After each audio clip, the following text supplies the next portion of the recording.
All right, guys, welcome back to the stream. Welcome back to the channel. Welcome. If you're new here, thank you guys, as always, for waiting patiently. And thank you for letting the intro do what it does. We have, I think, some pretty interesting topics to discuss today. Very interesting stuff going on in the video game industry right now, but also, I would say, some pretty exciting stuff. Although not everything is necessarily going as smoothly. It's really a mixed bag these days with the gaming industry. But yeah, thank you guys for being here early. I feel like that's something else I want to start emphasizing. A lot of you guys show up well before I go live here. And yeah, it's awesome to see. I do want to let you know I have a poll that you can vote on right now in the live chat. How do you feel about Sony's current strategy? There are three options you can choose from. It's good, well balanced. That's option number one. Option number two, could be better, need to expand. It's option number two. And option number three is not good, a complete shift is needed. So do me a favor and vote on that poll. By the time we are done with this stream, I will conclude that poll and we will check the results. The reason why I put that poll up is because Boss immediately feels the need to make his presence known. Hold on. Oh, man. Listen, Boss, I know you want your snacks, and I'm hoping I can give you your snacks. All right? Look, why don't you come play with them over here? Come play with your snacks over here, okay? Guys, the beast has awoken. He has awoken. Boss is demanding snacks already.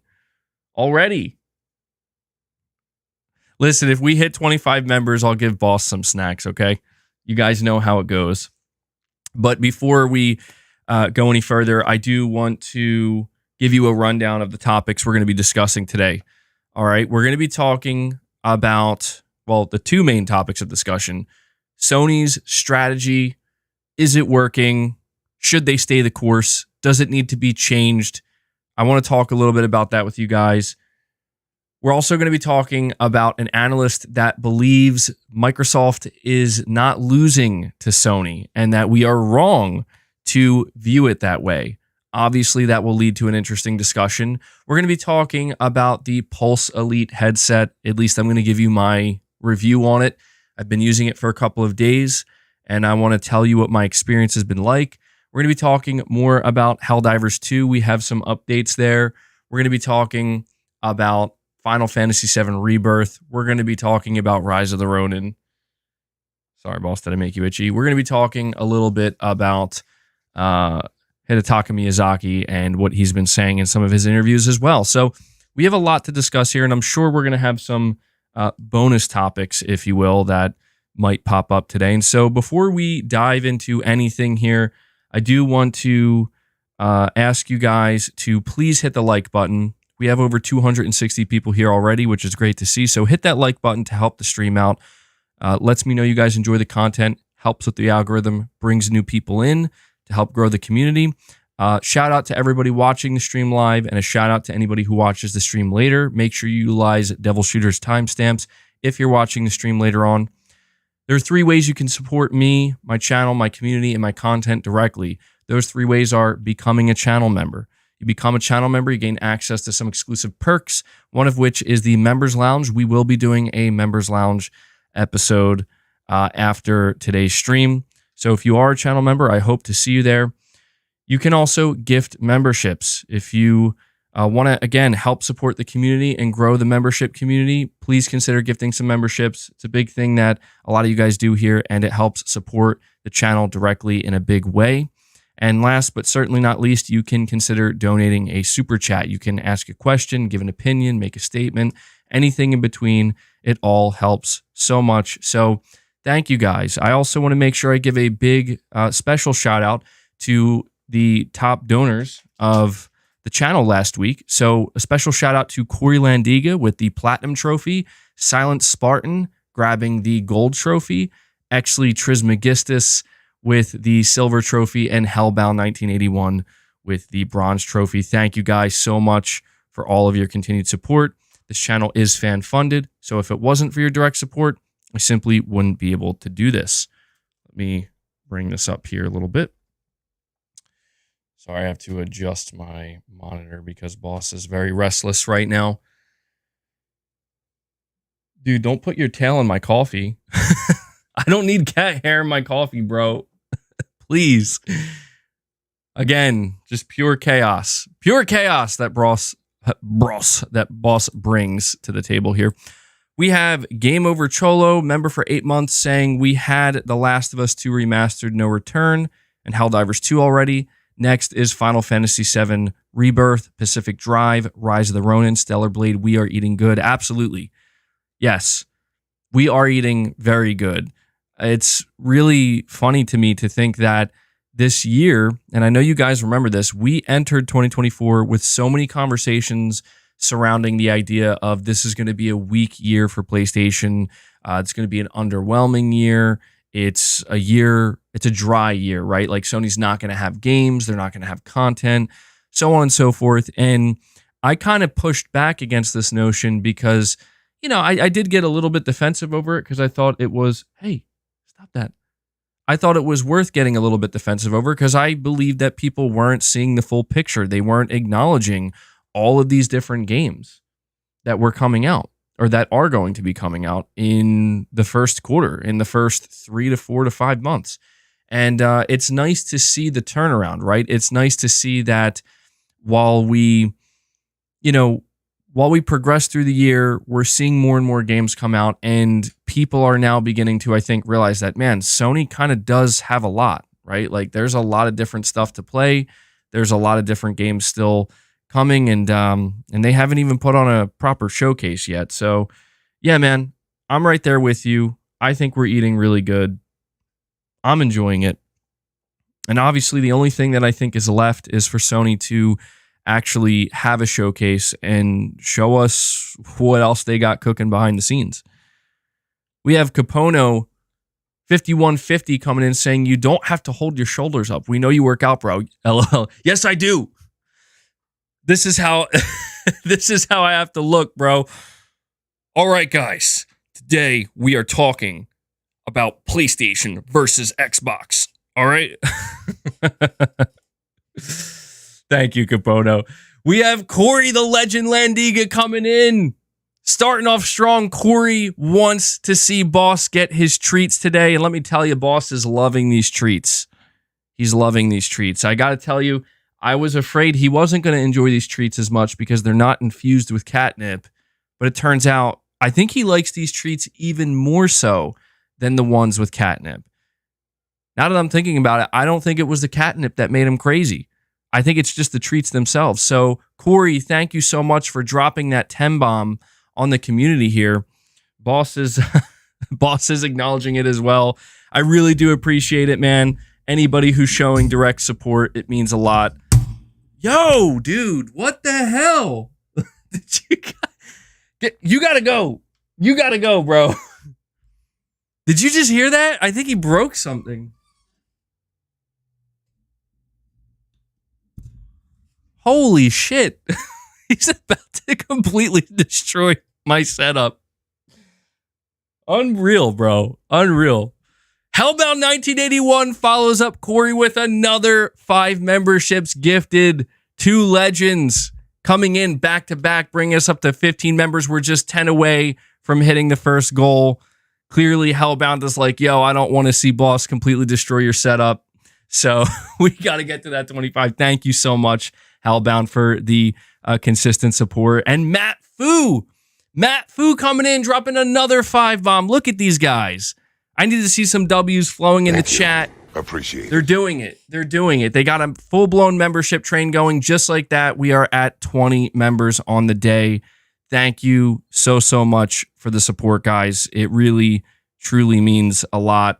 So we're just 5 away now from hitting a goal. I'm actually going to wait to update the member goal here because something tells me we will hit that 25 members, which is awesome to see.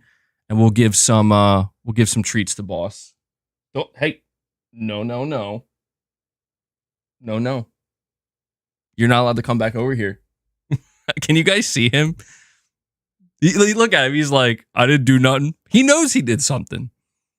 He knows he did something he wasn't supposed to do. That's so funny, man. I'm sorry, guys.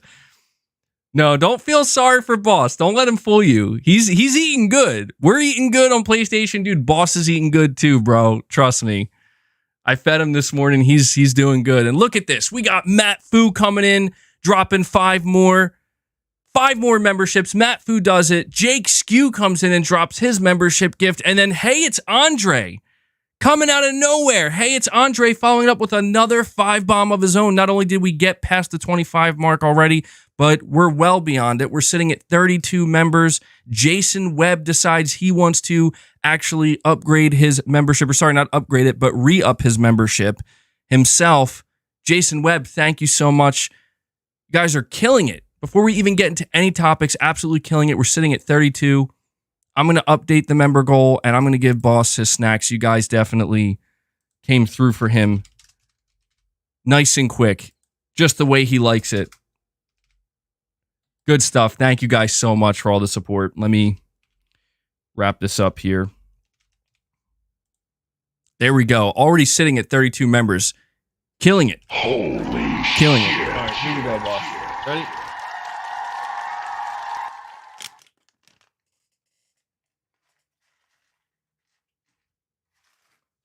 Whoa. Try not to drop him. And there he goes. Dropping the snacks everywhere. Bro, I'm not going to be able to put them on here. Look at how crazy he goes for these snacks. Thank you, guys. Boss, make sure you thank them. All right? Good stuff, bro. All right. Love to see it, man. Love this community. He's so active today. He is, man. Because he knows. He knows. You guys are... Once we're engaged in the stream here, he knows to expect some snacks. So big shout out to everybody dropping membership gifts. Capono, thank you for noticing my muscles, bro. We have GC84, a member for 9 months, saying greetings from Playa del Carmen. Interesting. Okay. Helldivers 2 equals co-op PvE. Concord equals PvP. Only could be a genius strategy to target different player bases. Yes, we could see a back-to-back kind of move here from Sony where, hey, here's the PvE co-op game, Helldivers 2, smash hit, surprise hit, and then here's Concord for those who do want the more competitive PvP focus, FPS type stuff. You know, I don't know if it's going to be a hero shooter. You could be right. Sony could be onto something here, kind of having something back-to-back, targeting different player bases, different audiences. And this is going to feed into the conversation that we're going to get into soon here, which talks about Sony's strategy actually working. We have Eric Golden here with a $5 super chat. And really quick, got to give a shout out to Meg with a super sticker here. That looks like Boss a little bit, actually. First time I'm seeing that super sticker. Good stuff. Thank you for that, Meg. I'm sorry, Boss. That's as many as I can give you for now. I hope that'll hold you over. Please don't hurt me. Eric Golden says Pentiment is 120 FPS on PS5, 60 FPS on Xbox. Alkajugger YouTube channel shows this. No way. Really? See, all right, look, I saw this like kind of circulating on Twitter, but now you're telling me that this has been confirmed, that the game actually, this Xbox Game Studios title, first party Xbox title, runs better, performs better on the PlayStation 5 than it does the Xbox Series X. 120 FPS for Pentiment on PS5, 60 FPS on Xbox. That, I'll take your word for it, man. You're saying that there's a YouTube channel that apparently confirmed this. That, there's something so wrong about that. I don't even know what to say. I mean, think about it, dude. We went into this generation with the PS5 and the Xbox Series X talking about who's going to have the more powerful console, the better performing console, the console that's going to run games better, to now talking about an actual Xbox developed game running better on the PlayStation 5. What happened? What timeline did we slip into here? That is absolutely wild, bro. And I also want to give a shout out to Jake Skew 27 dropping another membership gift.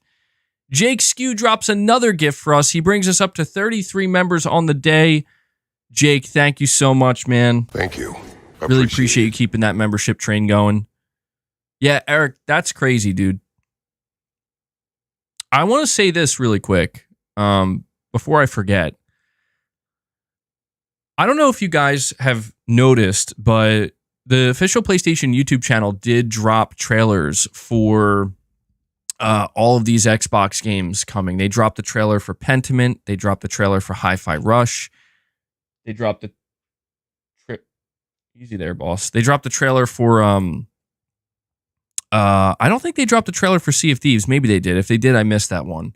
They dropped the trailer for Grounded. But the reason why I'm saying this is because I'm going to be honest, and I'm not saying this to be negative towards Xbox. I'm not trying to make it come off that way. I'm just a little bit surprised that, dude, there's so, I want to say little interest, but the viewership on these trailers is not great, considering the official PlayStation YouTube channel has like 15 million plus.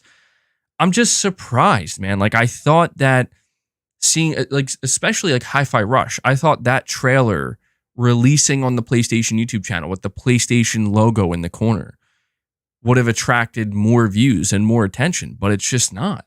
It's just sitting, I think last time I checked, it's sitting at like 40,000 views or something like that. Like, that's it? So, I mean, look, I know some people are going to think, oh, you're being overly negative. I'm just saying, like, it's, here's what I'm trying to say. It's weird that it's almost like it's like, yeah, okay, there's another game. You know, like, it's almost like it doesn't matter that this is an Xbox Studios developed game. I thought it would give it some kind of boost or I mean, you know, I don't know. I expected a little bit more. But maybe it's because it's not, you know, these aren't the heavy hitter games necessarily. So that could be why. It's at 43 now. Okay. Yeah, maybe it'll pick up as we get closer to launch. We'll see. All right. Boss, please don't rub into my monitor, man. You're going to knock it over. We have King Sam here saying, hey, MBG, decided to give Suicide Squad Kill the Justice League a chance. Enjoying it so far. Also pre-ordered Hi-Fi Rush. Decided to get it digitally. Excited to platinum it. Well, there you go, man. Yeah. Again, these games are shipping with platinum trophies. I have an article up here that talks about that. We'll get into that. That's definitely interesting. And so, yeah, a lot of people are seemingly opting to get these games digitally, but it is, again, worth pointing out that Limited Run is doing physical versions of Hi-Fi Rush as well as Pentiment for not just PS5, but for Xbox as well. And I think Switch. Chris Brown says, MBG, in case the fanboys go after you. Boss, bro. Come on, bro. In case the fanboys go after you, Pentiment is a 60 FPS game, but runs at 120 hertz, not FPS. All right. Well, Chris, thank you for pointing that out and having my back there. So, King Sam, I did see recently that WB Games announced that Suicide Squad underperformed. It didn't meet their expectations. And it's unfortunate because it seems like the game died a pretty swift death. All right, boss, please. Look, man, I love you, but I gave you your snacks. It died a pretty quick death, it seems. You know? Like, I don't know how many people are playing it. I know it's not in the top 10 on PS5. I don't know where it's at on Steam. But, I mean, if you're enjoying it, man, that's all that matters. But, yeah, I don't know that them positioning this game as a live service title was the way to go. I don't know that was the smartest thing to do. Irfan, you're saying he wants more snacks. He definitely does want more. If we hit 50 members, I'll give him more. But King Sam, you'll have to let me know when you... I'm assuming you're going to try to beat it. When you complete it and you put a certain amount of time into it, you know, come back here and let me know. Give it like a mini review or a rating. Be curious.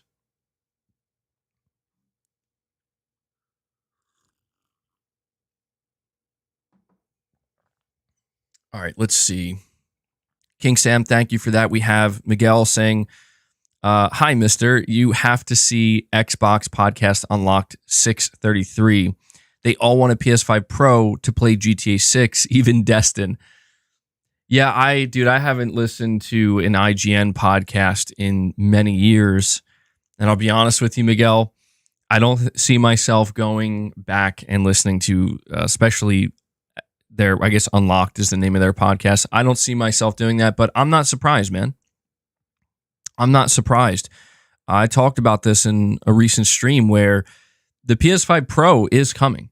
It's pretty clear it's coming. And most importantly, the PS5 Pro is going to be ready in time for GTA 6. I say most importantly because, dude, we are going to be looking at a scenario where for at least the first year or two, or maybe even 3 of GTA 6 launching, the definitive place to play it and get the definitive best version will be on PlayStation with the PS5 Pro. Of course, it'll come to PC eventually, and I'm sure it's going to get ported over to the next-gen consoles whenever they come out. Of course, that's going to happen, but for at least the first year or two of GTA 6 coming out, the definitive place to play it is going to be on the PS5 Pro. And I have to imagine if you're Sony, right, and you know that Microsoft isn't planning a mid-gen refresh, and you know how big of a deal GTA 6 is going to be for the entire console market, for the entire gaming industry, if you're Sony, this is a golden opportunity. Truthfully, I mean, you talk about making like a GTA 6, PS5, and PS5 Pro bundle. Oh my God. And I know, I get it. Like, people are saying, like, we want more first-party games from PlayStation.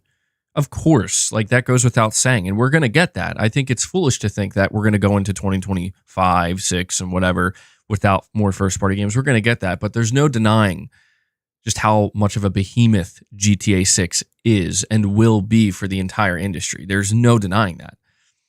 So no Game Pass day one? Absolutely not. Dude, you're not going to see GTA 6 on Game Pass probably, I don't want to say ever, but I'm going to give it like 7-8 years before you see GTA 6 on Game Pass or PlayStation Plus. No way. No chance, dude. If there's ever a game that's going to come out that you're going to have to pay for to play it, yeah, it's going to be GTA 6. Your cat's looking at my cat. That's funny. So, Miguel, thank you for letting me know, man. I can't say I'm too surprised. We have Gavin House with a super chat here. And he says, next-gen Xbox supposedly will be the biggest leap we've seen in releasing in the next few years. I can only think Microsoft's investment into AI could explain how. Yes. So the thing is, we have to pay attention to the terminology. They didn't say the next generation Xbox will be the most powerful or like the biggest leap in power we've ever seen. We're not going to see that with the next generation consoles. But they said the biggest technical leap. So in terms of the technology and just the different types of technology that these consoles are going to incorporate, we are apparently going to see the biggest leap. And that makes sense because when you think about it, especially with something like the PS5 Pro coming, graphics are going to improve, obviously. Resolutions are going to improve. Frame rates are going to improve.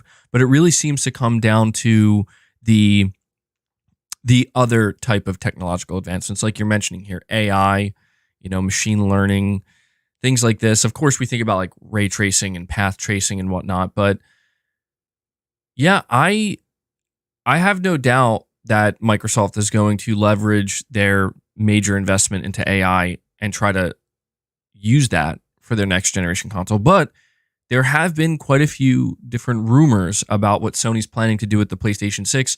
And according to these rumors and reports, Sony is also doubling and tripling down on AI for PlayStation 6. So it'll be really fascinating to kind of see how Microsoft and Sony, I mean, I'm assuming they're still going to try to take each other on here, but see what What is strange to me about these next generation consoles and what we're hearing about them so far is the rumors seem to indicate that Microsoft is targeting a 2026 release for their next generation Xbox, to where Sony is targeting a 2028 release. That's a 2-year difference. That's a big deal. That's a big gap. So I don't know what that looks like. I don't think we've ever seen something like that between PlayStation and Xbox, as far as I'm aware, at least not in recent memory, right? Like the idea that the PS5 Pro is essentially going to take on a holiday 2026 next generation Xbox, and the PlayStation 6 will come out holiday 2028. I mean, how far ahead will the PlayStation 6 be, technologically speaking, of the 2026 next gen Xbox? That's 2 years. That's 2 years. A lot can happen in 2 years. A lot of advancements in technology can be made. Sony can do a lot more in the year 2028 with a PlayStation 6 than Microsoft could do in the year 2026 with a next-gen Xbox. So really interesting stuff to think about, but I have no doubt that AI will play a huge role in not only these next-generation consoles, but game development as well. So really appreciate that super chat, bud. With that being said, though, I am going to dive into the first topic here. Bring my monitor down a little bit. So the first topic I want to go over with you guys, I just want to give a quick review of the new PlayStation Pulse Elite headset. You might see it, well, you can't see it behind me. Boss is blocking it, but right underneath the Kratos picture, I have it hanging up, and I've been using it for the past couple days, and people have been asking me to give my thoughts on this, and so I'll keep it relatively short, but let me tell you, Sony recently purchased the company, I think they're called Audis, or at least that's, I don't know how I pronounce it, but this is like a headphone company. Like they specialize in headphones and premium headphone sound and quality. And this is the first headset we're getting from Sony that incorporates their technology. And boy, let me tell you, this headset is $150 US. And I was a little bit worried about buying it because I do have the launch model, or the PS5 launch 3D, or the Pulse 3D headset. And I always enjoyed that headset. Not my favorite. The sound quality was pretty good, pretty solid.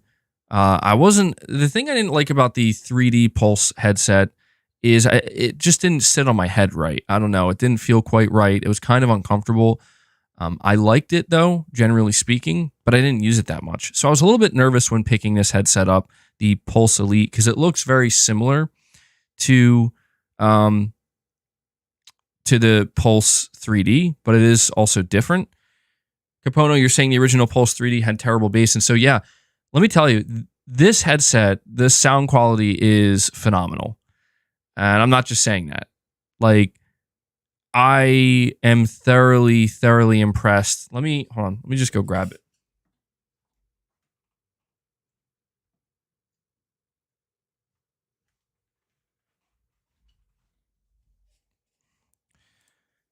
This is the headset I'm talking about, by the way. Boss, you want to wear it? Inspect it. There you go. Yeah, this is the one I'm talking about. It does have the retractable microphone. I don't bring it out like this when I use it. I just keep it in. It also has a mute button on it right here that you can press. But yeah, you can see it's very similar to the 3D, the Pulse 3D. Slightly different though. The ear cushions they use, I don't know, they feel much more comfortable than the 3D does. But let me tell you, the big thing about this headset is the sound. Like, it really does pack a punch, man. I did not expect this headset to actually sound this good. It is impressive. Like, for $150, you're getting, I think, like high-end premium sound here. And when it comes to the bass is more prevalent. Certainly much more so than what we saw in the 3D headset, the Pulse 3D. And so you can tune this headset to your liking. There are audio options. And speaking of bass, I actually choose the extra bass option, which really makes this headset shine. Now, the only complaint I have with this, so anybody I've played with said that the mic quality is very good. So if you're wondering how the mic quality is, apparently it's up there. It's very good, very clear sounding. The only negative I have for this headset, and also when it comes to battery life, by the way, I've been using it for 2-3 hours at a time, and I haven't had any issues. Like it didn't even go down to, it didn't even lose like a bar. So I'm assuming the battery life on this thing is pretty good. And it does have Bluetooth, by the way. So you can hook it up to any Bluetooth device or your phone or something. The only actual negative I have is the Pulse 3D headset has mic monitoring built into it. And for those who don't know what mic monitoring is, it's when you can hear yourself talk. And if you've used it before, you know how helpful it is. It's very important, in my opinion, when you're wearing over the ear headphones to be able to hear how loud you're talking. And it just really improves the overall experience. For some reason, I don't know, I guess this was a feature that they felt like they had to cut from this headset, but it does not feature mic monitoring, at least not in the same way that that the Pulse 3D did. Now, you can go into the PlayStation 5 settings, and they have a side tone option under the sound options. Side tone is basically the same thing as mic monitoring. I turn that all the way up, and it helps, so I can hear myself a little bit. But I have to say that the feature on the Pulse 3D, where you actually have a dedicated mic monitoring button that you can turn on and off, that is vastly superior than the side tone option that's built into the PlayStation 5 settings. However, that's a pretty minor, I would say, minor negative there. Not a deal breaker by any means. For what it lacks in mic monitoring, it absolutely makes up for in sound quality. And so, yeah, if you're somebody who's kind of on the fence, should you pick up the Pulse Elite headset? Again, it's $150, so it's $50 more expensive than the Pulse 3D. Honestly, I'm going to say it's well worth the extra $50. If you are thinking about pulling the trigger, you should do so, because it's a great headset. Like, I think Sony knocked it out of the park with this thing. And I think the only thing that's missing, like I said, is that mic monitoring. If they could add like dedicated mic monitoring to this, I mean, it would make it easily a 10 out of 10 headset, in my opinion. And again, it's very comfortable. I'll put it on here so you can kind of see what it looks like. I mean, obviously I'm putting it over my hat, but there you go. That's what it looks like. It's just so comfortable, dude. Like these. The boss is looking at me like, what are you doing, bro? What's up, man? So there you go. That's my review of the Pulse Elite headset for PlayStation 5. What's the full name? I think it's the PS5 Pulse Elite headset.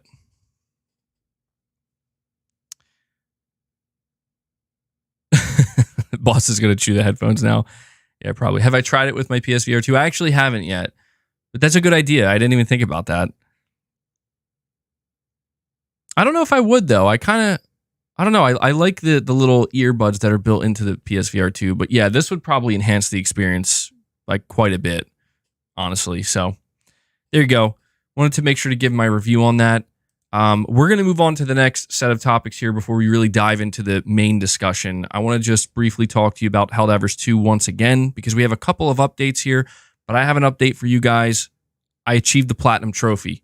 I unlocked it. I don't know how many of you guys follow me on Twitter. If you do follow me on Twitter, I did post a video of me unlocking the Platinum Trophy, and definitely one I'm feeling pretty proud of. A lot of people have been asking me, is it a difficult platinum trophy? Is the Helldivers 2 Platinum hard to obtain? Now, here's the thing. It's not difficult in the traditional sense of it's challenging. It's not. It is relatively straightforward and in that sense easier to obtain, but it is difficult in the sense of it's stressful. Okay, there are some trophies in Helldivers 2 that, well, skill is involved, but it's more about just bringing your A game with your team, knowing, that everybody has to be aware of, like, we're going for this trophy. Like, so for example, if you played Helldivers 2, one of the more difficult trophies, in my opinion, is to play a mission on extreme difficulty where no one dies. You have to play the mission, you have to complete the mission, and you have to extract from the mission without anybody dying. And that, while it seems like, wow, that must be really hard, extreme difficulty is relatively difficult, but it is the stress of it that will get to you because you know exactly what to do, you know exactly how to do it. It's a matter of management. You and your team have to properly manage every single thing you're doing. Communication has to be on point. And it can become stressful when suddenly it's like, okay, we're getting overwhelmed, or I called in the wrong stratagem, or I'm on the brink of death and I have no more stims. It's just, anybody I think who's played Helldivers 2 knows what I mean when I say it is not difficult in the sense of it's challenging, you need to get good, and the skill needs to be through the roof. It's challenging in the sense that it's just stressful because you have to work as a team, you have to strategize, and the communication has to be on point. And so my time with Helldivers 2, I'm not going to stop playing it, by the way. Just because I got the platinum, I still want to continue to play it. I want to unlock everything in the game. I think you can get to level 50. I think I'm currently level 26. So I want to continue to grind and make my way to level 50. I want to unlock all of the stratagems. I want to unlock all of the ship upgrades. I want to unlock all of the, I forget what it's called. It's basically their version of the battle pass. I forgive me for forgetting the name of it, but I want to unlock everything under those two dedicated passes that they have. There's still a lot to unlock there, different outfits and weapons and stuff. So there's still quite a bit for me to do in this game. And the war bonds. Yeah, there you go.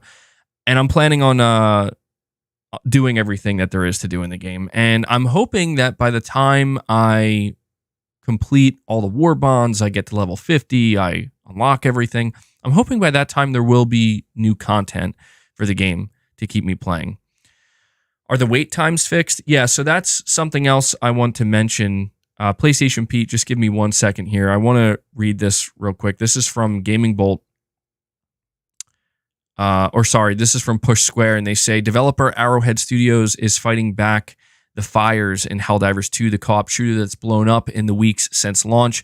As part of this push to accommodate the vast volume of players, a recent update to the game made it so that any players sitting idle for a certain length of time will be kicked from the game. This reduces queue times by removing inactive players and letting in new players. However, to further meet the demand, the latest patch for the game increases the server load. Now up to 700,000 players can be playing Helldivers 2 at any given time, a huge boost from where it started. Between this capacity increase and the aforementioned kicking feature, you should be able to get into the game much faster. Having said that, the CEO of Arrowhead has warned that the team expects to reach a new concurrent player cap. He says, quote, wait times will be much more bearable, though the studio will be doing some final improvements for the weekend. And so I also want to refer to a couple of tweets that he put out here. So he put out a tweet, the CEO of Arrowhead, and sorry, I should have it up. I don't know why I always lose track of this stuff. I got to get better at this. But the CEO of Arrowhead put out a tweet, and he said, this was actually 17 hours ago, we expect Helldivers 2 servers to hit the 800,000 concurrent player max capacity in the next 3 to 4 hours. So there might be light queues to get back in at peak. Also, how crazy is this message from a studio of 100 developers? So yeah, first off, that is crazy. Again, what this studio has achieved with just 100 developers is insane.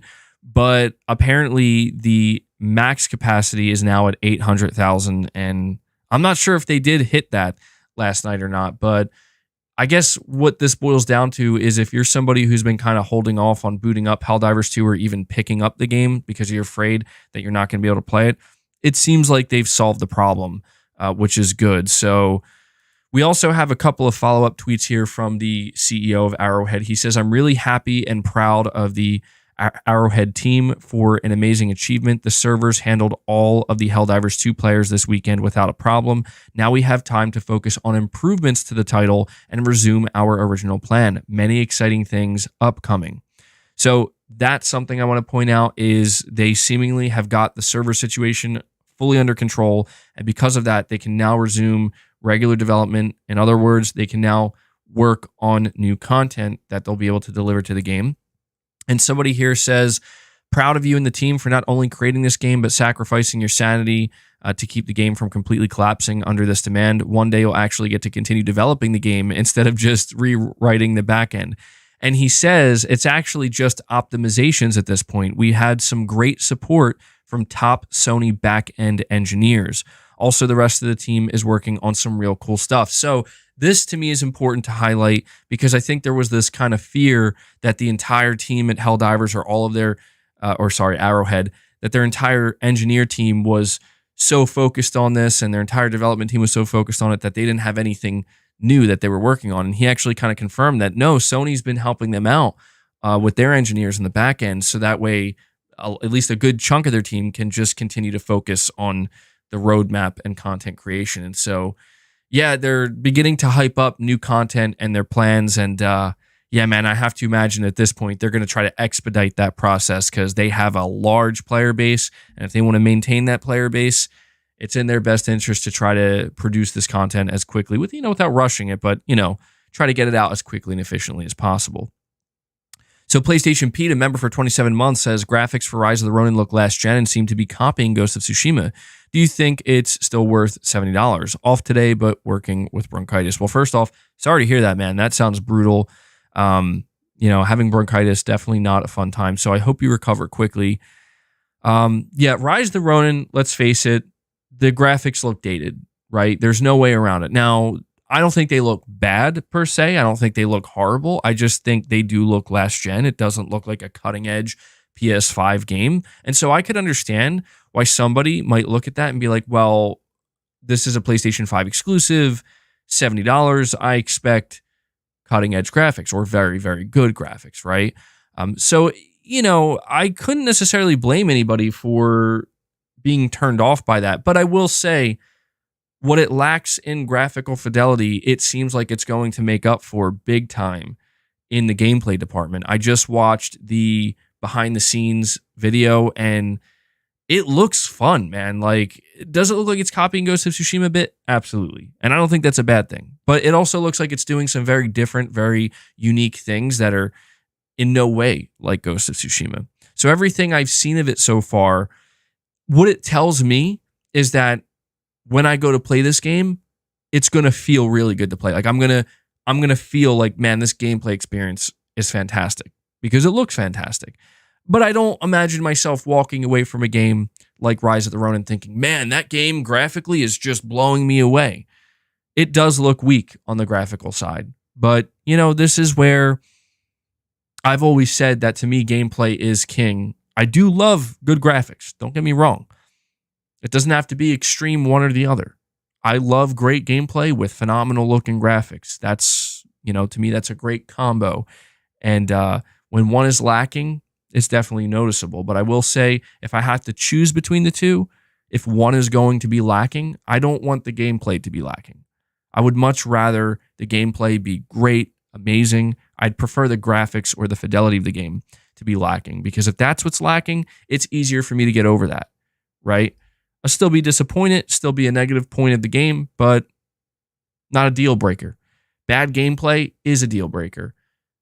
Not ideal graphics, not a deal breaker. So, yeah, when it comes to whether or not it's worth $70, I would say try not to determine that just based on how the game looks. I would wait until, at that point, I would say wait for reviews, see what people are saying about the gameplay itself.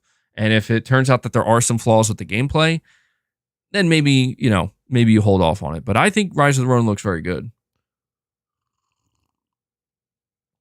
My question is, has everything we've seen in Rise of the Ronin, is that at 30 FPS or 60 FPS? Surely it has to be 60 FPS, right? We have Disco Cobra 2013 coming in with a very generous $20 donation. Disco Cobra, thank you, my friend. It's very kind of you. You're saying, so I was curious, where do you get most of your news from? Topics to talk about. Need some websites or places for topics? Do you mostly do off-the-cuff videos or bullet points for what you want to talk about? It's a good question. I do have quite a few different websites I go to. To be honest, I try to, because I've been burned by different websites in the past. So my go-to websites are, like, when it comes to PlayStation stuff, I like PlayStation Lifestyle. They're pretty good. They're not perfect, but they're pretty good.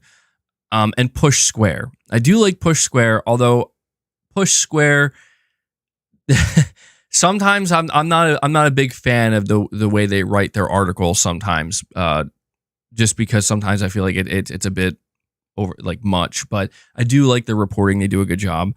Other websites, I like WCCF Tech. I think they're a little bit underrated in their reporting with video games. I think they actually do a good job, not just for PlayStation, but for all around. Sometimes I use Gaming Bolt. One of the things I can't stand about Gaming Bolt is their website with ads. It's just like, it's too much. VGC is pretty good too. VGC, I don't know. I know some people have a problem with them, but from my experience, they're pretty good at what they do in reporting. And I actually use Reddit a lot too. I want to give a small shout out to Reddit. Like, they, whether it's the PS5 Reddit or the Gaming Leaks and Rumors Reddit, a lot of good information to be found there. But also, believe it or not, Twitter. Twitter's a totally mixed bag here. For me, it's like a 50-50 thing. There are times where I come across things on Twitter that it's good. Like, okay, this is good information coming from either the source directly or whatever. Other times it can be the polar opposite. Twitter can be just a total mess and the last place you want to refer to. So yeah, I just doom scroll Twitter, bro.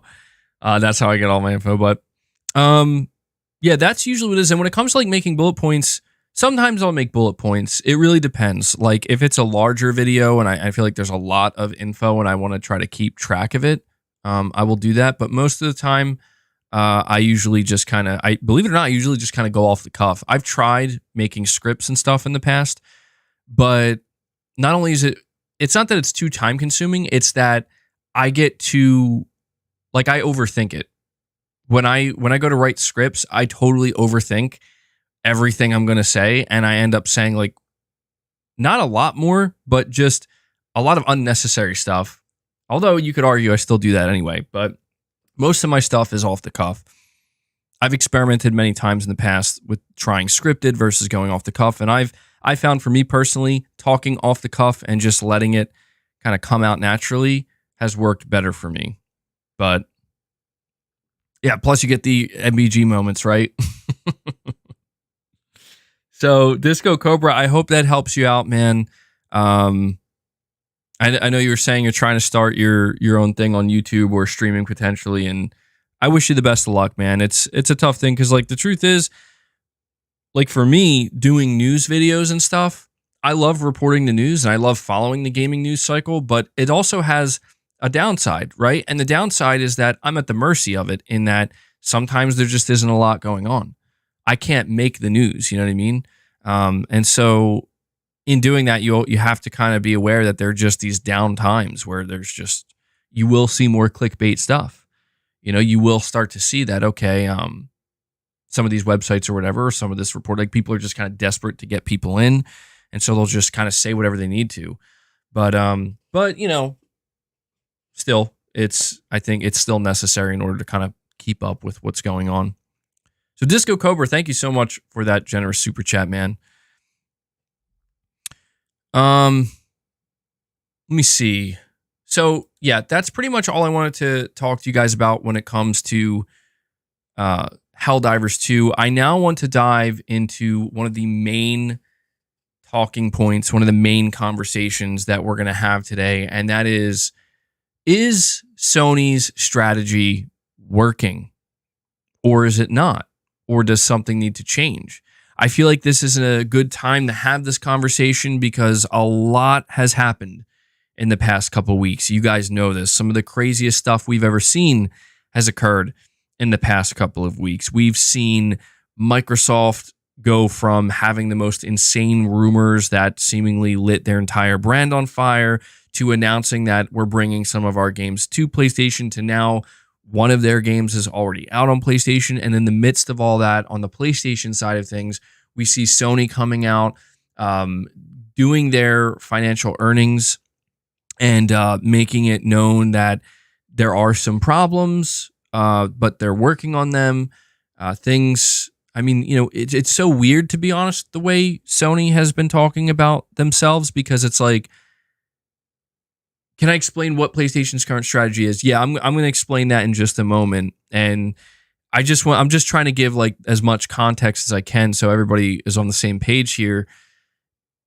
Sony gave their earnings. They say things like, yeah, we're going to have to revise our PS5 sales. We expect them to slow down. We're not hitting 25 million, which would be a new record. We're only going to hit 21 million. We don't have any big, like franchise tentpole sequels coming this year.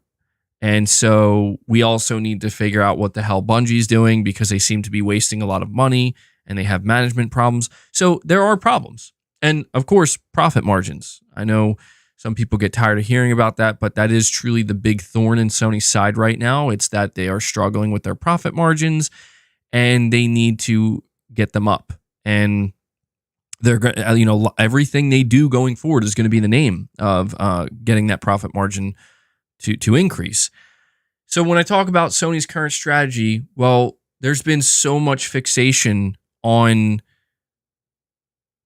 not what their current strategy is, but what it's going to turn into, right? You've seen the conversation spur up all over the internet. Is Sony going to go day and date with all their games on PC? I mean, you've been seeing so many people, is Sony going to bring their games to Xbox? Now that we're seeing Microsoft begin to do this, of course, people are going to start asking these questions. I don't blame anybody. But I think what's important, by the way, is my computer freezing a lot? I keep seeing on the delay stream that it's like freezing and hitching up. Is that happening for you guys? A little bit. It is. Pauses. Okay. Yeah, I don't know what's causing that. I think my computer needs to be updated. Oh, no, it doesn't. Yeah, I don't know what's causing that. I don't know. Maybe I'm going to have to dust out my PC again. I think it starts to do that a lot when the inside of my PC gets dusty. But anyway, all right. Hopefully it's not too bad. But that's the thing. People are trying to figure out, like, what is Sony's next move with their strategy? Are they just going to stay the course? And so, to let you know what Sony's current strategy is, it is as follows. The priority is the PlayStation console, and everything that Sony does is with that at the center of it. The priority is to sell that console and bring people in. Their current strategy is focused on two different types of exclusive games. I guess it depends on how you use the word exclusive. But when it comes to their games, there are basically two different types that they care about from their own teams or their partner studios. There are single player exclusives and there are multiplayer live service exclusives. Now, obviously, we see what's happening here, where the strategy is, okay, for the single player games, they're not going to release on PC day one. They're going to release on the console day one, and we're going to use these single player games to sell as many console units as we can. And then once we extract everything we can, sales wise, out of these single player games, then we'll release them on PC. Now, when it comes to the multiplayer live service, it's the opposite. The multiplayer live service games are not going to be used, and they are not being used to sell PS5 consoles. Instead, what they're being used for is to bring in new players in general, right? Think about Helldivers 2. Helldivers 2, to me, seems to indicate that Sony's strategy is working better than they expected. Helldivers 2 is achieving exactly what Sony wanted it to. Not just what they wanted Helldivers 2 to achieve, but generally speaking, Helldivers 2 is doing exactly what Sony wanted their live service games to do. And that is to appeal to a wider audience, to attract a large player base, and most importantly for Sony's bottom line, recurrent revenue stream. Now, the big problem, it's not a problem, but I would say the only thing that's really missing right now is the recurrent revenue stream. I want to point out that it seems Helldivers 2 has sold more than 3 million copies. At least that's kind of based off of what the CEO hinted at. And so it's selling way better than anybody thought it would. 3 million for a game like this is really good. And so they're relying on the sales revenue, the money they're making from sales from this game. But the game is minimally monetized. And so the only thing that's left for Sony to do now is basically work with Arrowhead to properly monetize this game to create a recurrent revenue stream. The idea is they want to just be able to continue to extract money out of the PlayStation 5 and PC player base with this game. And that's the last piece of the puzzle for Helldivers 2.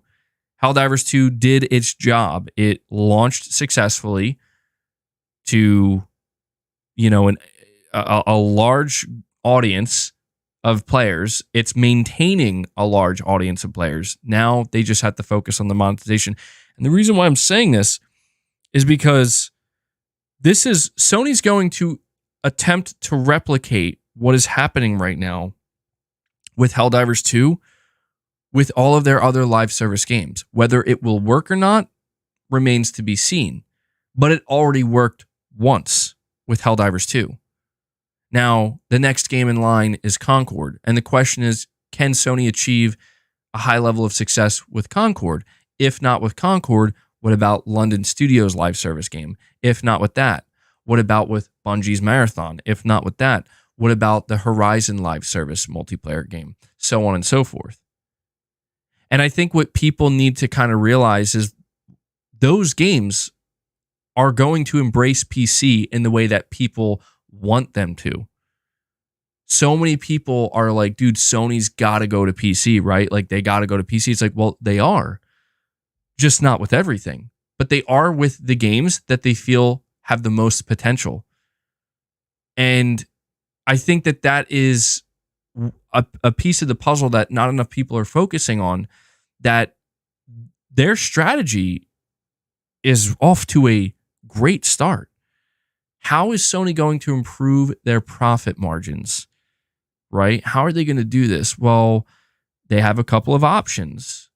They can reduce the budgets of their bigger AAA hitters. I don't think they're going to do that. The more thought I put into it, the more I realize that that's not an easy thing to do, because the reality is, in order for these games to be as big and as exciting as they turn out to be, I'm talking about the big AAA single player games, they kind of demand these massive budgets. So I don't think Sony's going to just turn to Naughty Dog or Sony Santa Monica or Guerrilla Games and say, sorry guys, we're going to have to reduce the budget by a solid $80 to $100 million. That could be disastrous for the development pipeline, based on what they're trying to achieve with these games. So I don't think they're going to do that. I think they will try to cut costs, though, where they can. Absolutely. Like if they feel like they're wasting any kind of money that they could potentially save, obviously they're going to work on that. But another option is exactly what people are saying. Okay, well, if you want to make your games more profitable, release them on PC. Ghost of Tsushima 2, Wolverine, Santa Monica's new IP, future single-player games, release them day one on PC alongside your console. You'll get more sales, therefore you'll make more profit. And that's true. However, it comes, again, at the potential cost of, but what if that hurts our console sales? What if that makes our console, in the eyes of the wider market, pointless? So it's a risk for Sony to do that. Hence why I don't think they're going to dive in the way that people think they are. But here's option number 3, and this is why I'm saying I think Sony's strategy is actually working exactly how they wanted it to. Option 3 is what Jim Ryan established. Now, obviously, Jim Ryan's about to retire, but what Jim established is, listen, live service games. Live service games don't have to be tethered to the console. Live service games don't have to be used to sell the console. The purpose of the live service games we make will simply be money, to make extra money. Hopefully, a lot of it, if we can have a big hit success. And this is why I think people need to realize what the purpose of these live service games are. Now, of course, keep in mind, this could all change. I'm not sitting in the board meetings at Sony having these discussions. I'm just basing everything I'm saying off of what I'm seeing from the outside looking in and what I'm being told and what I'm observing, right? And what I'm observing is that Jim Ryan spent years getting this in motion with the live service stuff. And now we're starting to see it take off.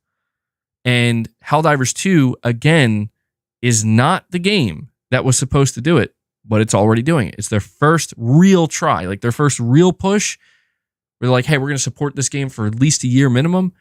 And now it's looking like, at the rate things are going, if we can maintain and grow this player base, we're going to support this game for years to come. So potentially, Helldivers 2 is going to be a game that will make recurrent revenue for Sony and Arrowhead for years to come. So that's just one live service game. Now, when you factor in all of the other live service games Sony has in the pipeline, what happens when another one succeeds at some point? What happens if a bigger live service game comes around that Sony produced and developed, right? What happens when these games start to bring in the recurrent revenue? Well, think about it. Sony will be able to continue to operate as they have been, but they will be able to report to the shareholders that our profit margins are increasing. And that's thanks to the live service revenue. They'll be able, they're trying, I just think people need to try to understand that Sony is attempting to thread a needle, and we don't know if they will succeed in doing so. But again, it seems like it's working right now. It's off to a good start. They want to thread this needle where they want to be able to keep the console at the center. They want to be able to keep the console at the center of everything they do, but to extract as much from the external, the external player bases or the external platforms, whatever it might be, with, that they can without it coming at the expense of the console, if that makes sense. That's what they're trying to do. And so it's interesting. It's interesting to see how these things are kind of working out right now, and it's still the early days. But I think people are walking away with a I don't say a wrong assumption, but an assumption that I'm not so sure this is how Sony views it. And what I mean is, after seeing the success of Helldivers 2 on PC, again, there's like this general consensus where it's like, oh, well, of course Sony's going to put their games day one on PC. And I just want to make it clear that they could. I wouldn't be shocked if they did, but I just don't think that's how Sony sees it. I think the way Sony is seeing it is, well, we put this game day one on PC specifically to achieve a certain goal, and we crushed that goal. Like, we crushed it. So it's like, I don't know, man. If you're Sony, you probably are just feeling like, well, let's just keep doing this with our live service games. It's doing exactly what we expected it to, what we wanted it to. So we'll just stick with that. But maybe I'm wrong. Maybe Sony inside is like, hey, we're just going to put the pedal to the metal. And, you know, this is why I think people are kind of crazy that they're sitting here thinking like Sony's just going to start putting games on Xbox. Like, I'm not saying they won't ever do that for certain live service games, but it's like, have you been paying attention to the way like Sony handles their business? I don't think they're going to do that. Not anytime soon. Maybe under a new CEO one day, but not now. We have Exley. Oh, I love it. I love it, dude. Exley, get some Trismegistus. I love it, bro. Thank you. Oh, Appreciate damn. it. You reminded me, though. I forgot to add a Helldivers soundbite. That's my fault. See, Boss knows. Boss knows. He's like, I see the membership gifts still flowing here. We need to get to that 50 so I can get more snacks. Exley, thank you so much, man, for dropping another 5 bomb on us. Exley brings us up to 38 members on the day. Guys, we are now just 12 away from crushing a second goal. Thank you so much for all of the support. Good stuff, bro. And sorry, Michael Wozniak, I almost skipped over your super chat here. My apologies, man. You're saying, will there be an Only Cats stream today? I see Boss resting up. I don't know, man. Will there? Maybe we could, I don't know. I'll say this. Boss will very likely be in the members lounge today. So we'll see if we can have him do a couple tricks or something. I don't know. But we got Exley, get some Trismegistus. He's getting some. He's dropping another 5 bomb on you guys. That's a 10 bomb. Exley dropping 5 more gifts, bringing us up to 43 members. He's doing it. He's keeping this membership train going in a big way, guys. We are just 7 members away now from hitting 50. You're crushing it. Absolutely crushing it. Exley, good stuff, my friend. Thank you. Appreciate Love to see it. Enough from me. We're going to have the games do our talking. I got to use that soundbite while I still can, man. Jim's got about a month left before he retires, so I got to take advantage of that. All right. Where was I here? So, Michael, thank you for the super chat, bud. I'm waiting for Mark Cerny to come out. I'm waiting for Mark Cerny to come out and talk about the PS5 Pro in depth or something so I can get another Mark Cerny quote. I'm waiting. I'm waiting patiently. Dark Horse, you're saying, MBJ, I honestly think Hiroki Totoki, if he looks at the numbers and thinks it's justifiable, he'll do anything because he is the numbers guy, just like Jim Ryan was. However, this guy is the CFO of the entirety of Sony. Yeah, so that's true. Yeah, that's it. That's definitely something we need to consider, is that we don't really know, and I don't know what Hiroki Totoki may end up taking from this. Like, I don't know, man. Even Sony's CEO, this is important. I want to say this real quick. Sony's CEO, like the CEO of the company, said recently that PlayStation will remain their core product, but they are looking to expand to PC, mobile, and cloud. But I think the most important thing to pay attention to is he says PlayStation will remain the core product. To me, that says that it's like there's going to be some emphasis placed on the PlayStation itself, the PlayStation console. And I think that emphasis is going to be what people expect, right? It's going to be, well, do you still have exclusives for this thing? And I think the answer to that will be yes. Not permanently, but yes. That's my thought anyway. Irfan, you're saying MBG, the current Helldivers 2 is not the success that Sony wanted. They want something to make billions a year. Yet you are correct in that, Irfan. And that's something you're saying that's just corpo speak. Well, I mean, maybe, but at the same time, like, He didn't have to say that. And like, I just, the way I view it is Sony, to me, they seem like they don't bullshit. Like from the, I'm talking about like the higher up executives. Like to me, they come off as like they're not here to bullshit you. Like they're here to just say this is what we're doing with our business. Straight up, So when the CEO says the PlayStation will remain the core, will remain our core product, like I just take that for like, okay, well, there you go. Like what he's basically saying is the PlayStation console will still be at the center of all we do with gaming. And I think it just reveals that Sony still believes in this, man. Like that's the point. I think that a lot of people are thinking because, well, hey, you're saying he's sounding like Tim Stewart. Maybe I don't agree with that, because the thing is, Tim Stewart from Microsoft, he was pretty direct, dude. Like he was just like, we're going to be a great publisher, or we're going to start publishing on PlayStation and Nintendo. A shift in strategy. See, that's the important thing here. That's I need to make it clear that Sony has not announced a shift in their strategy. And that's what makes things so interesting. Gothmog says, we're going to oil Hiroki Totoki up. Oh, man. Have you seen that guy? Dude, Hiroki Totoki does not look like he deals with nonsense, bro. And Gothmog, I don't know if he's going to be for that. I don't think that's what Hiroki Totoki signed up for.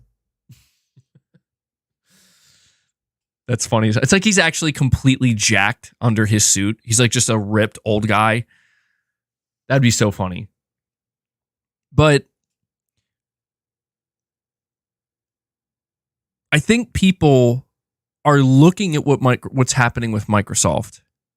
And Microsoft is saying directly, to be clear, Microsoft has said to their fan base and to everybody, we are shifting our strategy. It is a shift.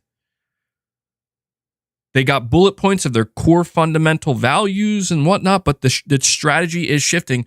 Sony has not really made any announcement of some type of strategy shift. I'm not saying they won't. I'm just saying as of now, it's the exact same, right? It's console at the center. Everything else we're like slowly reaching towards, right? We're not prioritizing anything else outside of the console, but we're still working towards it. And we got Exley get some Trismegistus. He's like, I'm going to do it myself today. Who's going to carry the boats? Who's going to gift the memberships? Exley's gifting the memberships. He drops another 5-bomb on you guys. That's 15 memberships gifted by Exley, bringing us up to 48 members, 2 away. Guys, look at Boss.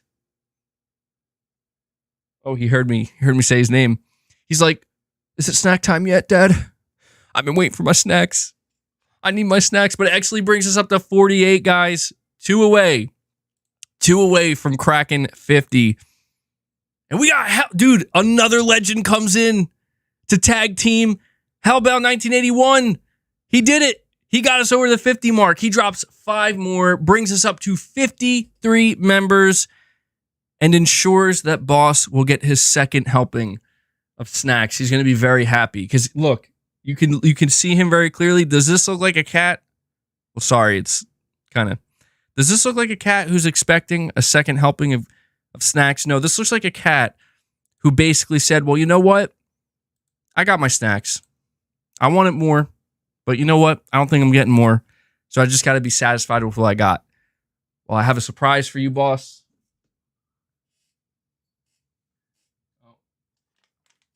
More snacks for Boss. We hit 50. Let's do it. There you go, man. And he loves these things. This is a special kitty, is what it's called. Crunchy texture helps control tartar. Salmon flavor.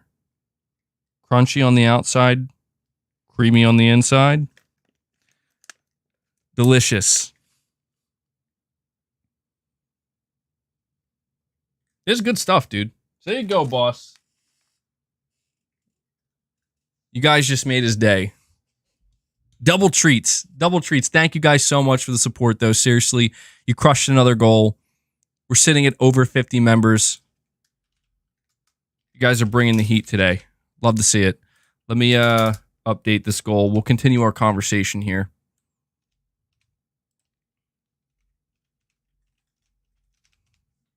And there we go. So Exley, Hellbound, Legends. Legends doing some heavy lifting for this community.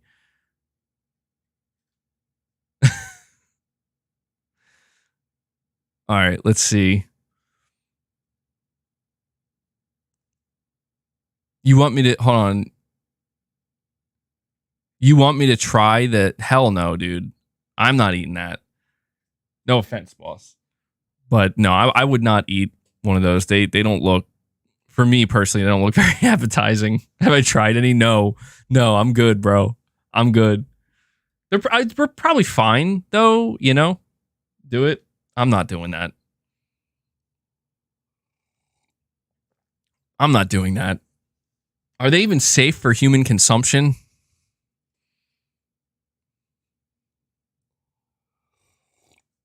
Good source of get some. What do they smell like? I mean, they smell exactly like what you would think. Like if you've ever given a treat to a dog or a cat, like all these treats kind of have a similar scent to them. It smells like that. I don't know how to describe it, but if you've ever given any animals treats, you know.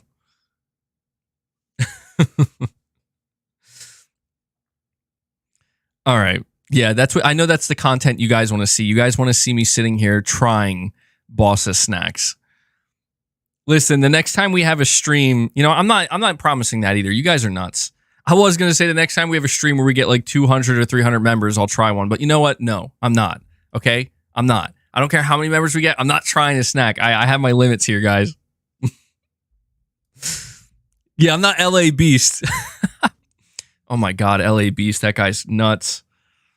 Dude, my favorite LA Beast video was the video, I forget when he made this. I guess it was a couple years ago at this point. Was when he was like, I'm going to see how many doors I can run through. And this man literally set up in his like backyard. He bought like a bunch of doors from Home Depot.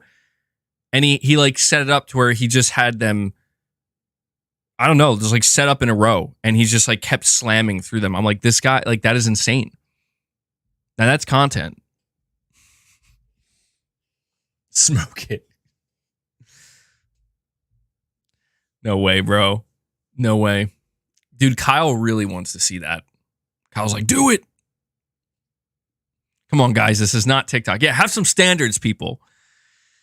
Mini Tom Official comes in and drops a membership gift. He's keeping the membership train going strong today. Mini Tom Official, my friend, thank you so much for that, dude. You just brought us up to 54 members on the day. By the way, guys, before we continue our conversation, we still have over 530 people here watching and hanging out. Thank you for that. Do me a favor, hit that like button. We're very close to hitting 200 likes. We could crush 200 likes. Let's see if we can get to 225. I'd really appreciate that. It helps grow the channel, okay? We want to grow this community. That's the easiest way for you guys to help. Mighty Keith Tekken video. Maybe we'll react to that in the members lounge. And we got Jake Skew 27. Jake Skew 27 keeping the membership train rolling here.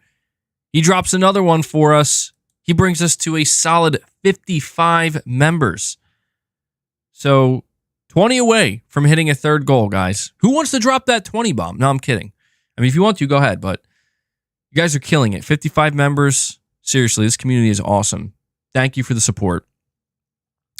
Now, before I get way too far away from what I was trying to say, I want to get back to this idea of Sony shifting their strategy. Somebody had said in the chat that looking at Hiroki Totoki, he's the CFO of Sony, and he's going to be the interim CEO, so he could be the one to completely pivot their strategy and change it. And he is a numbers guy, even more so than Jim Ryan. He is the numbers guy, right? He is. And I do want to consider that factor, right? That it is something that I could see a scenario where in the next 6 months to a year, Sony announces some kind of shift. But the thing is, I don't know why. I just get this feeling that I listen very closely to the way Sony's CEO, Sony's CFO, and Hiroki Totoki, I listen very closely to the way they talk about these things. And there is a hesitation. There's a hesitation in that, like, there seems to be something stopping them. And it's difficult, I think, to identify exactly what it is, but there's something there. I don't know if it's just a historical thing, if it's because it's such a big change compared to every other generation, where even with Sony going to PC, look at how they did that. Sony didn't dive in. I feel like I have to keep making this point because the more people talk about it, the more I just feel like it's just not going to work that way. Because that's not how Sony does things. Even when Sony made the shift to, like, you know what, we are going to go to PC and we're going to embrace PC, it was so slow.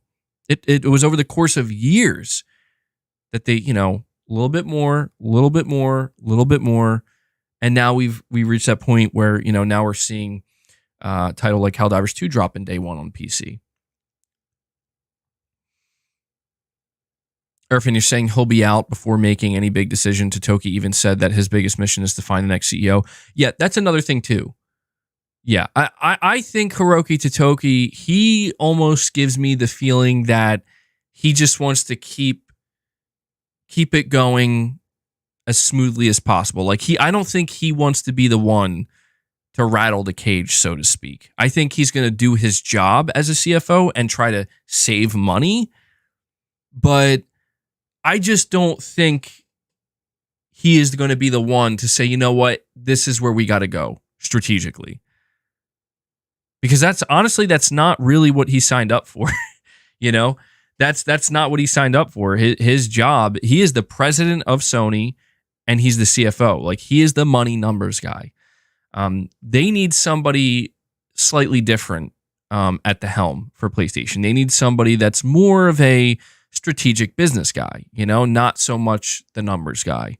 And that's what's funny to think is everybody thought that Jim Ryan was the numbers guy. And it's like, no, dude, Jim Ryan, he definitely was a numbers guy to an extent. But Jim Ryan, I think at this point, it's clear he was more of like the, I don't know what you want to call it. Like, he was more of the strategist, you know what I mean? That wasn't necessarily fully obsessed and focused on the crunching the numbers. I mean, yeah, he clearly made decisions that were trying to get more money from, the consumer base and the products, of course. But think about Jim Ryan and his push for live service.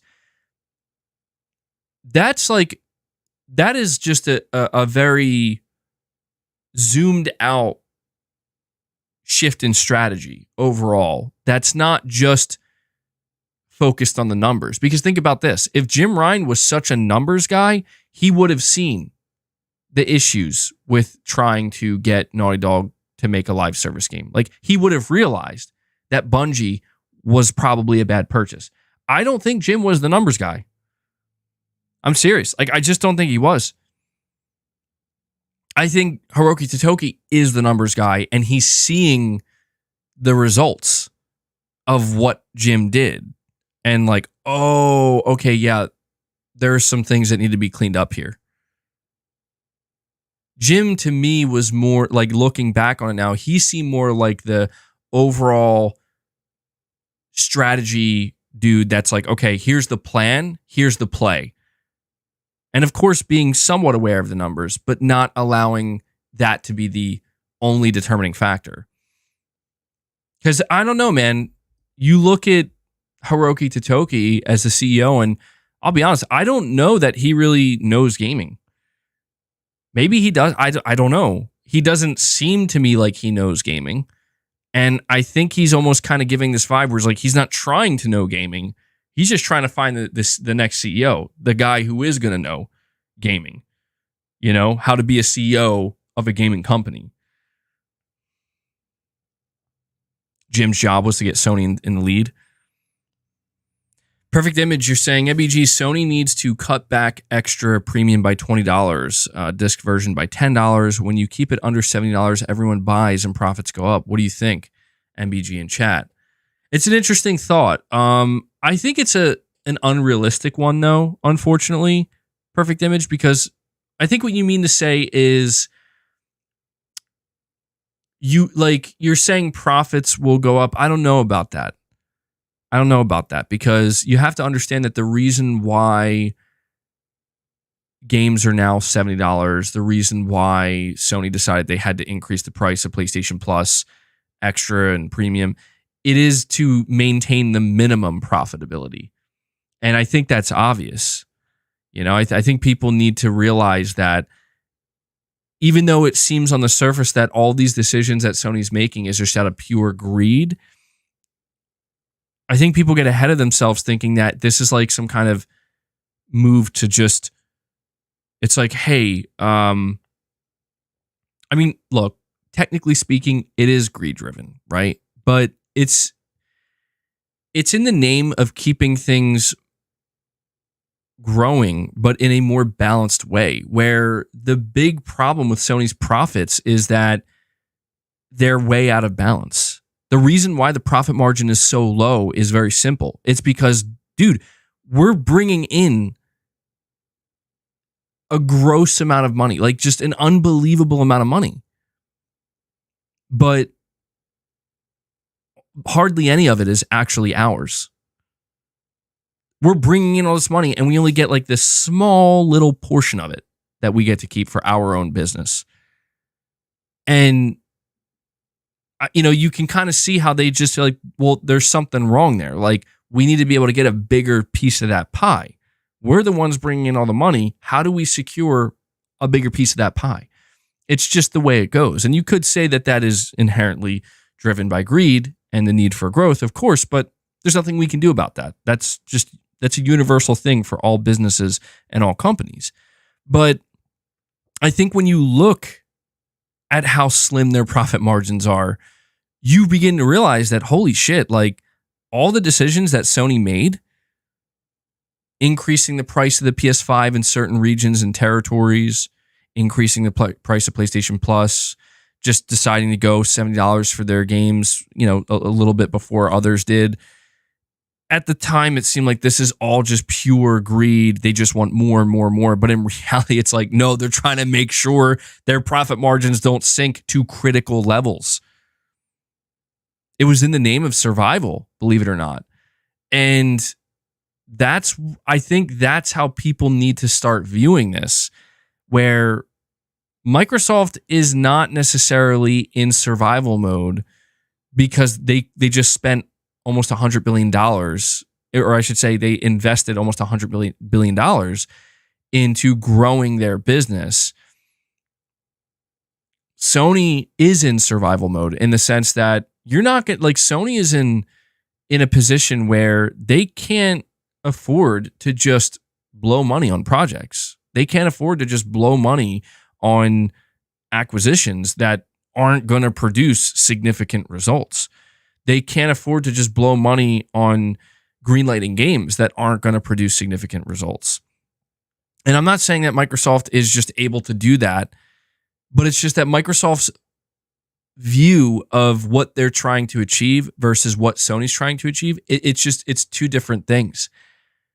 Like at the end of the day, they are the same thing in the sense that they're both looking for growth and higher profits. But I guess I'm just saying the way in which they are running their businesses at this point, they couldn't be more different.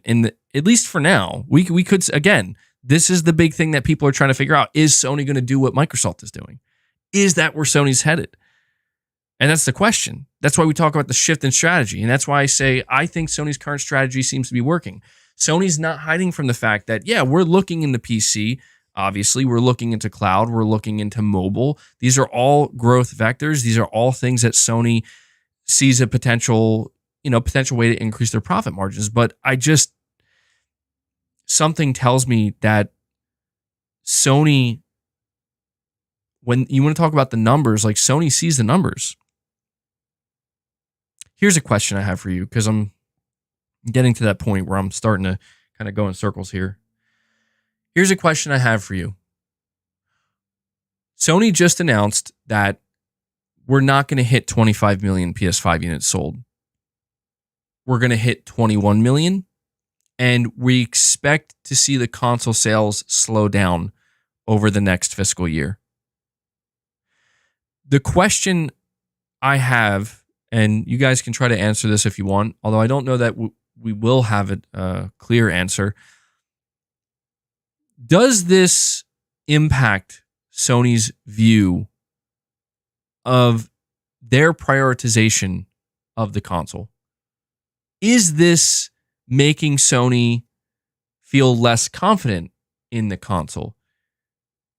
I don't know. Like, people on the internet have told me, like, of course it does. This was their expectation for their console. They didn't meet that expectation, so therefore they're going to question it, or they're going to assume it's all, hey, it's not, the growth isn't going to be there, right? But I've also seen other people pointing out that, like, well, listen, man, they're not going to hit the 25 million, but 21 million is still insane. Like, 21 million for a fiscal year in sales is still insane for a single console, especially during what would be considered a weaker year. So, in the same way that I don't know, maybe Sony doesn't know either. Maybe Sony is just viewing it simply as, we need to try to move the needle in the only way we know how. And that's what we should really focus on. And it doesn't mean we're not going to try to move the needle in these other areas, such as live service, such as mobile, such as cloud.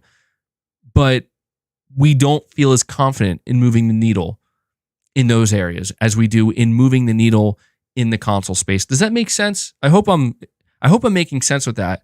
Maybe a better way to say it is that what I think Sony is going to do is, I think they're going to say, listen, we are anticipating a slower year with console sales. We do believe that the PS5 sales have peaked, but we're going to try to push as much as we can, right? We're going to come out, we're going to have a showcase, we're going to show games, we're going to show the roadmap to the best of our ability. We're going to do what we do best, and we're going to hope that that moves the needle for the console space.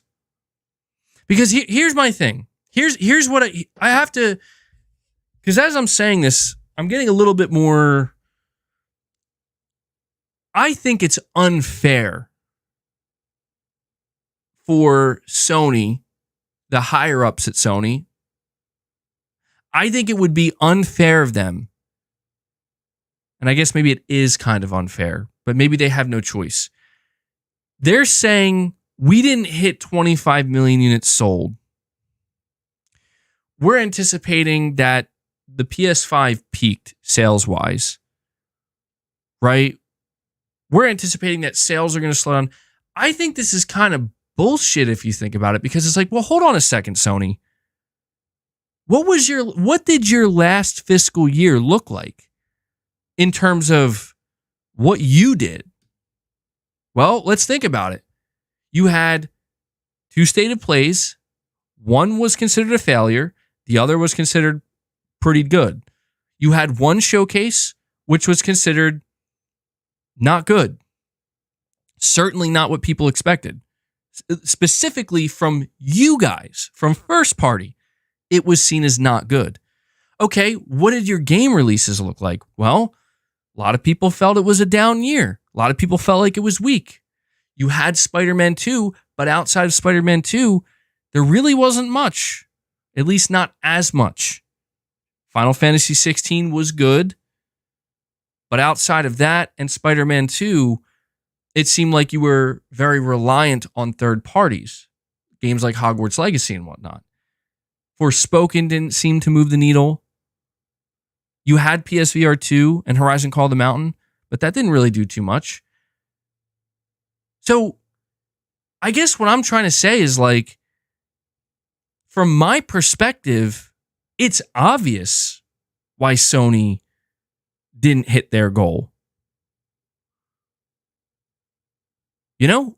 Like, it's obvious. It was not anywhere near the strongest year. I think it's kind of crazy that, so, I don't know, maybe I don't want to say it's concerning, but I just think it's kind of crazy that Sony themselves can't, maybe they don't see that, or maybe they aren't allowed to say that they see that. All right, let me get to another question here, because the more I'm kind of talking about the stuff and figuring it out myself and putting the pieces together with you guys. Here's another question. Do you think Sony is just saying what they feel like they have to say right now? And what I mean by that is it possible that internally Sony realizes, like, listen, we know the second half's going to be better. Like, we know the games that are coming. We know we're going to have a better showcase. We know how this goes. But we're not going to say that yet. Because here is, I don't know, man. The important thing is Sony's not reporting in a meaningful way to their shareholders for, at least in terms of, like, mapping out the year until March of next year or February of next year. And what's just so weird to me is it's like, I don't know, man. Are they not confident in themselves?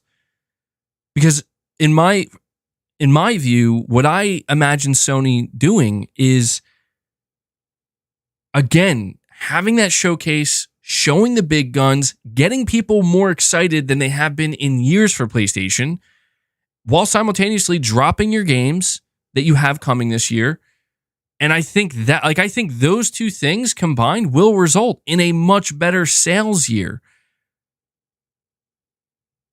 than even 2023. I don't know. I don't know, man. I wish I knew. Antonio Lopes with a super chat here says, Xbox business update is a red herring for multiple reasons. Another acquisition is probably already done behind the scenes. Sony needs to adapt immediately. Well, it depends on your viewpoint of, like, what is that adaptation going to lead to exactly? Like, what exactly do they need to adapt to? What you are basically saying is that Sony needs to adapt to becoming a publisher, a third-party publisher. That's what you're saying. And I understand why you're saying that, because it gets into another topic we're going to bring up here, right? And I'm going to go over it, but what I'll say to you is Microsoft isn't adapting, to be quite honest. Like, Microsoft did the opposite of adapt. Microsoft couldn't adapt, so they had to disrupt. And the way that they disrupted was they used their greatest strength, their money, their power that they have because of that money. And so the reality is, if Microsoft didn't have that money to spend on publishers, they would have died. Like, the Xbox brand literally would have been killed off at some point.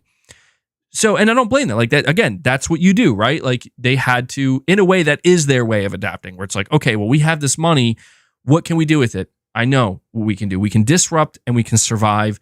And maybe that can lead to a transformation. And that's exactly what has happened for Microsoft, is now they are beginning to transform into a third-party publisher because it just makes the most sense. You spend all that money, you invest all that money, you failed to adapt to the other types of models, but maybe now you see there's a different model. That model is publishing, and maybe there's even higher profit margins there. So it all just makes sense. But the thing is, you look at Sony. Does Sony have enough studios to be able to become a third-party publisher? I don't think so.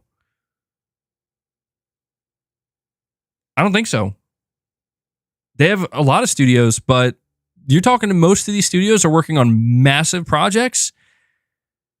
And if Sony was in the, if for Sony it was about sheer profitability, scale wise, it like, if Sony decided we want to be a super publisher, a super third party publisher, I don't think Sony could do that.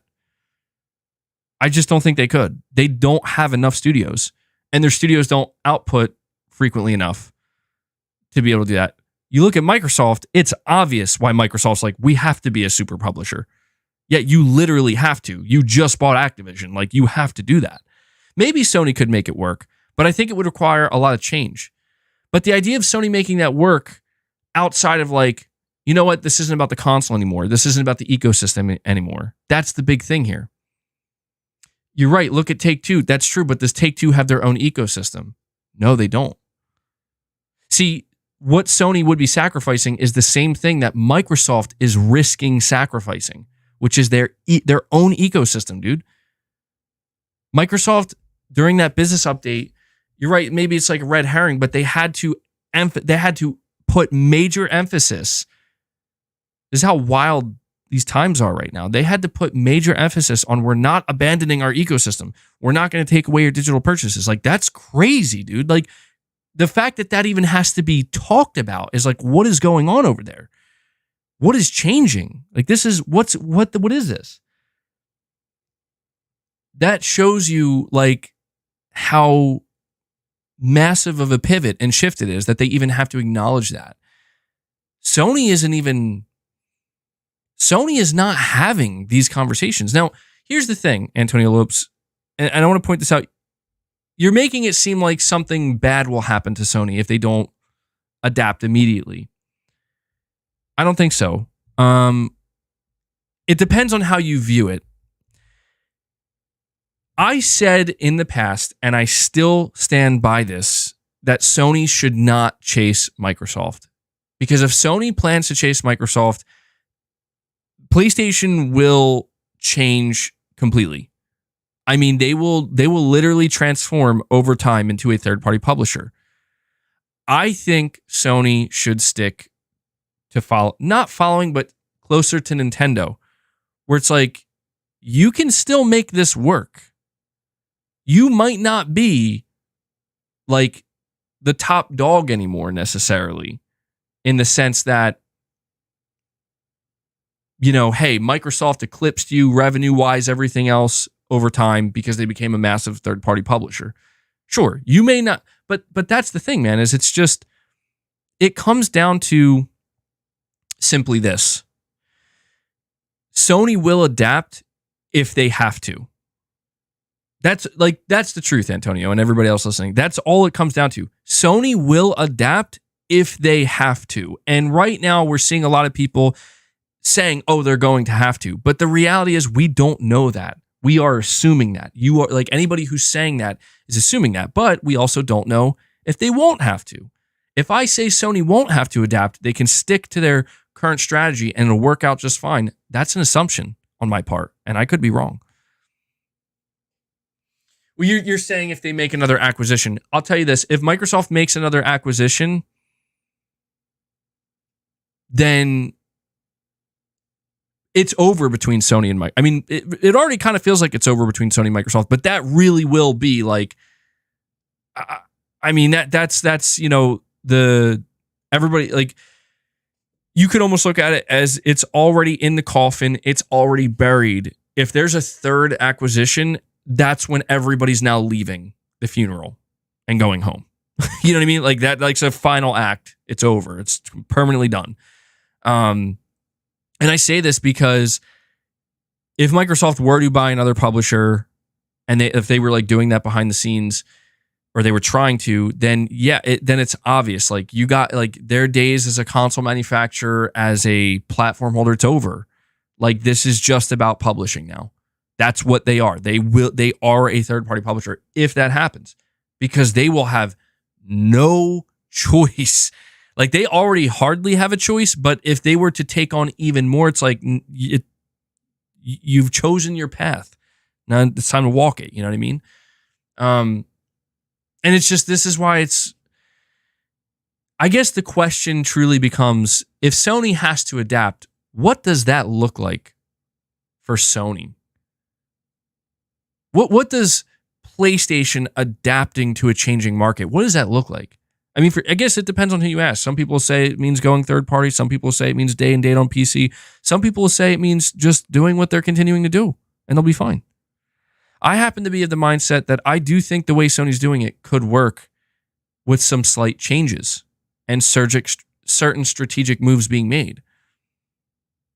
But when I tell you that Sony will do whatever they need to adapt, if need be, they will.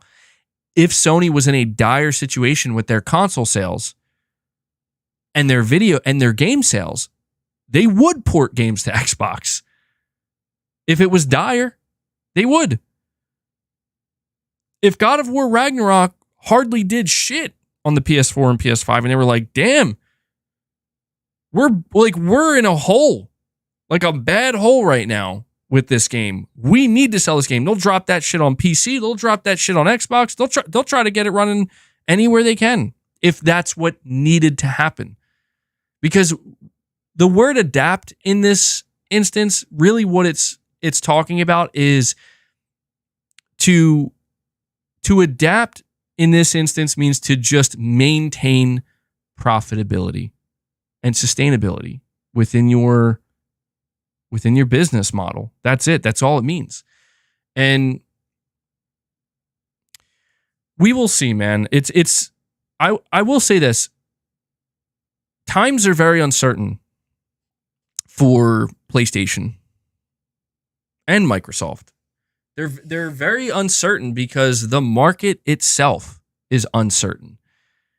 We're seeing a lot of different things happen in a very short period of time. And what these executives at these companies do understand is that what we choose to do next, what we choose to say next, and what we choose to act on next could have huge ramifications, both negative and positive. We just saw that with Microsoft. The idea that Microsoft could just announce, we're going full third party, no chance. You just killed your brand, sorry. We saw that. We saw that reaction. So what did Microsoft do? They're like, okay, let's slow our roll. Let's calm the waters. And let's make it known that this is not happening overnight. And we're taking it one step at a time. They had to do it the Sony way. Let's face it. Microsoft going third party, they're taking a page out of Sony's book. We're like, one small little step at a time. You won't even notice. And everybody will be fine with it. And that's exactly what they're doing. And it's smart. That is a smarter way to do it. I think I was wrong. I made it sound like Microsoft should just come out and just rip the Band-Aid off entirely and announce the whole slate. And the more I thought about it, I'm like, you know what? Maybe that would have been disastrous based off of the way people were reacting. I look at the way people are reacting now, where nobody's even hanging on to the whole 4 games thing that Phil said. I just want to say, I thought more people were going to hang on to that and use that. They're not. Everybody seems to understand that, this is happening, but everybody's, I think, feeling better about it because they realize it's not happening overnight. It's a slow, gradual, step-by-step process that you won't even really feel the effect of it because it's just a slow drip. And and that's the thing. If Microsoft is doing that, dude, then Sony is probably not even moving yet. You know what I mean? Sony's probably not even moving yet. And I get it. That's what's like, oh, do they have to adapt? We'll see. We'll see. A slow, gradual L. Yeah, that's one way of putting it. A slow, gradual L. That's so funny. All right, we have Ibrahim Azab. You're saying, I just hope Sony doesn't follow the trend of live service games. I get what you're saying there too, where you're basically saying that you don't want to see Sony just go full blown cringe mode and just full blown insane monetization and skins. And yeah, I don't know. Look, the business putting my business cap on for a second here. Dude, if I'm Sony, I'm just being honest here, dude. Like if I was like in the board meetings at Sony and I'm looking at our profit margins and I'm like, we need to improve this, dude. I'm looking at Helldivers 2 and I'm like, so $20 skins, right? How could and I know that sounds annoying to people, but think about it. Like, just think about it for a minute. What is stopping that from working for Helldivers 2? What is stopping $20 skins from being a thing in Helldivers 2? Nothing except dev time right now. Because they just... But think about this. I want you to think, you as the Helldivers 2 player, let's say next month, you're right, the devs are stopping it. And they might never do that. I'm not saying I'm encouraging. I'm just saying it's like if you're Sony and you need to get your profit margins up, that is the most logical way to do it. Even because that's what's funny to me. Or people are like, Sony should go day one on PC. It's like, guys, they have a fucking game right now that if they dropped a $20 Hellgast skin, they're gonna fucking make a killing like they've never seen before. And my question is, who would be mad about that? I wouldn't be. Fuck, I'd buy that skin. I'd say $20 is a lot, but you know what? I want that Hellgas skin. Give it to me. But let's say I didn't give a shit about it. I don't want no fucking $20 Hellgas skin. No skin off my back. That's what I'm saying. Like, people need to change their tune on this if they don't want to see Sony completely shift their model. People need to realize that. This game's not going to sell forever. Helldivers 2 is not going to sell forever, man. And when those sales slow down and the player base does shrink a little bit, they're going to have to, of course, but here's the thing. I don't want to see, here's what I want to see. I want to see new maps, new enemies, new weapons, new stratagems. I want to see all this stuff come to Helldivers 2 for free. For free. Free content drops, significant ones. And I want to see some skins that are premium priced because I don't mind that. That doesn't affect me at all. Make them statless or whatever. Or just, make them in line with it. There's only 3 tiers of armors. There's lightweight, heavyweight, and middle. Don't give them any kind of seriously game-altering bonuses. Just make it an aesthetic thing. And I think that would be great because I would be happy to see there's more free content.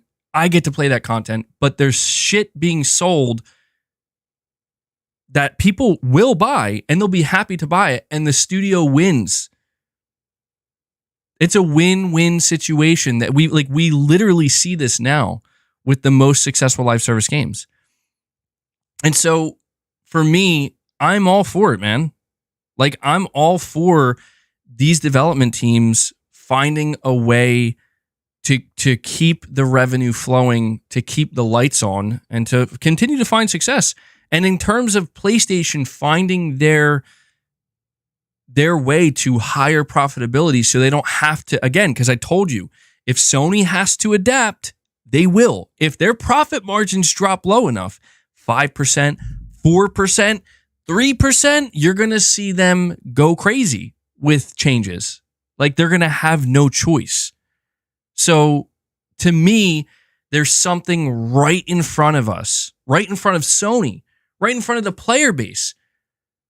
It's I'm not telling you guys, pull out your wallets and just throw money at them just because. No. But there's an opportunity for a fair exchange that doesn't hurt anybody and allows everything to just keep going. I think that's what Sony should pursue, man. I do. I think they have to handle it with care, of course. You can't let the greed shine through. That's a big problem that too many of these companies have, is they just get too greedy too quick, where it's like, listen, people will give you their money if you produce content that they're interested in, but you need to just not go like level 10 mode here. You know, like you got to keep it slow and steady. And you have to, and most important, like I said, man, there has to be a give and take here.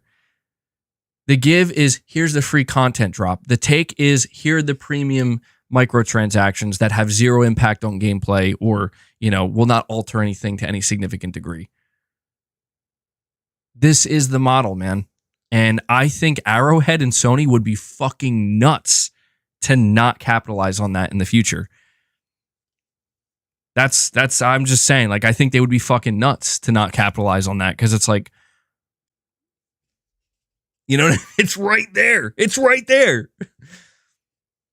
Anyway, I don't know. Maybe people disagree with that, but you're saying collabs is the way to go. Yeah, I think so. Because here's the other, think about it. What are the other options, guys?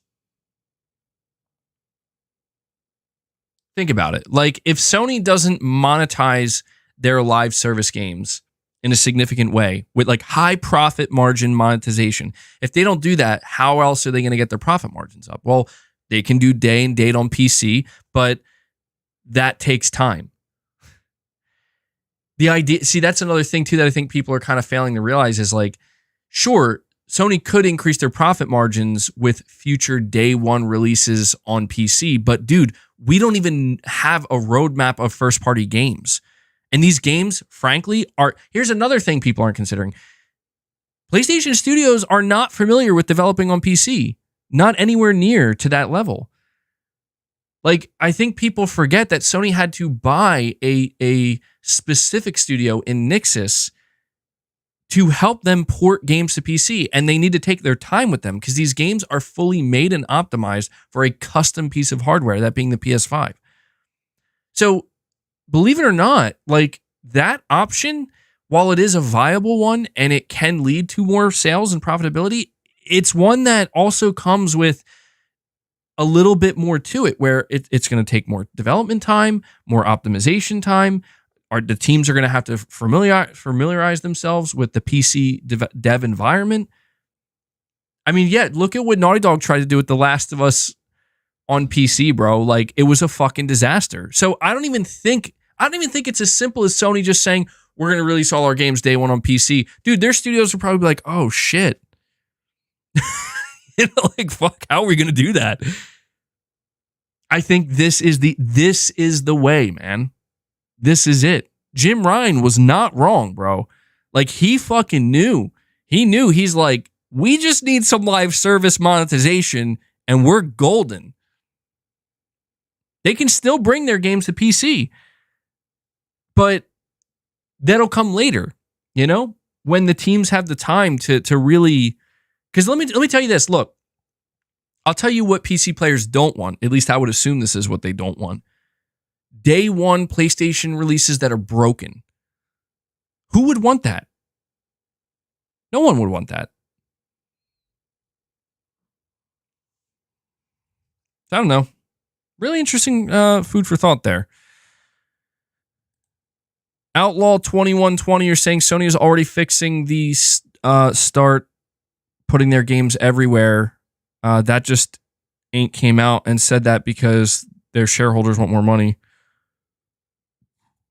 Outlaw, I'll be honest, I'm trying to understand exactly what you're saying. Are you saying that Sony you're saying they're already beginning to put their games everywhere? They're just not coming out and saying that because their shareholders want more money. I don't know that makes sense though, Outlaw, to be completely honest. If the shareholders want more money, then I feel like Sony would be more clear, like, yeah, we're going to start putting our, I mean, and he pretty much said that, like, yeah, we're putting our games on PC. We're starting to get more aggressive with that. We'll see, man. Listen, I'm ready for anything to happen.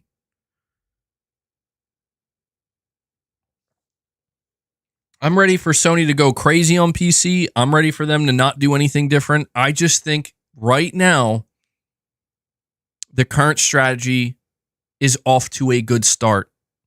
It is currently working. The strategy, single player games to sell our console, to bring people inside of our ecosystem and keep them here, hopefully. Live service multiplayer games to proliferate, further outward to PC and on our console, and make as much money off that as we can. Because here's the thing. If Sony does have multiple successful live service games and all of those live service games are monetized and constantly bringing in money, they'll be raking in that money in between their single player releases. That money will help cover the cost of those single player releases in a big way. But the PC ports don't stop either. So it's just even more money. Think of this. Right now, Sony has Helldivers 2 doing crazy good for them, and Arrowhead. It's doing a successful live service game launch. Success on a level that they never thought a game like this would ever find. That's coming right at a time where Horizon Forbidden West is about to launch on PC. A game that already came out for PlayStation 5 a couple years ago, now going to launch on PC, make them extra money. Just free money. It's just bonus money. While simultaneously dropping FF7 Remake, Rise of the Ronin, and Stellar Blade exclusively on the PS5. I'm telling you, the strategy is working. They just have to figure out how to extract more money from the giant money stream that's coming their way. That's all it comes down to, dude. Okay, well, you're right. I shouldn't use that. It's not free money. You're right. There is work and effort and development resource and time going into Horizon Forbidden West on PC. I guess what I mean to say is it's extra money. It's extra potential profit off of a game that is, I don't want to say it's not selling anymore, but it's definitely seen its sales peak, right? On PlayStation consoles. So, yeah, I think that Sony has a good thing going here. And I think if they decide to just make a strong, abrupt pivot, they risk knocking some things over and potentially ruining a good thing that if they just build off of what they have going. But I'll tell you what, this is the last thing I'll say before I move on to the next topic. Speaking of Sony's live service games, I think something that we really are going to have to see play out before we can really determine, before I can determine if this really is the way Sony should go. We have to see how successful or not successful the rest of Sony's live service game slate ends up being. That we do have to see that, because something that I think Irfan said earlier is that Helldivers 2 was not positioned to be the game. That's why, to be honest, like there's not a whole lot of ways to give these developers more of your money right now. There are only a few handful of options. You can buy the game, you can buy the $60 version of the game, or you can buy some credits that you really don't need to buy because there isn't even enough stuff in the store to spend those credits on. It's very clear that Sony did not think this would be the game that was going to bring in millions and billions of dollars potentially. But ironically enough, it's like this could be that game, depending on where you go from here. So you do have to wonder internally, which games does Sony still have cooking that they do think are going to be those big hitters? Is it Concord? Maybe. Seems like they have a lot riding on that. We're going to find out, man. We're going to find out. Maybe Fair Games, potentially. It'll be so weird if like Concord and Fair Games flop and then like Helldivers 2 is like still this massive success. That'd be so funny. Sony bet on the wrong horse again. I don't think Sony's going to win with Bungie, unfortunately. Sony seems to, I don't know, man. I'm still completely... Listen, if there's one thing that Helldivers has proved to me, if there's one thing that Sony has proven to me is that, dude, they definitely don't need Bungie. Like, buying Bungie was a mistake. Helldivers 2 has nothing to do with Bungie. You're saying because when you make a fun game without any expectations, you actually get successful. Yeah. Yeah. I mean, that's the thing too, is like, if there's another lesson to be learned from Helldivers 2, and I made a whole video kind of talking about this, it's that it at the heart of it, it was just, let's just make a really good game that we're passionate about. And people pick up on that. They do. You're saying they should have released The Last of Us Factions without the microtransactions BS. I agree with that, but it also, it's a tricky thing, dude. It's not realistic, truthfully. Like, from a business perspective, you don't spend that amount of time and money to make a multiplayer game to then, you know, basically say, like, we're not going to make recurrent revenue on this. But then again, though, maybe you're right, because it's like, why did it get canceled? I mean, Naughty Dog said it themselves, like, we don't want to work on this shit forever. And dude, they hired the Fortnite Battle Pass guy. This was, you want to talk about a game that was supposed to be the moneymaker for Sony? That was the game, dude. And I guess it just, something happened where they're like, we can't, like, we're not doing this. Like, Naughty Dog's just like, we're not fucking doing this. Sorry, Sony. Sorry, we're not doing it. And Sony probably was like throwing a fucking, somebody at Sony was throwing a tantrum. I don't know who. Somebody was throwing a tantrum at the fact that Naughty Dog's like, they don't want to do this. I don't know.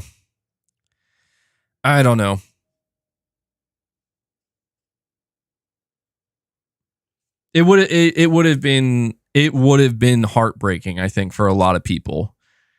Truthfully, I think it would have been truly heartbreaking for a lot of people to find out that no matter how good The Last of Us Factions was going to be, like, we're a live service studio now, guys. I think people would have fucking cried. Like, when that realization hit, where it's like, wait, what? This game's amazing. Yes. But at what cost? You know what I mean? Like, at what cost, guys? What a massive waste of resources. Yeah, that's the shit that Sony's got to be more careful with, man. That right there. You want to talk about something that's going to, like, kill their profit? Yeah. Spending years developing a AAA live service game that gets canceled, that'll fucking kill your profits. And your goodwill. Better to not exist than to be bad. All right. I want to move on to this next topic here. This one's pretty interesting. It is... Oh, hold on one second. I have an article here from WCCF Tech. Microsoft losing to Sony is a wrong gamer's perception. They want to win business, not console. Following the rumors and then the confirmation from Microsoft that several Xbox exclusives, Sea of Thieves, Grounded, Pentiment, and Hi-Fi Rush, would launch on rival consoles from Sony and Nintendo, many gamers took that as an admission of defeat in the console war. However, Wedbush securities analyst Michael Pachter shared a completely different view in his latest appearance on the Pachter Factor, believing that to be an incorrect perception of Microsoft's true gaming plans. He said the Windows and Xbox company intends to win the gaming business rather than the much smaller console business. They could do that by pursuing a much more aggressive pricing strategy on console hardware, which they would have the pockets to sustain, but that's not their plan. They will instead leverage the content they have at their disposal following the acquisition to get Game Pass subscription services up to $250 million. So this is what he says. It's a long quote. I think the whole development and promotion of Game Pass was always an acknowledgement that the Xbox is a platform and not necessarily a device you need. I think that Microsoft will be perfectly happy in a future where there are no consoles and everybody has a dumb terminal attached to the internet, to the cloud, and they stream all their games. Game Pass, that's their long game, and I think Microsoft recognized very early on that in this cycle that the future is cloud, and that if you don't have to sell a console, your addressable market goes from 200, 250, 300 million people who own consoles to 3 or 4 billion people who play games. That's their end game. Much like Netflix said, how many people watch TV? And the answer is 4 or 5 billion. So Netflix has 260 million now. I think that they, Satya Nadella being the architect and Phil Spencer being the field general executing the strategy, I think they're trying to get 250 million Game Pass subscribers without a console. Oh my God. That's going real well. Is there anything Microsoft can do to regain ground this generation? Sure, cancel Game Pass and cut the price of the Xbox. If they did that, if Xbox is $200 and they told every Game Pass member we'll give you an Xbox for $20 because you've already paid for Game Pass. And by the way, if you buy Xbox, you get all of our first-party releases for free. You would pass Sony like they were standing still. They would just lose money, but they would do it. If Microsoft wanted to win this generation, they would win the generation. This is not what they're trying to do. They're trying to win the games business by offering games to 3 billion people, not to 300 million people. That's their end game. And to be honest with you, the way Game Pass is going to work is the price will drop from $15 a month to 10, and then it'll drop to 5 with ad support. Every time you load up a game, you're going to be required to watch an ad. Dude, what is this fucking hellscape he's describing? Oh my God. People will tough that out. Microsoft's going to make a ton of money. More people are going to play games, and they're going to pay less for the privilege. So I think they win. They just don't win this console generation. Now, they will have all that other content. You're going to get Hellblade 2. You're going to get the Outer Worlds 2. You're going to get the Elder Scrolls 6. One of these days, you're going to get the entire Call of Duty catalog. You're going to get World of Warcraft as part of Game Pass. Yes, they will go to 200 million subscribers, so I think they're absolutely executing brilliantly. Oh, man. I think the gamer perception that they lost to Sony is just wrong. They lost in the console battle. If that's how you measure your worth, that you've got to sell more consoles or you suck, great. If the question is who's going to be more profitable, Microsoft by 10 times or 100 times. That has indeed been the plan for quite a while with, sorry, that's the end of the quote there. Look, man, I think Michael Pachter, I don't think he's taken very seriously by anybody at this point, but I mean, goddamn, dude, that is, that's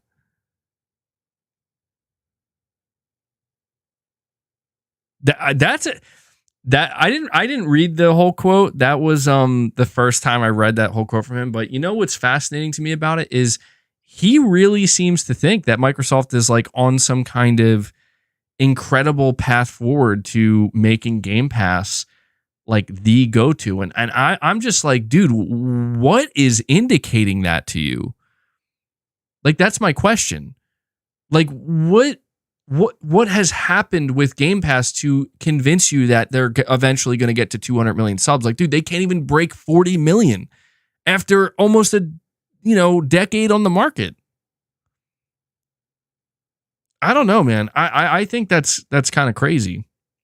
He's the guy that said that Sony is doomed.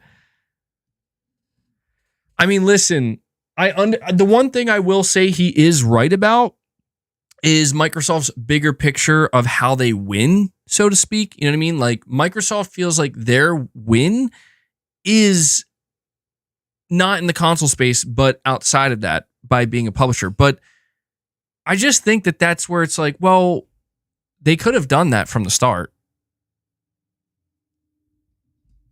Right? Like, I think that's what's kind of disingenuous here is everybody, so many people are trying to make it sound like, oh, Microsoft's making a 4D chess play. Like, no, they're not.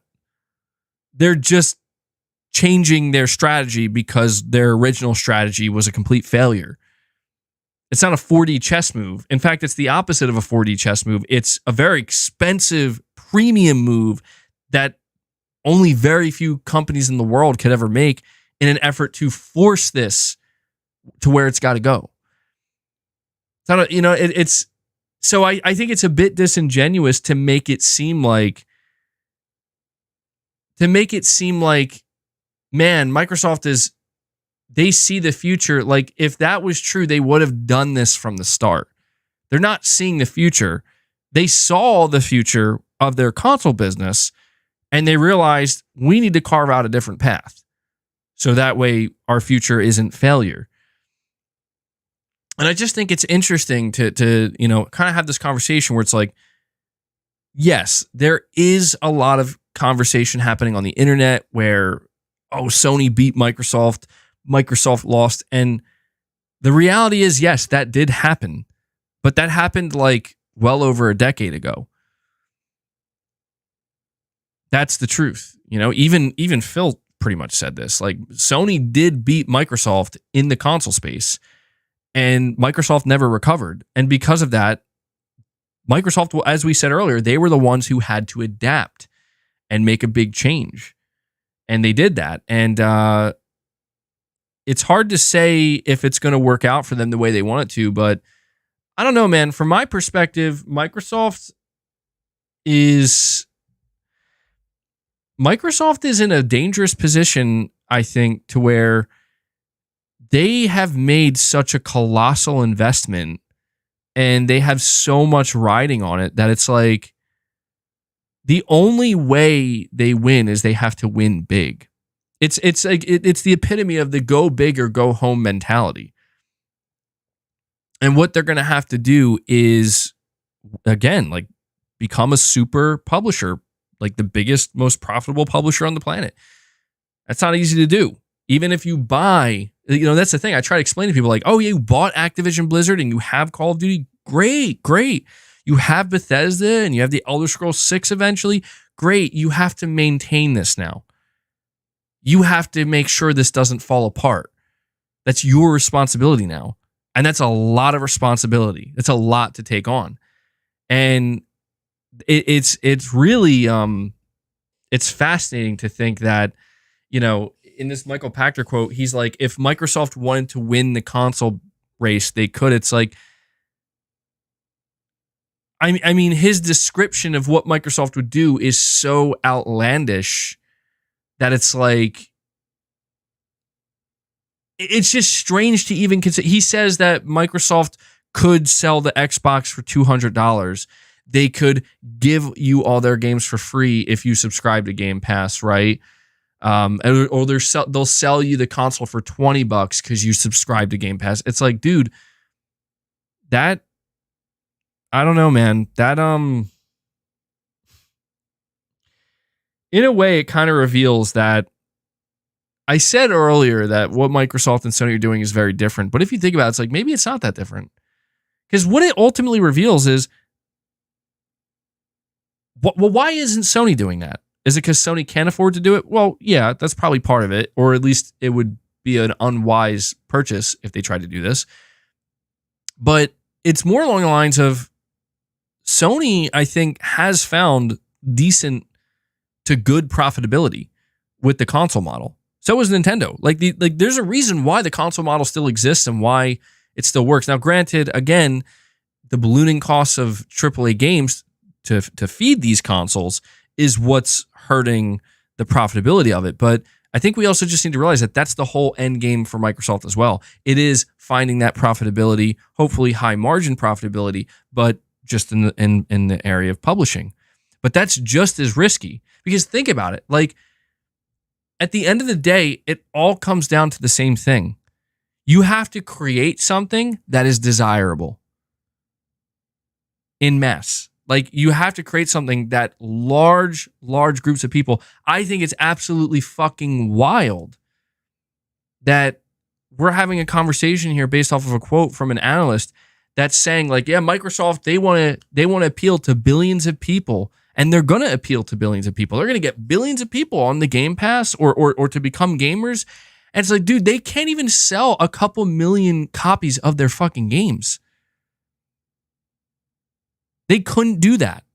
And now they can't even get to 40 million subs. They can't even get to 35 million subs on Game Pass by giving you their games.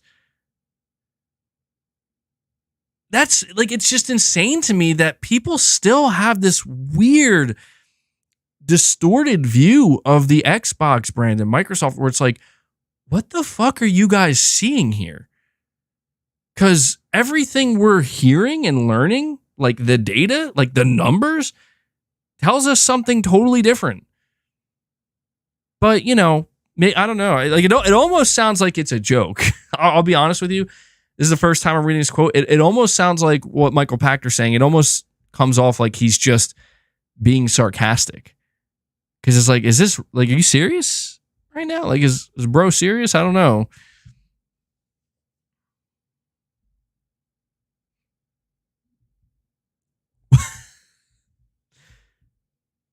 We already know that they're not hitting their Game Pass targets. Yeah, look, I'm not saying Microsoft isn't going to find success. I think Microsoft is going to be successful no matter what, just because they're going to continue to dump money.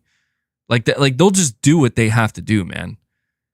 But it is so weird, man, that like it couldn't be more clear that the subscription model is not the future of this industry.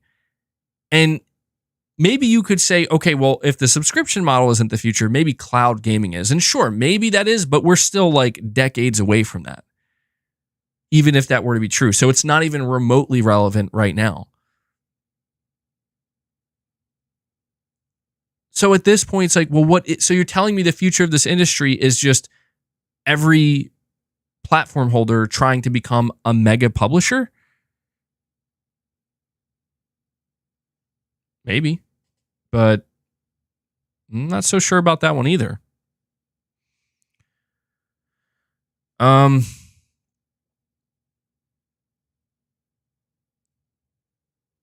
saying, make no mistake, more games are being ported despite the PR fluff trying to soothe angry fanboys. Absolutely. Yeah. And, you know, I feel like the theme of February, the theme of this month has been this conversation about Sony and Microsoft going third party. And I'm just like, listen, man, they're both already third party to an extent, you know, like they are. And I think what we really need to focus on is it's not the third party conversation. It's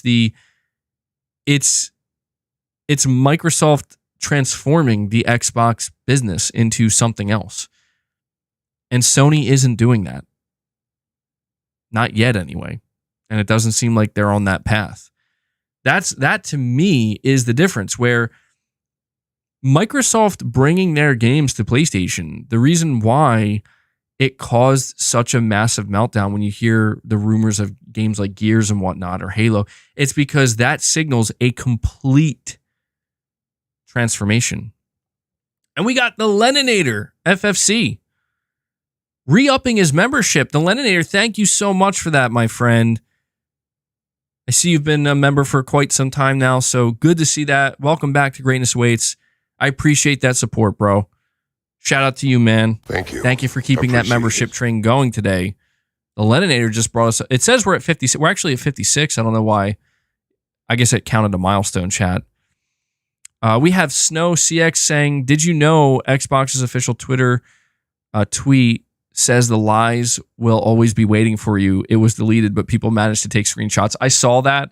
I think apparently they were responding to something regarding Lies of P, but man, it backfired on them in a huge way, where it's like, yikes.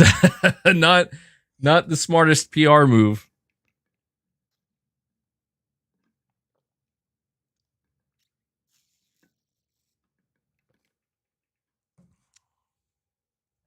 But yeah, dude, it's like, look, I think we've all accepted to a certain extent that these platform holders, these console manufacturers, no matter how much we enjoy what they do, no matter how much we have enjoyed and attached ourselves to an extent because of that enjoyment to what they do, I think we've all accepted at some point that these things are going to change at certain times. They're going to make decisions, and it's just going to happen. And I think it just leads to so many people jumping to conclusions before things actually happen. It is so insane to me to see like a report like this, where a supposed analyst is talking about Microsoft hitting 200 million Game Pass subscribers at some point. We're seeing other people on the internet talking about how, Sony's probably going to go third party. But I see so many other people focusing on the fact that it's like, well, Microsoft confirmed that it's just 4 games. Well, to be fair, I'm not seeing as many people say that, but, just this kind of like, don't say it, like it's not true. It's like, well, I don't know, man. Like all the evidence points like that is happening.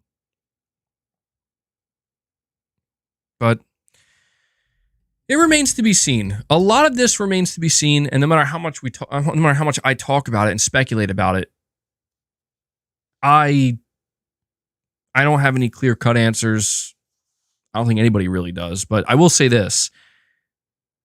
An analyst saying that Microsoft isn't losing to Sony, that it's like a gamer's perception, this is where we do need to make something clear.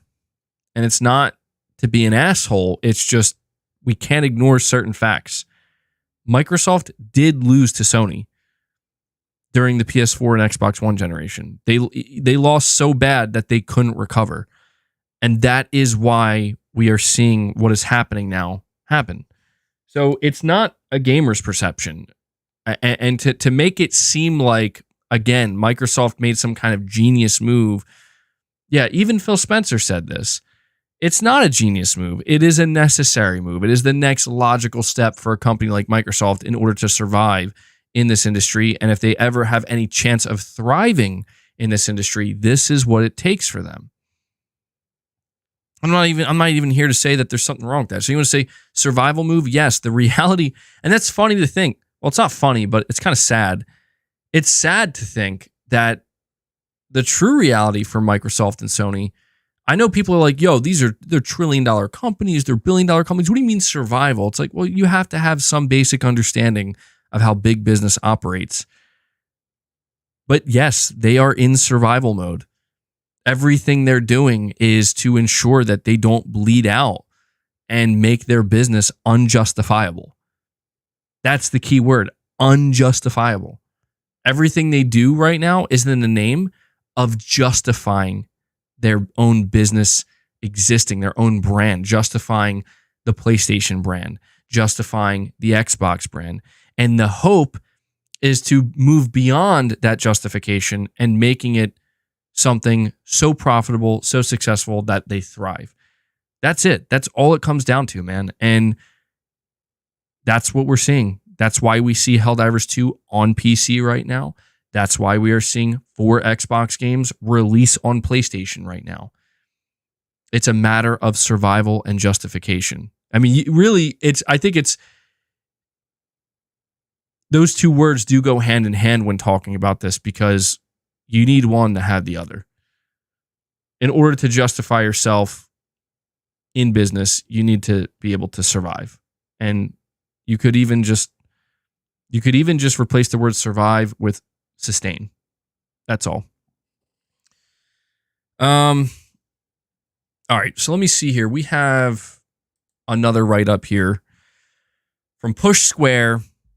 The first Xbox game has launched on PS5 and PS4. It's historical adventure Pentiment from developer Obsidian. By all accounts thus far, it's a strong port of an exceptionally well-liked game, and we're looking to bring a review to you as quickly as possible. In the meantime, there's one thing we noticed about the conversion that Microsoft may need to get to grips with before moving forward. Pentiment's list of trophies matches its Xbox achievements identically, with the same descriptions, titles, and icons. The only difference between the two versions is that the PlayStation version has 42 trophies to unlock, while Xbox has 41 achievements to earn.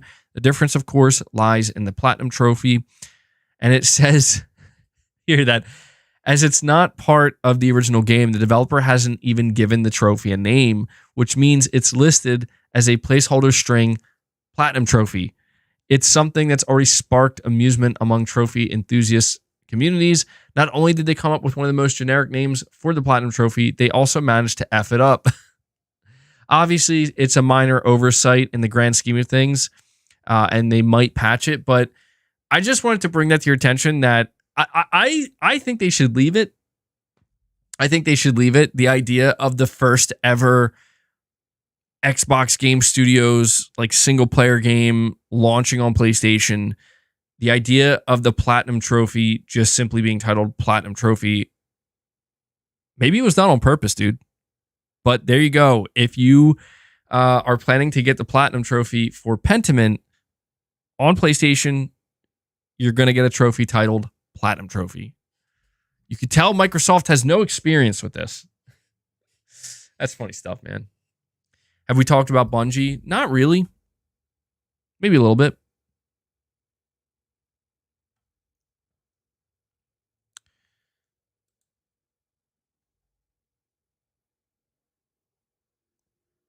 Final Fantasy VII Rebirth's director celebrates the Metacritic score. Now that Final Fantasy VII Rebirth critic reviews are out, the game has settled for a Metacritic score of 92 out of 100, earning universal acclaim and becoming the series' second highest rated game to date. Rebirth's development team is understandably ecstatic, with director Naoki Hamaguchi taking to Twitter to release a statement about the game's Metascore.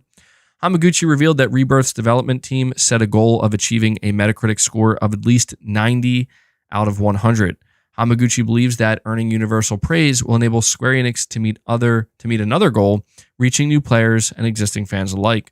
This wonderful result was only possible thanks to the entire development team's hard work and dedication, so I'd like to thank them from the bottom of my heart, Hamaguchi wrote. I've been supported by the press, community, influencers, and the PR team, and I can't thank them enough. Let's continue this positive momentum through the launch of the game, everyone. And yeah, I just wanted to share that with you because I think it's just a nice little message from FF7 Rebirth's director. The hype is real, man. We're just a couple days away now. So, but I thought we didn't have anything to play, guys. I thought this was a dry year for PlayStation. What happened? What happened? Craig, the tech guy with the super chat, says, Microsoft has already lost. I'm just enjoying the games. Yeah, man. I don't know what else is left to be said, honestly. I mean, I'm sure I'll find other things to say at certain points, but check this out. Elden Ring and Dark Souls director Hidetaka Miyazaki has said that there's a high possibility that he would delegate the role of director on future Souls games.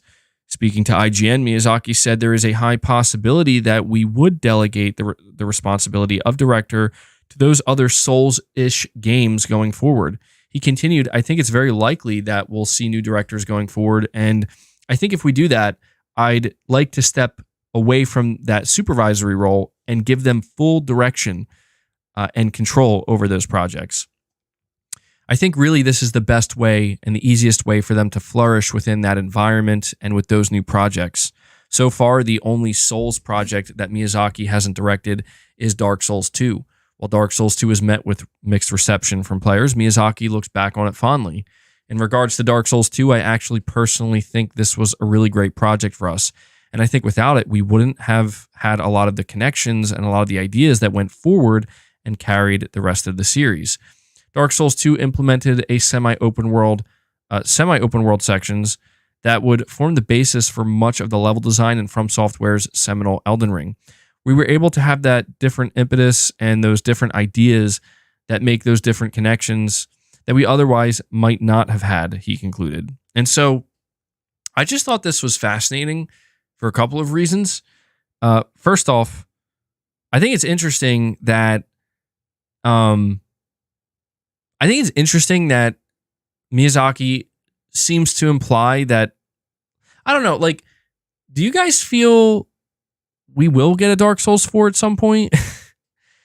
Because, I mean, I know he says, like, Souls-ish games, so we're going to, I guess what he did confirm is we're going to continue to get games from them that uses that template, of course. But, yo, shout out to Dark Souls 2. I feel like Dark Souls 2 is very underrated, man. Like, I think that people were way too hard on Dark Souls 2. I think Dark Souls 2 is one of these things where because people knew Miyazaki wasn't directing it, I think they were like a little bit harsher on it than they otherwise would have been, because I really enjoyed Dark Souls 2. I understand that there are some big differences between Dark Souls 2 and 1, for sure, but still, great game. And I think this is cool. I like the idea that, you know, he's saying in the future, I'm going to let other people direct and take over. I think that's good. I think that means we could get different ideas. Sekiro, when? I'm not talking about Sekiro. Leave me alone. Please leave me alone. Everywhere I go, man.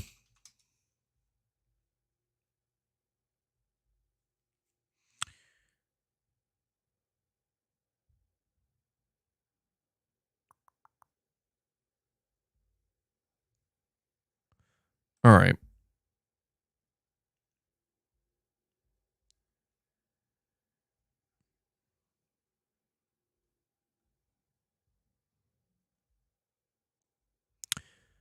Did you guys hear that? I talked about this in my video yesterday, and I want to bring this up really quick.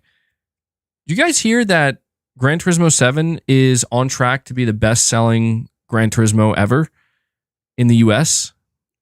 And it's like kicking ass, dude. That's good shit right there. Not entirely unexpected though. Gran Turismo is the biggest PlayStation franchise. It's the best-selling PlayStation franchise, and it's just awesome to see that, like, it's still going strong, man.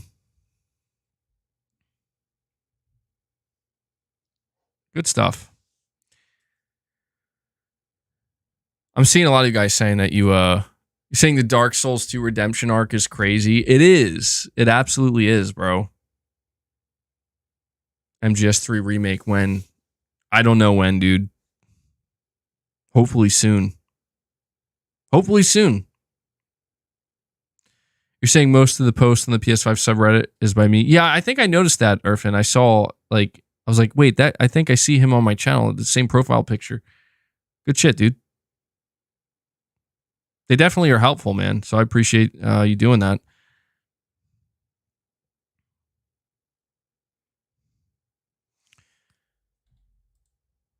So I've been seeing some people in the chat asking me to talk about Rise of the Ronin a little bit more.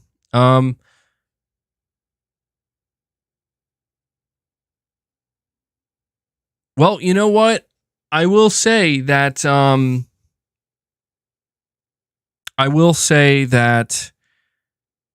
you can apparently collect cats and pet them, and that's a thing you do in Rise of the Ronin. And people in the comment section were making me aware of this. I guess this was shown in the first episode of the behind the scenes. But hell yeah, dude. That's like, if it wasn't already a day one buy, like that pretty much guarantees it. I'm very curious to see how people respond to Rise of the Ronin, because it looks like it has so much potential. I was reading the comments on the latest behind the scenes video, and there's so much positivity. Dragon's Dogma, oh my god, yeah, dude. I'm gonna have to just play both. I'm just gonna have to, dude, Dragon's Dogma looks incredible.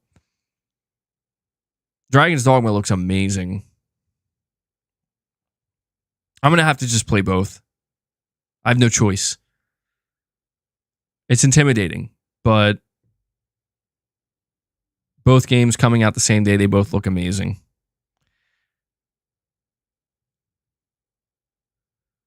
You're going to prioritize Ronin over Dogma? Yeah, that's a tough one, man.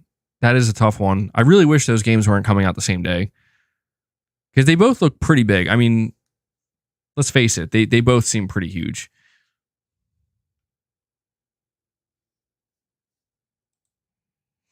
So apparently there's some kind of, hold on, let me check this before I report on it first.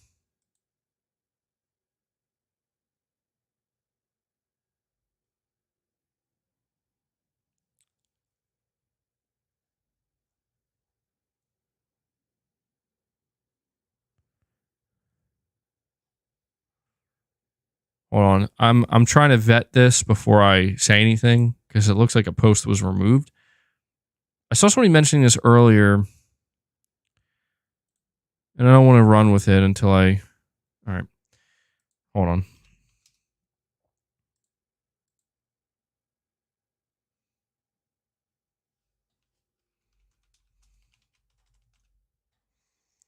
Give me a second here.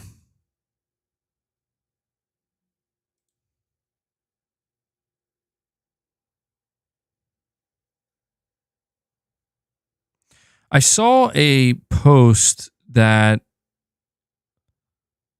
it was removed. I don't know why, though. I don't even know what the original post said, but it had to do with like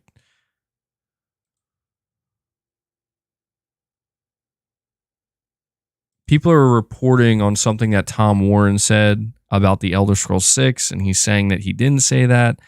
I can't see. The original post was deleted, so I don't even know.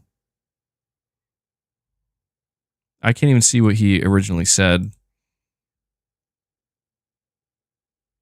So I guess this is just a whole lot of nothing. Yeah, I don't know. You guys know what I'm talking about? I guess it doesn't matter. Yeah, Dragon's Dogma 2 has an uncapped frame rate, which is fascinating. VRR would probably, be the way to go with that game. He was speculating that the Elder Scrolls 6 wouldn't be exclusive. Oh, okay. Keyword being speculate. Yeah, the Elder Scrolls 6 is not going to be exclusive, dude. Like, are people out of their minds? Like, what kind of who? In all seriousness, like, who would be sitting here after seeing 4 Xbox games just announced? And you're really gonna make that bet that, oh yeah, it's gonna be exclusive. Like, no, it won't, dude. It will not be exclusive. Microsoft isn't that dumb.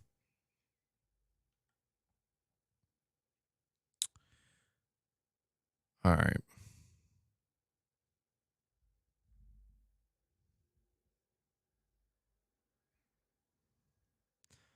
I'm just double checking to make sure I didn't miss any like kind of new reports that came out as we were talking about our topics. No, it seems like we're good. All right, so here's what we'll do. We're at where we at? 2 hours and 47 minutes. Elder Scrolls 6 coming in 2029 at the earliest. Yeah, dude, it won't even matter. I did see that. Stellar Blade's file size, 35 gigabytes. That's pretty good, man. Been doing some work with that Kraken compression technology, it seems.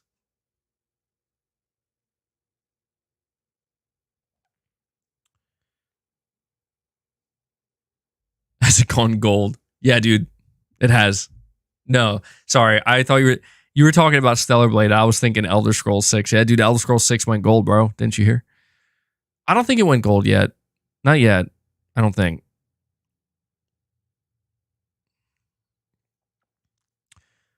Reaper, you're saying there's speculation that since the 4 Xbox games are releasing so soon that there will be more in the second half of the year? Yep. Yes. That's absolutely what's happening.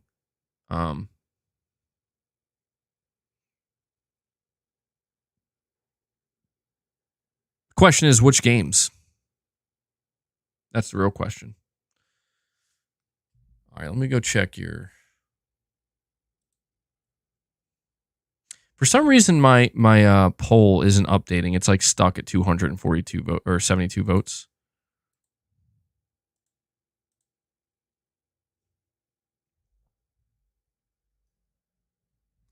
Saying I don't know why Phil lied. He's just making it worse. See, that's the thing, dude.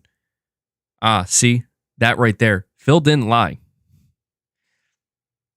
Phil didn't lie.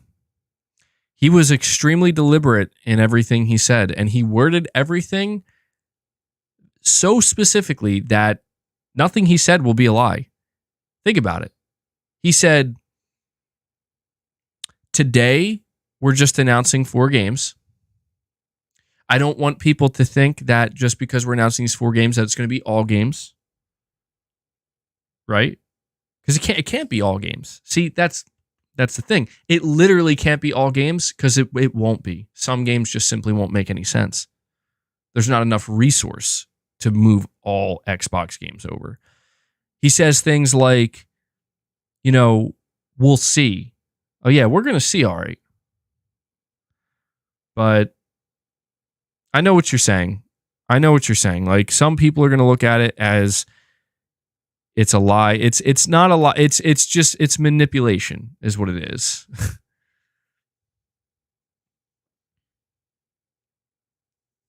Can't be all of them because right now it's just 4. Now, when I say it won't be all, I just mean like it'll be 99%. So there's like 1% that won't make it. Like Sunset Overdrive isn't going to come over, Like, Redfall will remain exclusive. That's so funny, man. Yeah, it's interesting times. I wouldn't be surprised if Starfield comes at the end of the year.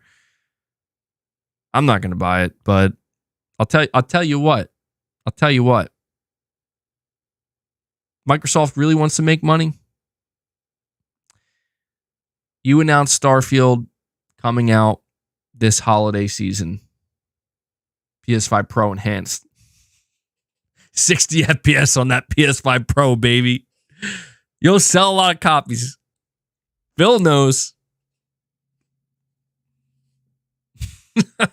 You know what? In all seriousness, though, isn't there like a DLC coming out? Like a big like DLC or something for Starfield? Maybe they'll do it alongside that.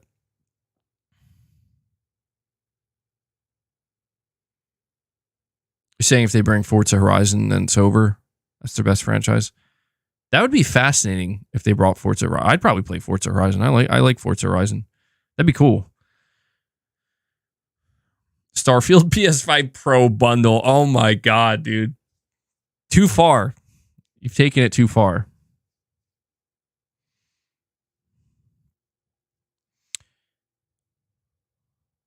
Starfield 2.0 complete rework is needed.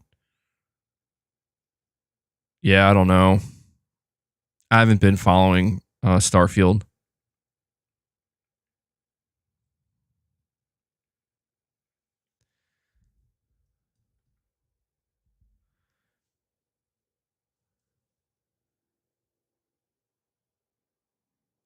What if like Microsoft is doing this in the hopes that Sony will reciprocate, and then if Sony doesn't reciprocate, they're like, we're not doing it anymore?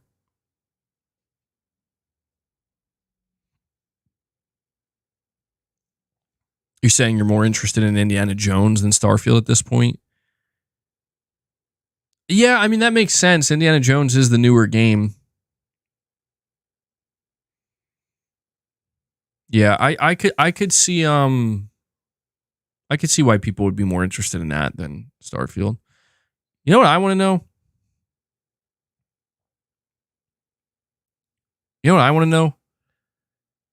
I want to know if Halo is going to show up at the PlayStation Showcase. I'm just kidding. No, Halo would not show up at a PlayStation Showcase. Dude, I want to know about Sony's plans for announcements this year, bro. I don't mean to sound so... It's not that I'm unhappy with what I have to play now. I'm very happy with what I have to play now, but man, I'm just so... It feels like forever, man. It feels like we've been waiting for forever to hear from these studios. I feel like we're hearing more. We're hearing so much more from like Xbox studios, even if they are about like some games coming to PlayStation, than we are about Sony's own studios. I'm just dying to know, man. I want Sony to kill it this year with the showcase. I do. It's been very quiet on the showcase rumor front. We're going to, in just about a week, we're going to be into March. And after we get through March, that's when it really begins. April, May, June. And I'm going to keep waiting for now. Yeah. It's been 84 years. It feels like it's been, honestly, since 2021. Since September 2021, it feels like it's been that long. It's hard for me to really count the showcase from last year.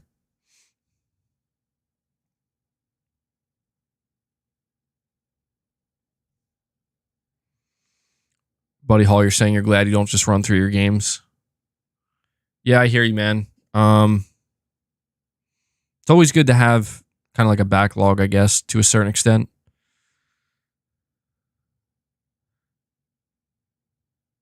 You think Sony could do 2 showcases this year? They could do a showcase in May or June, and then they could have a second one in September showing off the PS5 Pro. Ooh, now that sounds good to me.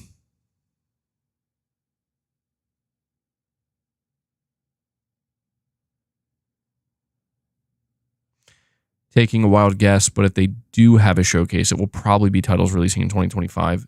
Yeah, so what's interesting is, again, like Jeff Grubb, he said that he heard there's a new Astro game coming this year. That would be awesome. We also want to remember that Until Dawn is apparently coming this year. Concord's still coming this year. So we definitely have stuff coming this year. But yeah, I get what you're saying. When it comes to like the bigger games, like the more heavy hitter games, the soonest we could expect release dates for those are 2025. But I think if Sony wants to have a really good showcase, they're going to have to show games that might be further out from that. Show a game that might not be ready for 2026. I mean, look, if we get a showcase this year, we're going to see Wolverine, right? Wolverine's a 2026 game. Twisted Metal. Yeah, Sony might have a couple little surprises in store for us this year, which would be very welcome. Because, we're good now. We're eating good right now. But after April, we really don't know what's coming. So Sony seems to have their games lined up almost perfectly to get us past April into May. And if they want to do another showcase, they could do it in May. Yeah. Yeah, with the leaks that came out, yeah, they're going to have to show something of Wolverine, I think. Definitely.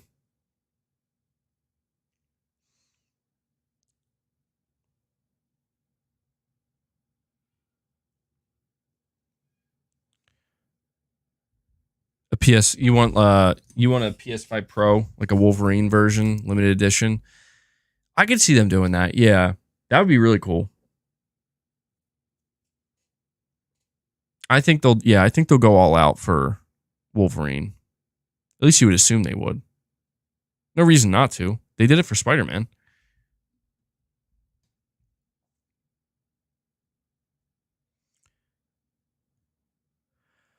Guys, let me see, we're just 2 minutes away from hitting the 3-hour mark.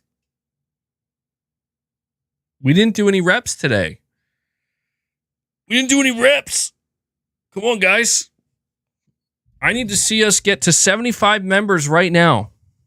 We need to hit 75 members so we can do some reps. I can blast some metal, and then we're going to go in the members lounge. I'm like half kidding. Like, I'm definitely not doing reps if we don't get to 75, because I'm feeling quite exhausted for some reason. But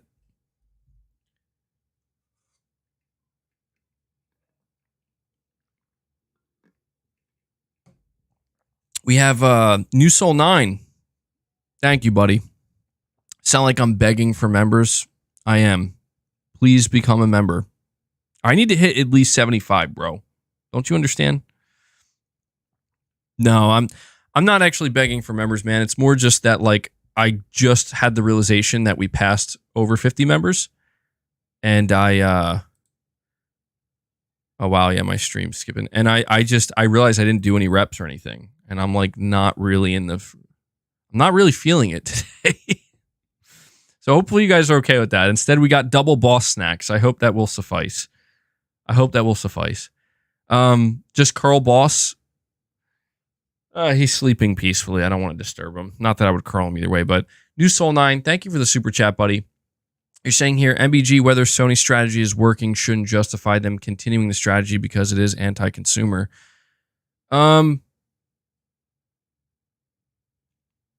I mean, I guess, man, I don't like...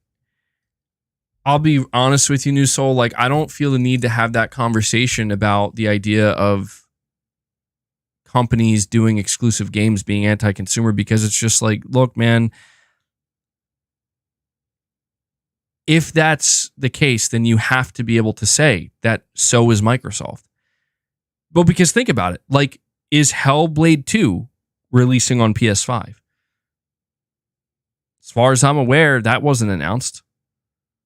So I guess Microsoft's anti-consumer. So is Sony. So is Nintendo. You know, why can't I play certain PC games on my PS5?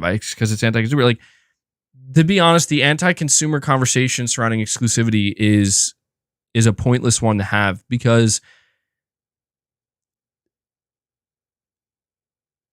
it's not that most companies are not inherently pro-consumer. They're just not. Like, most companies, if not all companies, the bottom line is they want to be profitable. They want to make money, but they have to work within certain constraints to work with the market. They have to be as fair as they can about it while extracting the most out of it that they can. And so my stance on exclusivity, man, or at least my stance on what Sony's doing, I don't necessarily think it's anti-consumer as much as it's just they have a business model, and everybody's familiar with that business model. Everybody knows what it is they're trying to do. And I'm not saying it's not anti-consumer. I'm just saying that I'm okay with it. You know, like, I'm okay with a video game, a platform holder. I'm okay with a platform holder saying, we want you to come to us. We want you to buy our console. We want you to invest in our ecosystem and our platform. So we're creating exclusive games and locking down some exclusive games to make, you know, to do that.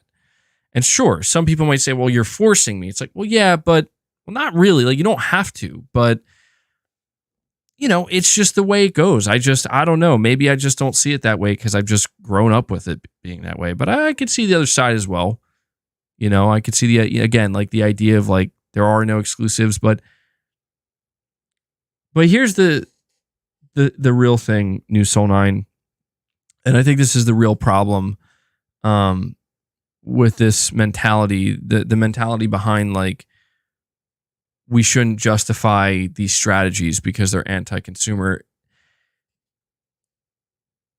I think when you say that, there's a little bit more to it underneath the surface. And when you try to get to the heart of it, it's like, well, what are you really saying? What you're really saying is there should be less competition, to be honest. And that's a slippery slope, man, because it's like, when there is no more competition, then the question then becomes, how do these platforms even justify their existence? If everything is just shared and the same, what differentiates them? Nothing does. So what happens to them? Truthfully, they probably all just merge into one big thing. And while that may sound good at first, that's actually very concerning, because it'll just lead to one option. And having just one option is not going to be good. So it's a slippery slope, like I said, man. You gotta be able to understand that something that may seem anti-consumer on the surface, when you dig a little bit deeper, it turns out that it's not as anti-consumer as you might think. It's actually leading to competition, and that competition is what leads to different options ultimately. But, you know, I've said in the past that it would be cool to have some kind of, like, perfect utopia in gaming where, you know, nothing has to be anti-consumer and everything can be perfect, but it's not realistic. It's just not realistic, unfortunately. So you're saying, wait, how does that affect competition? They still need to sell the games they made, which is the thing that matters the most out of the console. Well, all right. In this case, I guess you're referring to So you're basically saying that it's anti-consumer from the platform/console perspective, because what you're saying is that the only thing that really matters is selling the games. Well, here's how I view it. What you're describing is a future or a gaming industry where there are no actual platform holders. There's just games. There's no consoles, there's no platforms, there's just games. But see, even that doesn't really fully compute with me, because it's like, well, how does that work? Like, where do I go to play these games? So presumably there has to be storefronts, right? But if there's a storefront, then there's going to be another rip from every game sale. Who's that going to? Well, that's going to go to somebody. In this case, Sony, Microsoft, Nintendo, Valve. So, do you see what I'm saying, New Soul? Like, hopefully I'm explaining this correctly, where it's like, you're right that the game sales are what matter, and there has to be competition within the games themselves. I want to buy this game over that game because that one looks better, and these two games are competing for your money, but these games need to be sold at a storefront. And so the need for a storefront exists. And because that exists, there's going to be companies that see, oh, we can do that. We can provide the storefront. We can sell the games, and we can just take that little rip. We can just rake in our own revenue because we provided the storefront. But there you go. See, that's what creates the competition. Where there's already competition amongst game developers and games themselves, now there's multiple storefronts to which these games are going to be sold on, and now there's another layer of competition. And you see what I'm saying? Like the idea of there being one unified storefront, that would be a nightmare. See, that's where the nightmare scenario exists. Because let's say Microsoft, Sony, Nintendo, and Valve all come together and say, let's just create one united universal storefront. Holy shit, they can do whatever they want. If that's our only option to buy games from, right? Of course, we're talking digitally. And this also speaks to the need for, I think, physical games. So it's not, you got to be careful, New Soul, I think, because like,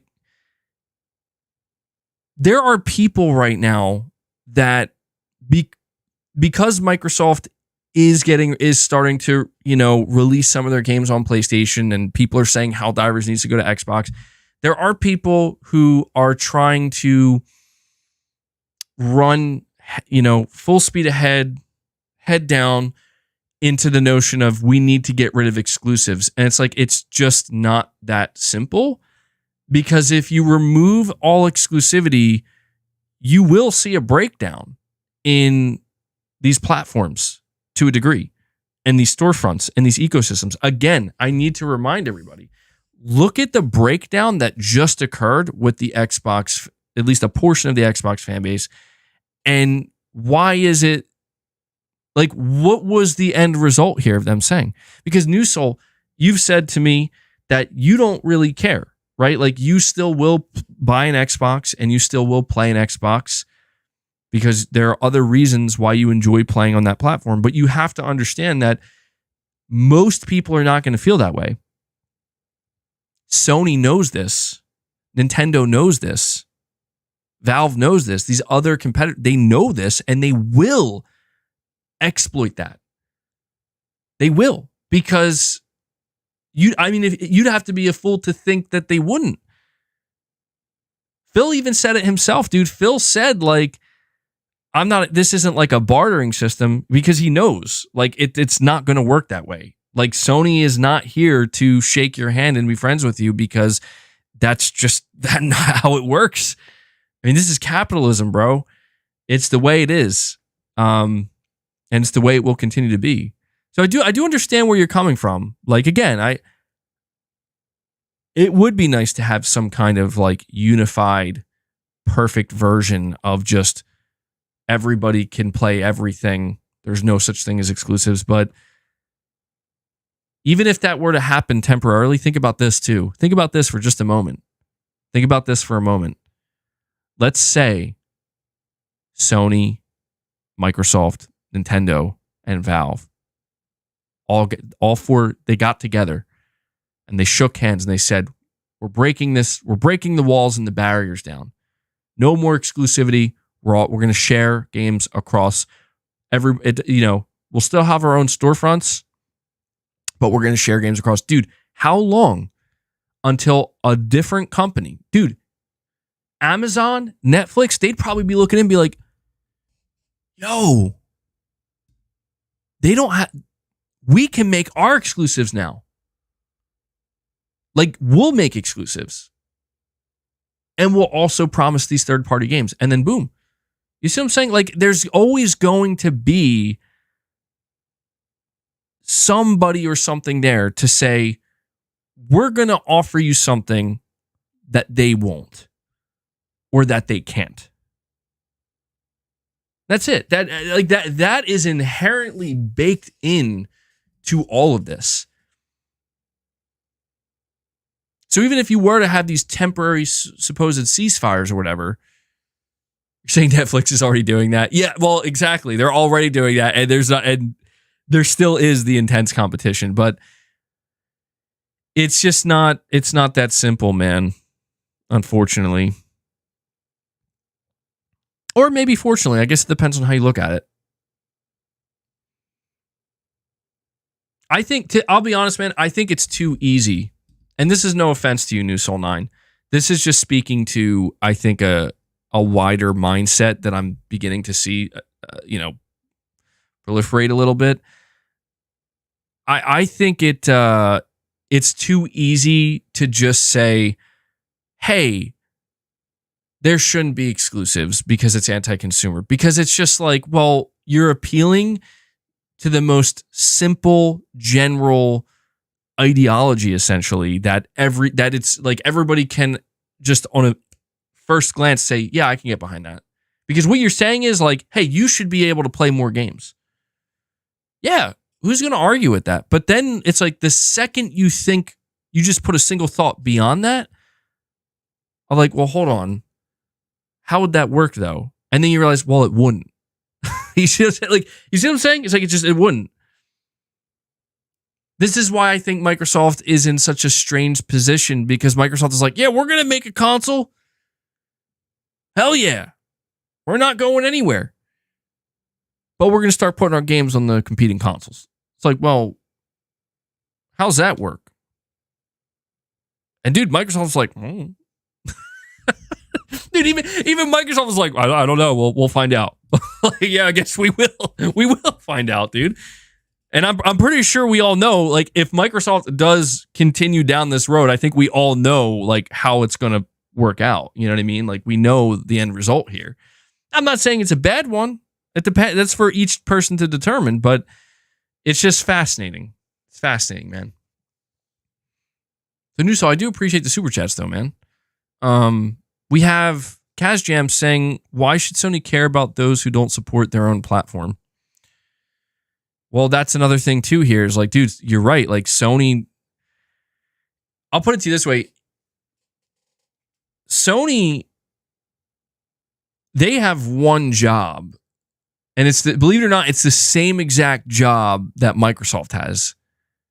And it is, you got to keep your brand healthy. And I want to just say that too. Like, Microsoft made it clear that what they're doing with their games is for the overall health of the Xbox brand. And that's important to understand, because it's like they say that while simultaneously saying,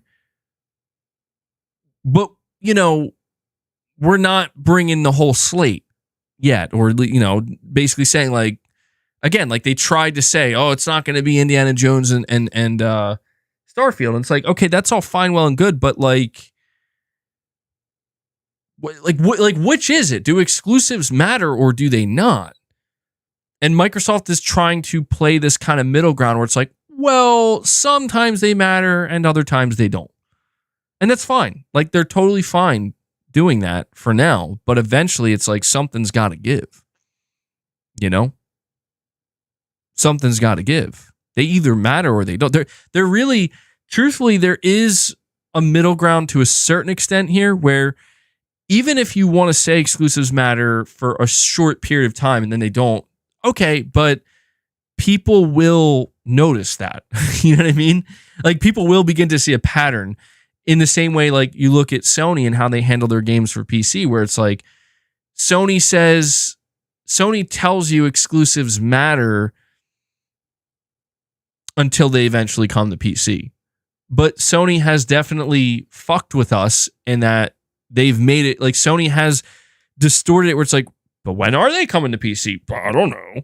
You know what I mean? Like, where's Ghost of Tsushima on PC? I don't know. When's God of War Ragnarok coming to PC? I don't know. So you can kind of play, you can only play the middle, I guess you could say, if you're willing to completely distort the field and be totally non-transparent about when and how. And I feel like that's what Microsoft is doing right now. Like, Microsoft is distorting the field completely, where it's like, yeah, 4 games and maybe not all of them, but maybe some of them, and we'll see. And I don't know. It's like, okay, well, I'm fucking distorted. Like, I don't know. I'll make my own assumptions, but I don't know. And but I think at some point it's like, there, like, over a long period of time, there will be a pattern that forms naturally. Like, we are now seeing a pattern with Sony where it's like, you're making a pretty safe bet to think like, oh, I'll probably get this game about 2 years later. Like, there's a good chance if I wait on PC, I'll get this game maybe 2 years later. You know? You might not be right, but that's kind of the pattern to a degree that we've seen. But it's still not that clear, because it's like, well, when's GT7 coming to PC? It's like, I don't know that it is. So maybe that's exactly what Microsoft could do, man. But here's the point. Here's the point, though. If they do it that way, then that's Microsoft telling you exclusives still matter. So, New Soul, you're saying, ABG, I'm not implying exclusivity should be gone, but just shifted exclusivity in any other aspect that doesn't affect with the game themselves. Let me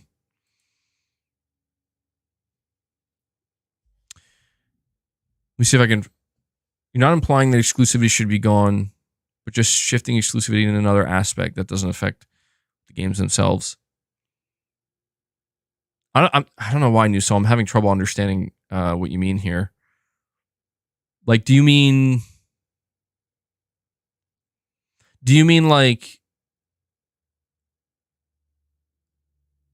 Do you mean that everything? Are you like basically trying to say that everything should be just like a timed exclusive? Like transparently, it should be a timed exclusive?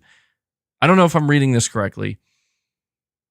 That's like kind of what I'm getting here. Is you're like maybe saying that if everything is a timed exclusive, then it will ultimately be pro-consumer because it'll be available for everybody, but it can still benefit somebody, I guess, by being like a certain platform holder by being timed exclusive.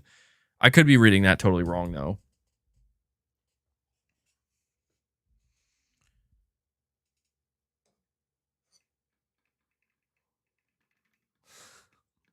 I don't know why Boss thinks this is for him.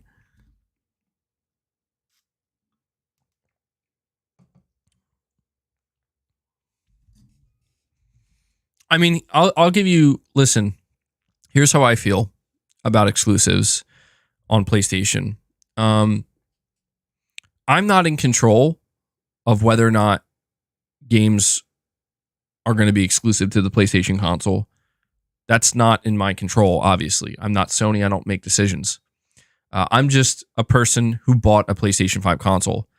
And to me, exclusives have given that console a bit of a, not just the PS5, but the PlayStation console itself. Exclusives play a vital role in making that console very appealing, but also unique in that it's not just a you know, piece of hardware that runs games. It's a piece of hardware that runs games that also has games that only this console can run, right? And so just naturally, it has a greater appeal because of that.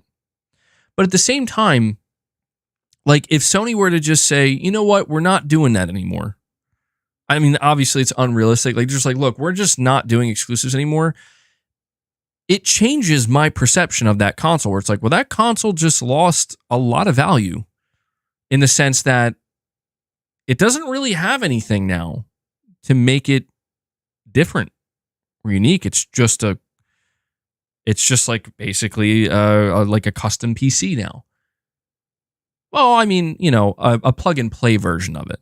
So it would still have that console uniqueness to it. But I think you understand what I'm saying. It just, there is no true actual identity anymore. You know, it's just a box that plays games that any other box can play. And then, you know, at the end of the day, it's like, well, am I still going to buy that box? Is that still a box I'm going to choose to game on? Maybe, probably. I, you know, play for trophies. And new, so I feel like that's kind of like what you were mentioning, where it's like, you'll still play on Xbox because there are other reasons why you're there. And so maybe I would find that out about myself, that, you know, it's not just the exclusives.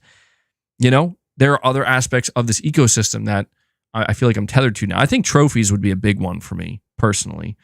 But also just, I don't know, I grew up with the console. So truthfully, it's like, I would always gravitate towards a console just because I've always felt like they're kind of, you know, console experience is just, I don't know, something about it.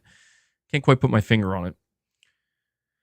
But, you know, I would definitely question like Sony. Like if Sony got rid of exclusives, I would definitely question like, all right, well, what's your, so like what place does the console now have in your business?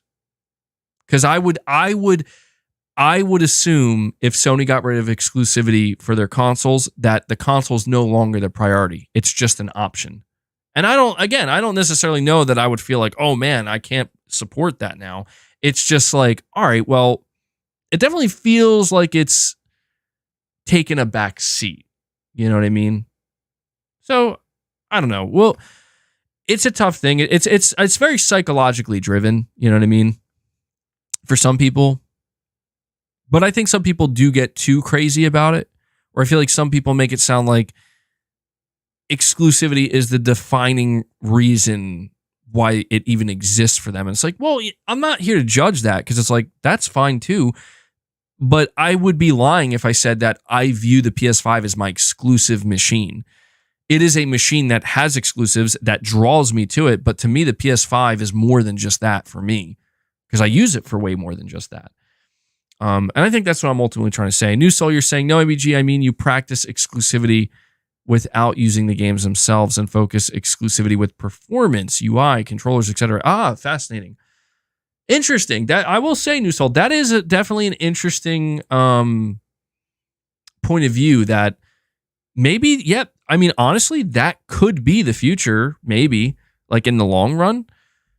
I didn't really consider that. I think that would be a tough situation for a lot of people, though, because it's like the only way that would work is everybody would collectively have to undo essentially like the mentality of exclusives. Because again, even Nintendo, bro, like the idea of Nintendo relinquishing their exclusives, it's like, how though would that ever happen?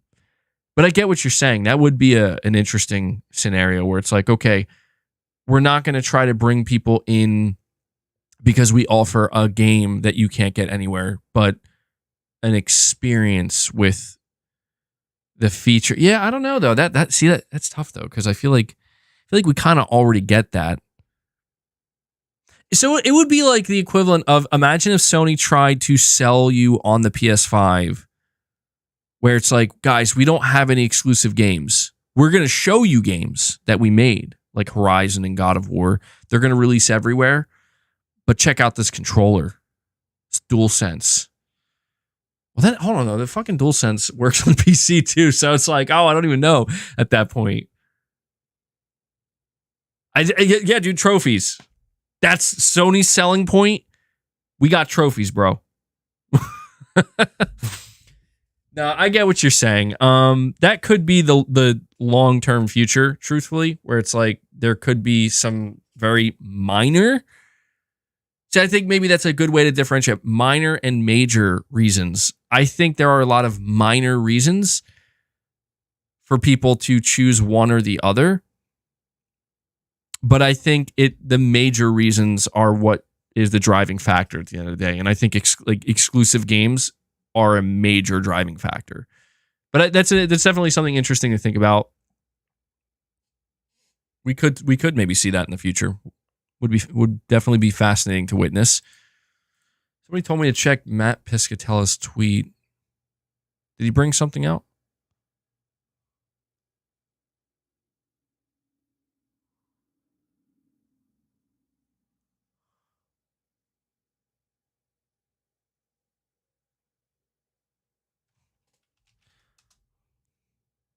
Hold on. Let's see.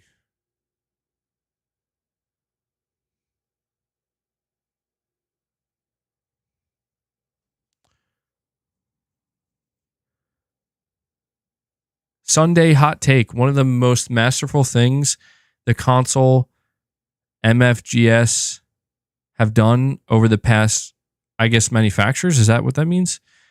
Have done over the past nearly 50 years is somehow convincing a part of the most dedicated audience that somehow exclusives are a benefit to them.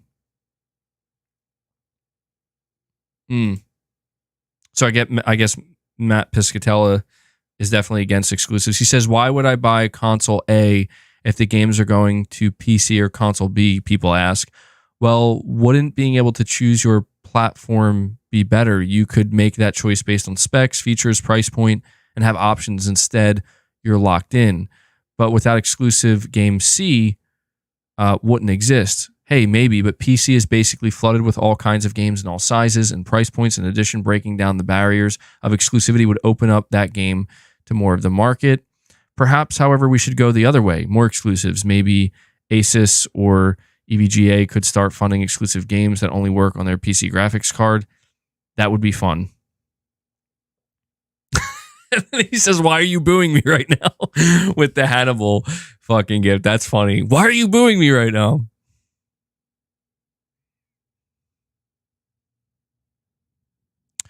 I mean, yeah, I can see that side of it. It's not hard, in my opinion, to see the other side of it. Is my stream okay? But I don't know, man. Because I guess it feels like these platforms and these consoles.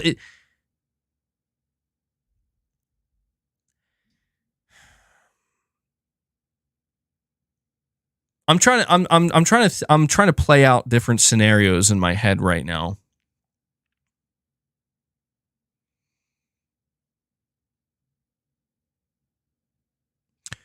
All right. Well, let me ask this question then. Here's an interesting thought to have. Let's imagine the gaming industry, the console market, right? But exclusives never existed. Saying there's a lot of buffering right now. Sorry, I'm trying to make sure this says the stream's audio bitrate is low. Are we okay right now? I don't know. Are we good? No buffering on your end? All right, I guess we're good. You're saying you'll quit gaming forever? See, that's fucking crazy to me. I could definitely not say that. Like, if tomorrow exclusives didn't exist, I wouldn't quit gaming. Certainly not. I would definitely question what the future of gaming looks like. How, what's different now? What's different in the console space? A lot of things would change. But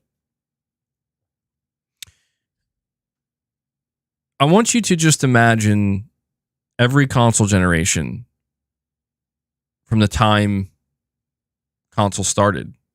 But, we could think Nintendo, Sony, Microsoft. And I want you to imagine there were never any exclusives whatsoever. There were never any exclusives. Every single game was multi-platform. What would the landscape look like right now? What would that have done to the console market? Would the console market even exist anymore?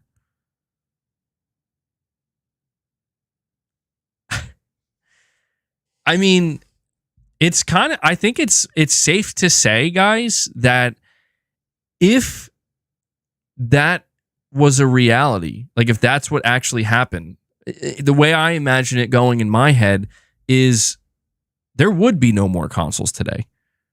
There would be hardly any hardware. There would be some, but Nintendo, Sony, Microsoft would be just video game publishers. You know, like, but I don't, again, man, it's, all right, look.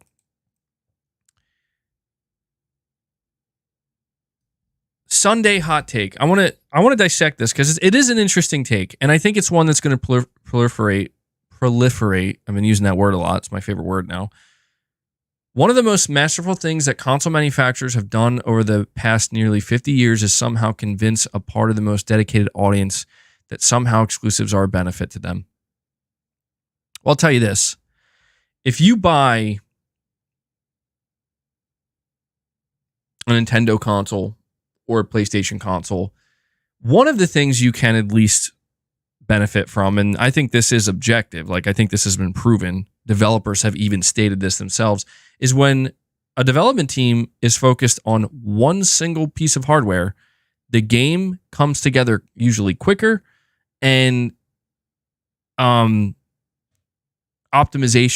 is through the roof. Like the game, usually, most of the time, I'm not saying it's universal because there have been instances of that not being the case, but you have a much higher chance of this game being just like fully optimized. You know, like they didn't have to worry about, well, we got to make sure it runs on PC and all these different specs, and we got to take in all those consoles.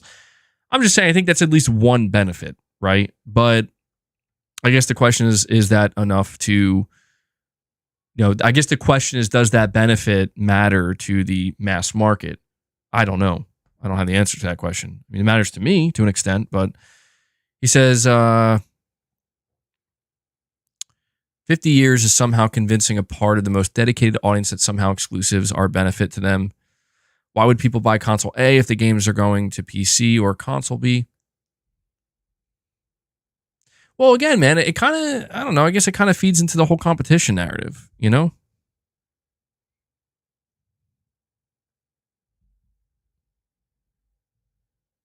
You're saying I need to pronounce my favorite word properly. It's proliferate. That's how you say it, right? Mark Tech with a $10 super chat. Thank you for that, man. You're saying people who argue about other exclusives are dishonest. Look at iPhone. With iMessage being huge, people now want it ported. You give those guys a hand and they take an arm, always shifting goals. Yeah, I do think it's just human psychology at the end of the day, man. I do. Like, I think there is something driving this where it's like people do like having something that's walled off. They do. And, people can, like, you could judge somebody for that, but it's like, it doesn't, like, your judging of that doesn't really matter. It doesn't, because all that matters is that mentality exists.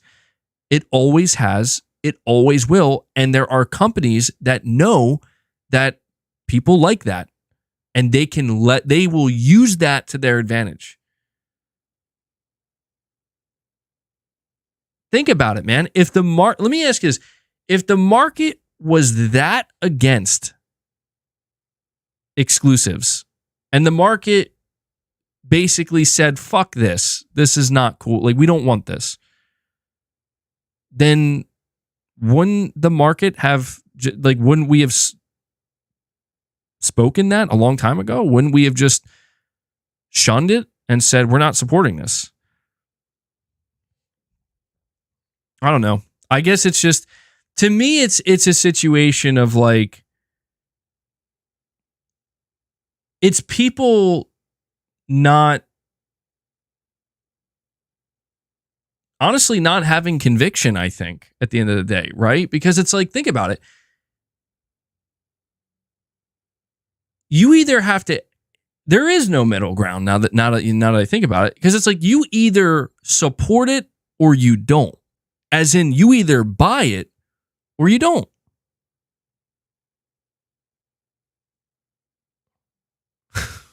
Thank you, Gaming Survivor. I'm glad I pronounced it correctly.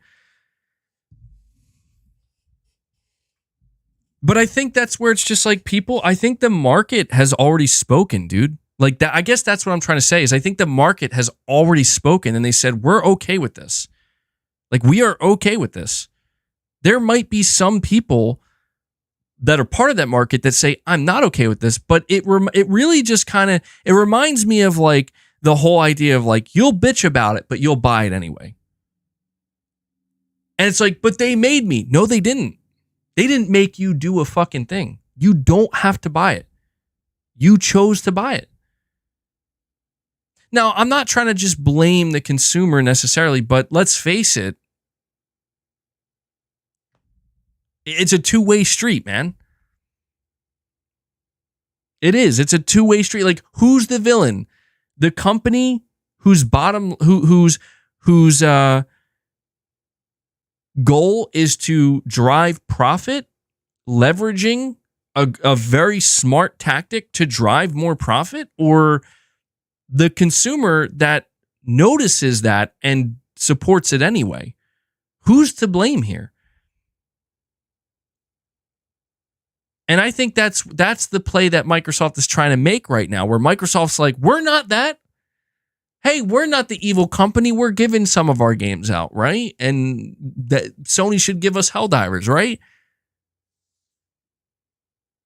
It's smart. It's clever on Microsoft's part. We're like, it's everybody and everything else. It's not us. Like, it's working to a certain extent, but I don't know. It's fascinating to dissect, man, because it's not as simple. It's just really not. It's not as simple as anybody makes it sound. Where it's like, you know, I think Matt Piscatella is being a little bit disingenuous because he's like, these companies have convinced the market that exclusives benefit them. Or hear me out on this one. Maybe they didn't convince anybody of anything. Maybe it's much simpler than that. Maybe the console manufacturer said, we make exclusives to benefit us and you will buy them. And the market just said, yeah, we will. There's no convincing. It's just, that's how it is. People just said, okay, this is fine. I don't know. I don't know, man. Like, I think this conversation is going to pop up now, though, because we're seeing one of those console manufacturers trying to undo that. You know, we're seeing an unprecedented situation. So is this good or is it bad? Listen, man, at the end of the day, it doesn't really fucking matter if it's good or bad. The only thing that matters is it going to benefit the company or not? If I told you Sony will adapt if they have to, Sony is not making exclusives to benefit us. We need, like, that is what I think we do understand. And if you don't understand that, you need to understand that. These companies are not making exclusives to benefit us. They are making it to benefit them.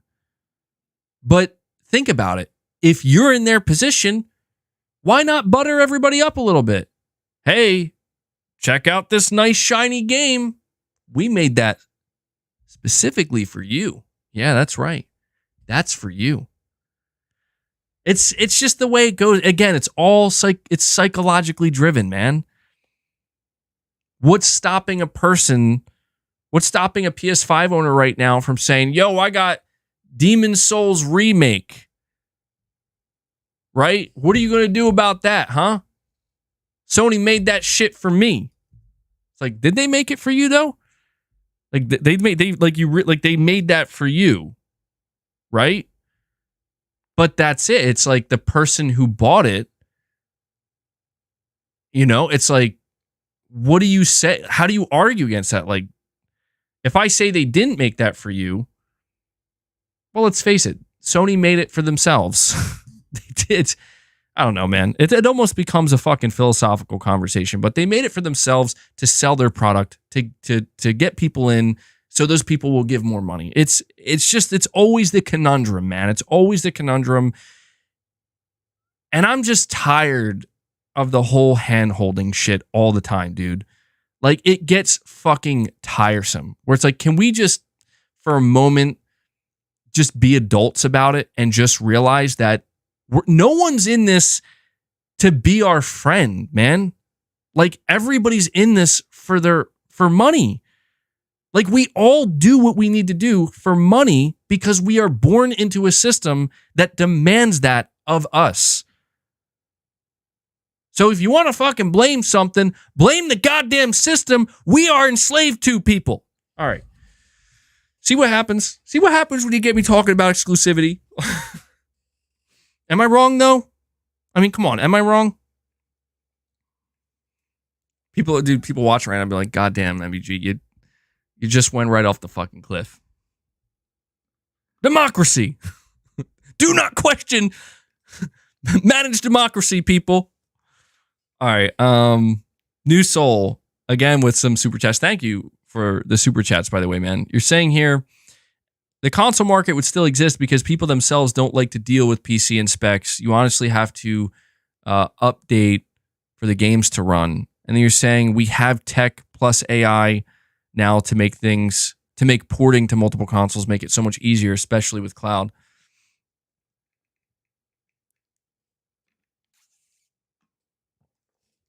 Well, I will say, New Soul, I think here's what I think.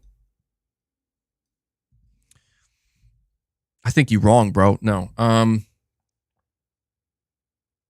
I think it's just a complicated thing that there are pros and there are cons. And those pros and cons are weighed based off of each individual person and how their personal perception and feelings of it, like how they view it, you know? So I just don't think these blanket statements are working.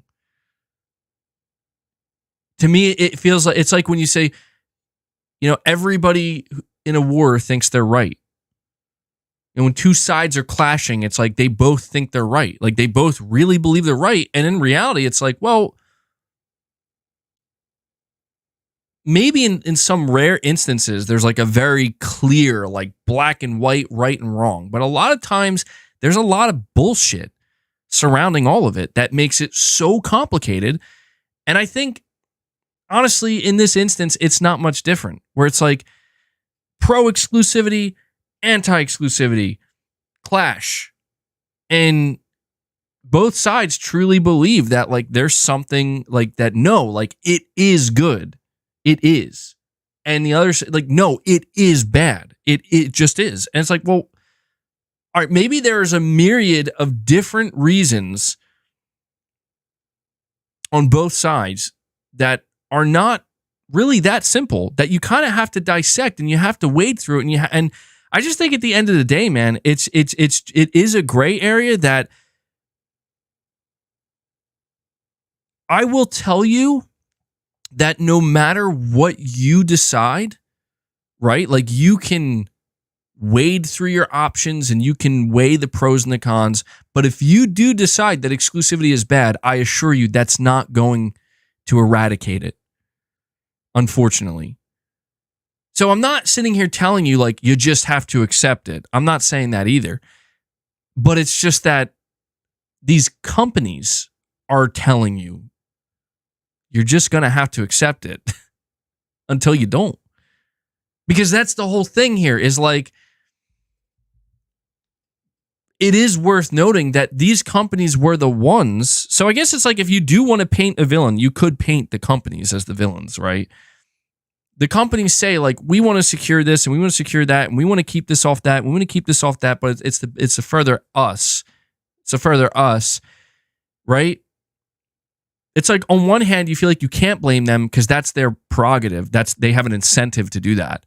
Does that benefit us? Well, no, until you buy in. And then if you buy in, Well, suddenly it does benefit you. So it's preying on the psychological nature of get in, right? Get in. And once you're in, you're part of the club. So that's going to appeal to everybody. But you also have to realize that who's undoing it? Who is going to undo exclusivity? The fucking companies that started it in the first place. So I guess I'm just saying, like, it really doesn't fucking matter what we think of exclusivity. It just doesn't. Doesn't matter what fucking Matt Piscatella is saying. Doesn't matter what I'm saying.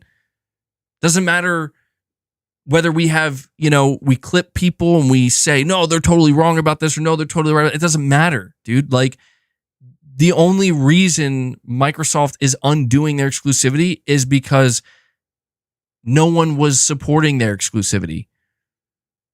Not enough people were supporting it to justify it.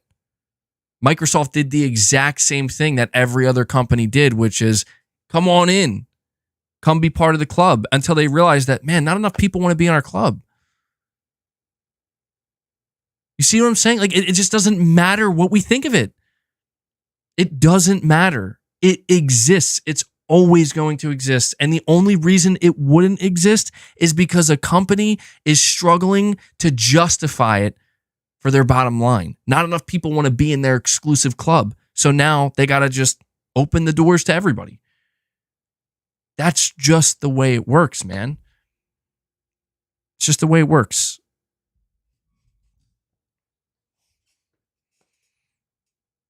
Man, I just got really nihilistic about this shit, didn't I? Magnum Gaming, you're saying Xbox and PlayStation join forces to go up against Amazon and Tencent that want to take the basketball court if Xbox is not competing with PlayStation, like Phil said. Well, it's because, dude, like, all of these different video game publishers and platform holders are trying to determine, like, what is the future here? Like, where is the trajectory? Like, where is the end game for video games, for the gaming market? What does the end game look like? Is it cloud? Is it being a super mega third-party publisher? Is it live service and having successful live service games? Is it subscription services? Like, I think the end game is the same no matter what, dude. You know what? I think the end game has always been here, and the end game is exclusivity. I think it is. I think the end game is it doesn't matter whether you make a console or not. It doesn't matter whether you have your own storefront or not. Like, the only thing that matters is, do you have something that they don't, that people want? That, I think that's all that fucking matters, man. At the end of the day, like, that's all that matters. Do you have something that they don't, that people want? And if the answer to that question is no, we don't, then you're likely fucked, because they're probably focused on that. And if they have that and you don't, good luck. Good luck. Now, again, I know what you're saying. Maybe that doesn't have to come in the form of games. Maybe you're right. But if it's going to come in the form of something else, we're not there yet. Not all the companies are there anyway.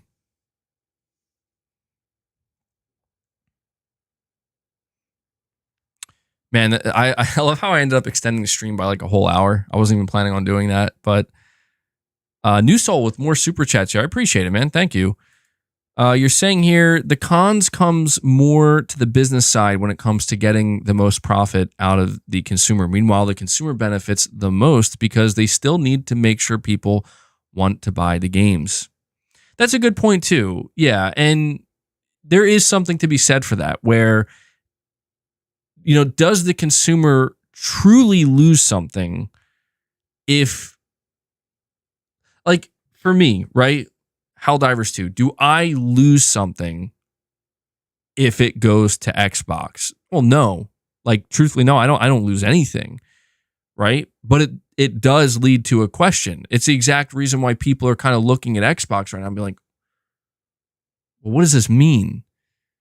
Because it does have implications. It does have wider reaching implications about, well, you said this is the way it was going to be, right? And this is what you sold us on, and now that's changing. So what was the point again? And it's, again, because it's so psychologically driven, man. Like, I think it's kind of fucked up that people are just pretending like this shit is not totally psychologically driven. Like, that's the part that kind of bothers me a little bit, where it's like, yeah, what are you, an idiot? Like, no, you're just a consumer that's trying to fucking navigate the market that's being dictated by these different companies that you have no control over. Like, that doesn't make you an idiot. It just means you're trying to just, you know, like, engage with the fucking market on the only level that you're able to. Because again, man, it's like when somebody says like, somehow people have convinced themselves that like exclusives benefit them. It's like, well, listen, even if nobody said that, because that's like a whole nother argument. Like, that is the argument. Like, do they benefit you or not?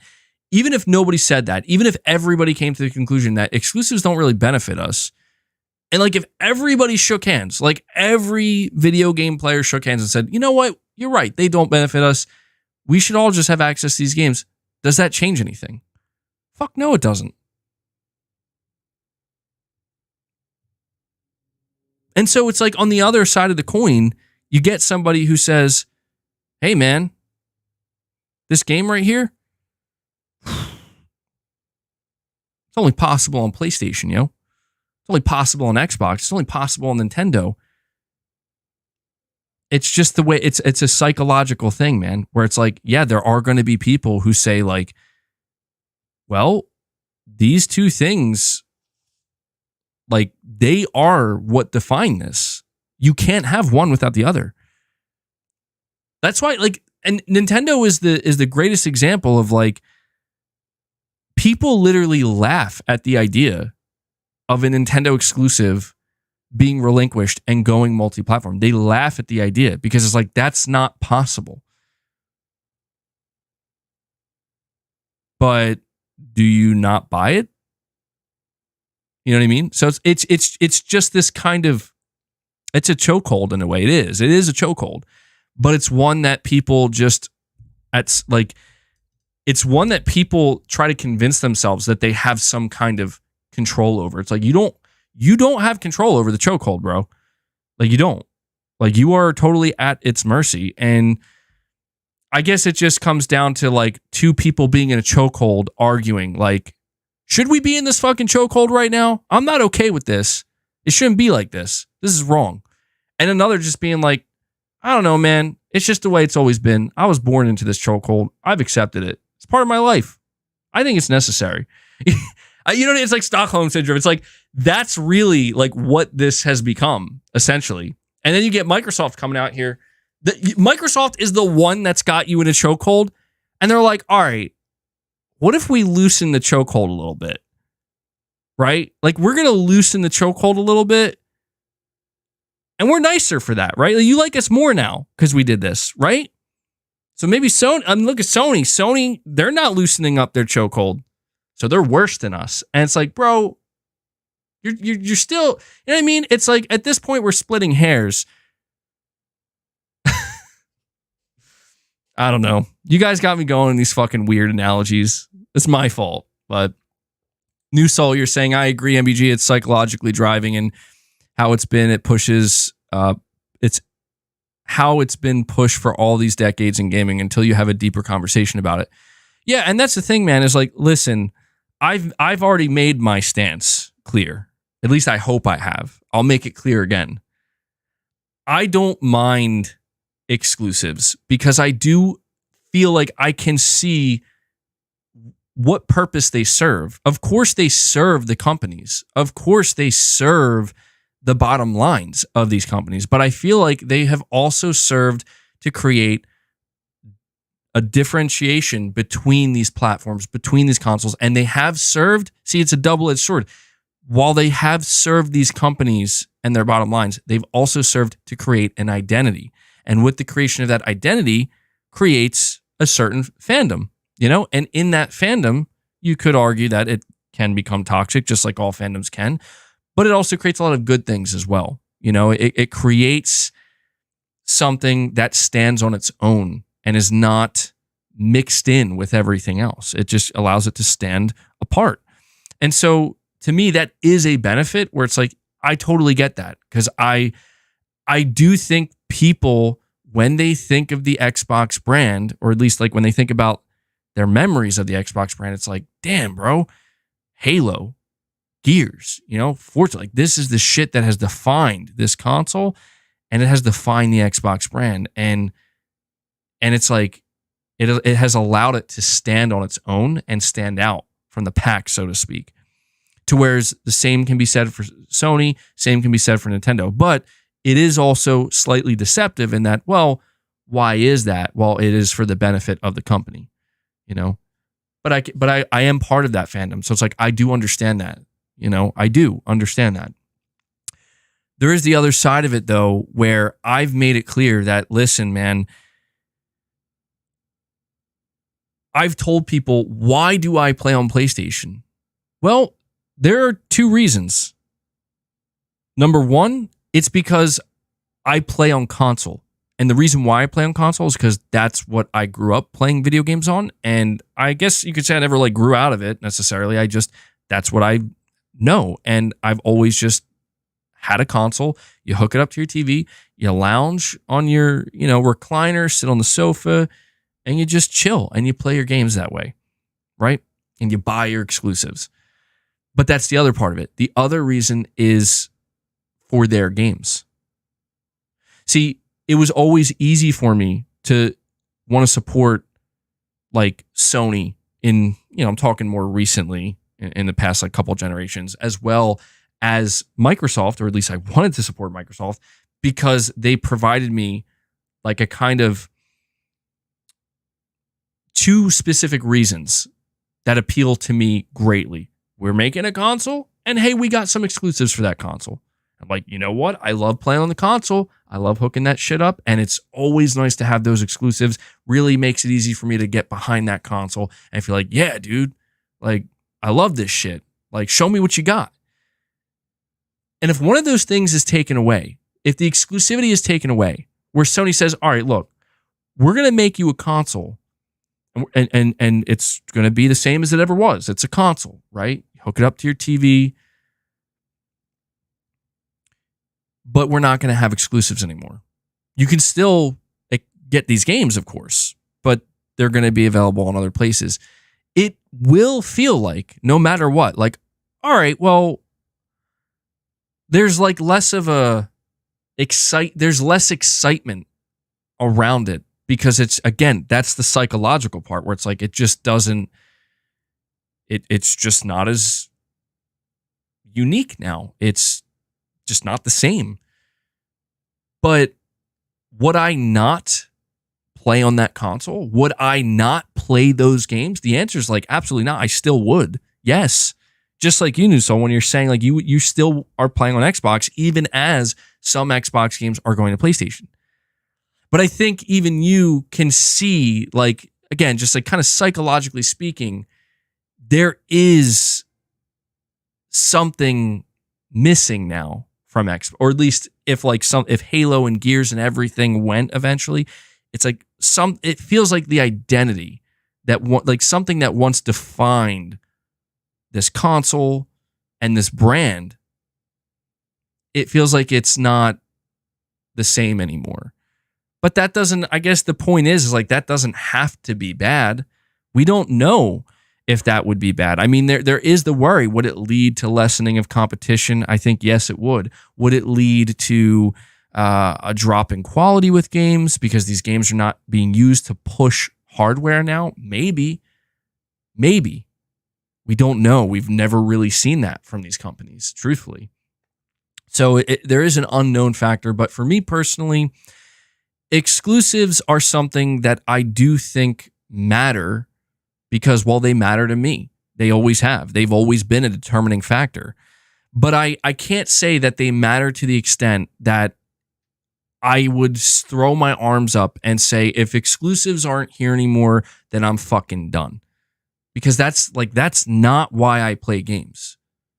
It's why I likely was drawn to the PlayStation console, ironically enough. It's like I saw games that weren't available where I was, so I came to them. And that would be missing after that. But I cannot say that if, Ghost of Tsushima 2, it's like, guys, we're putting that shit on PC day one. I'm not going to say, well, I'm not playing it. I would definitely question, like, man, what does the future of the console look like? Because I care about the console. But I wouldn't question whether or not I'm going to play Ghost of Tsushima 2. I'm 100% going to play Ghost of Tsushima 2. So, I guess if anything, when I look back to like what Matt Piscatella said here, where he said convincing the console owners that exclusives somehow benefit them. To me, I read that a little bit differently. Like when I think about how do I interpret that? It's not that I feel exclusives truly benefit me, because think about it. Like, listen, again, psychologically speaking, do I feel better about Helldivers 2 knowing Xbox players can't play that shit? Ooh, that's great. I'm enjoying it that much more. I mean, maybe for some people, I guess. But for me, no, that's not what it is, right? It's not what it is. It really seems like it just kind of comes down to it justifies this console, dude. Like, it justifies this experience being made. But even then, hey, it's on PC, isn't it? So it's like, so how far does it justify it? Well, you know what? Look at Spider-Man 2, right? Spider-Man 2 is eventually going to come to PC. We don't know when, but right now it's just exclusive to the PS5. You can only play Spider-Man 2 on the PS5 console. So it completely justifies this hardware's existence and why you would want to support it, right? And so for somebody like me, I want to see that console experience thrive. I want to see the console experience continue to grow. And that's what makes me kind of sad, to be honest. It makes me a little bit sad when I see people talking about how, like, man, the consoles are dated, or like they're slowly dying and they're going to come to an end, and there's not going to, they're just not going to be relevant anymore. And like, that does make me sad, because it's like, damn, dude, I want to see consoles thriving. And I guess maybe it does kind of speak to, is the only way a console can thrive is because of exclusives, because you're in a chokehold, because you're being strong-armed into it? Is that the only way they can thrive? I mean, it seems like the answer to that might be yes. It might be. We don't really have much evidence to point to anything otherwise. And this idea that, like, the people who will buy the console, the people who, if exclusives go away, people are still going to buy the console because they're going to be appealing to the more casual market and to those who just are console enthusiasts. But the question is, okay, well, like, how much does that shrink then, though? What do the sales of the PS5 look like with no exclusives for an entire generation? Really, what does that look like? Does it look like 60 million units? Does it look like 40 million units? Does it look like 80 million units? Does it look like 110 million units? That's the question.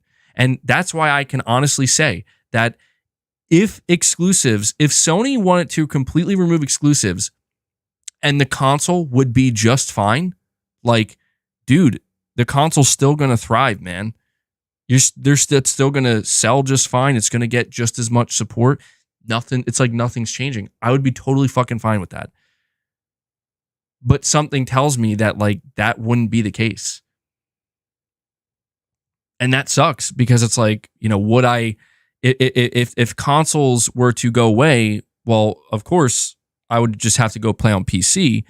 But ultimately, I would feel like, well, now I feel like I'm being forced to play on PC. You know what I mean? So, in a way, it's almost like there would be less options for me.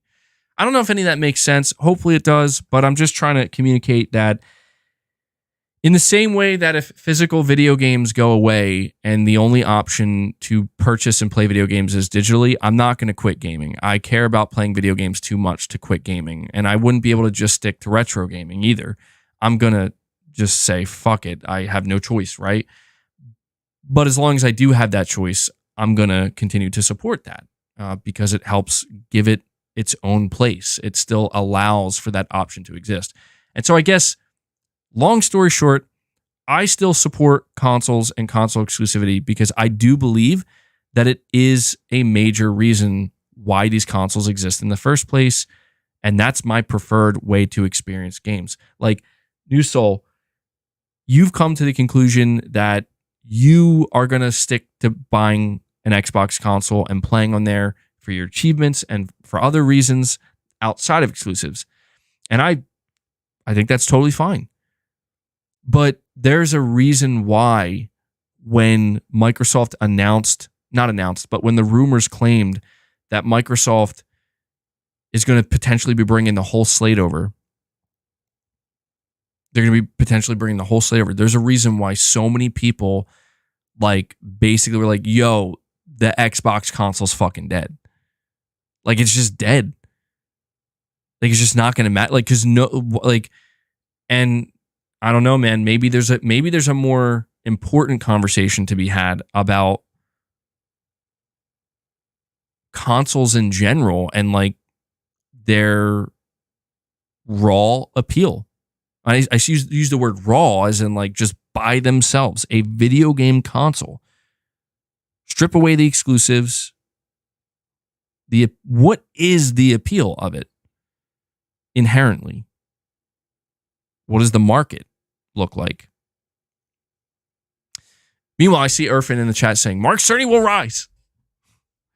Subtext, you're saying, was listening to the last stream yesterday and one point, not sure Final Fantasy 7 Rebirth will be on PC in 3 months. Remake was 1 year exclusive, but took 18 months to reach PC.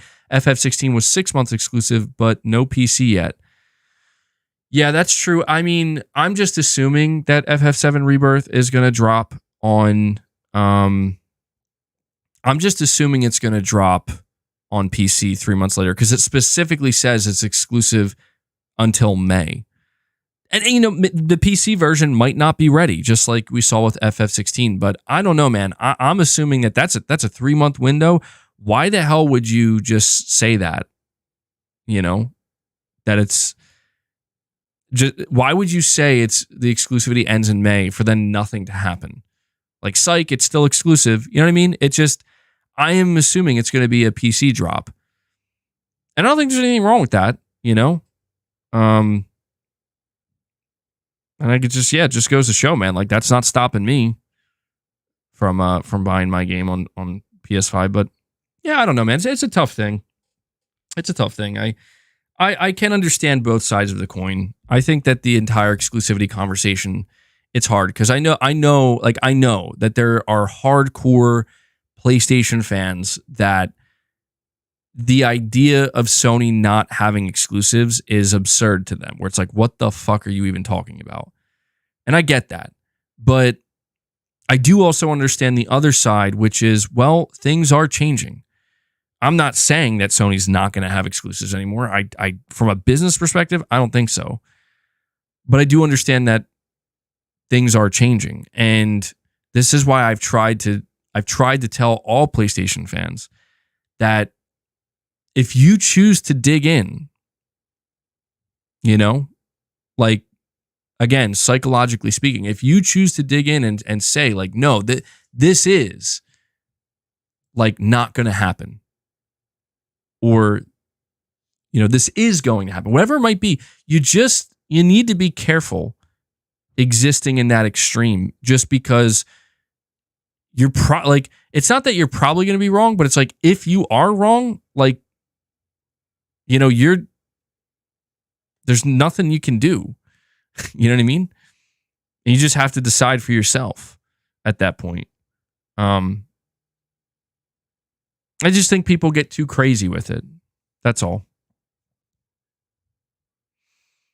When there's an exclusive deal in place, devs can't talk about the other platforms and time frame. Yeah, that's true too. Portal Ash, you're saying never or I'll quit gaming forever and finally. Well, see, my whole question with that, Portal Ash, is what? So what? I don't know what to say to that. I mean, I can respect it to a degree where it's like, okay, fuck, man, you're dead serious. Like, you're done. Okay, all right. But I just feel like surely it goes a little bit deeper than that, right? Like your love for gaming, like it has to, right? Like, I guess my question is, if Sony, let's just say, I think this is just a good exercise. Like, it's a good food for thought here. Let's say Sony goes full publisher. Like, they're like, we're done with the PS5. We're done with consoles. I know it's not going to happen, but it's just a hypothetical. And they say, like, we're just going full third party. Like, I really wonder how many PlayStation players would say, oh, well, I'm fucking done with you, Sony.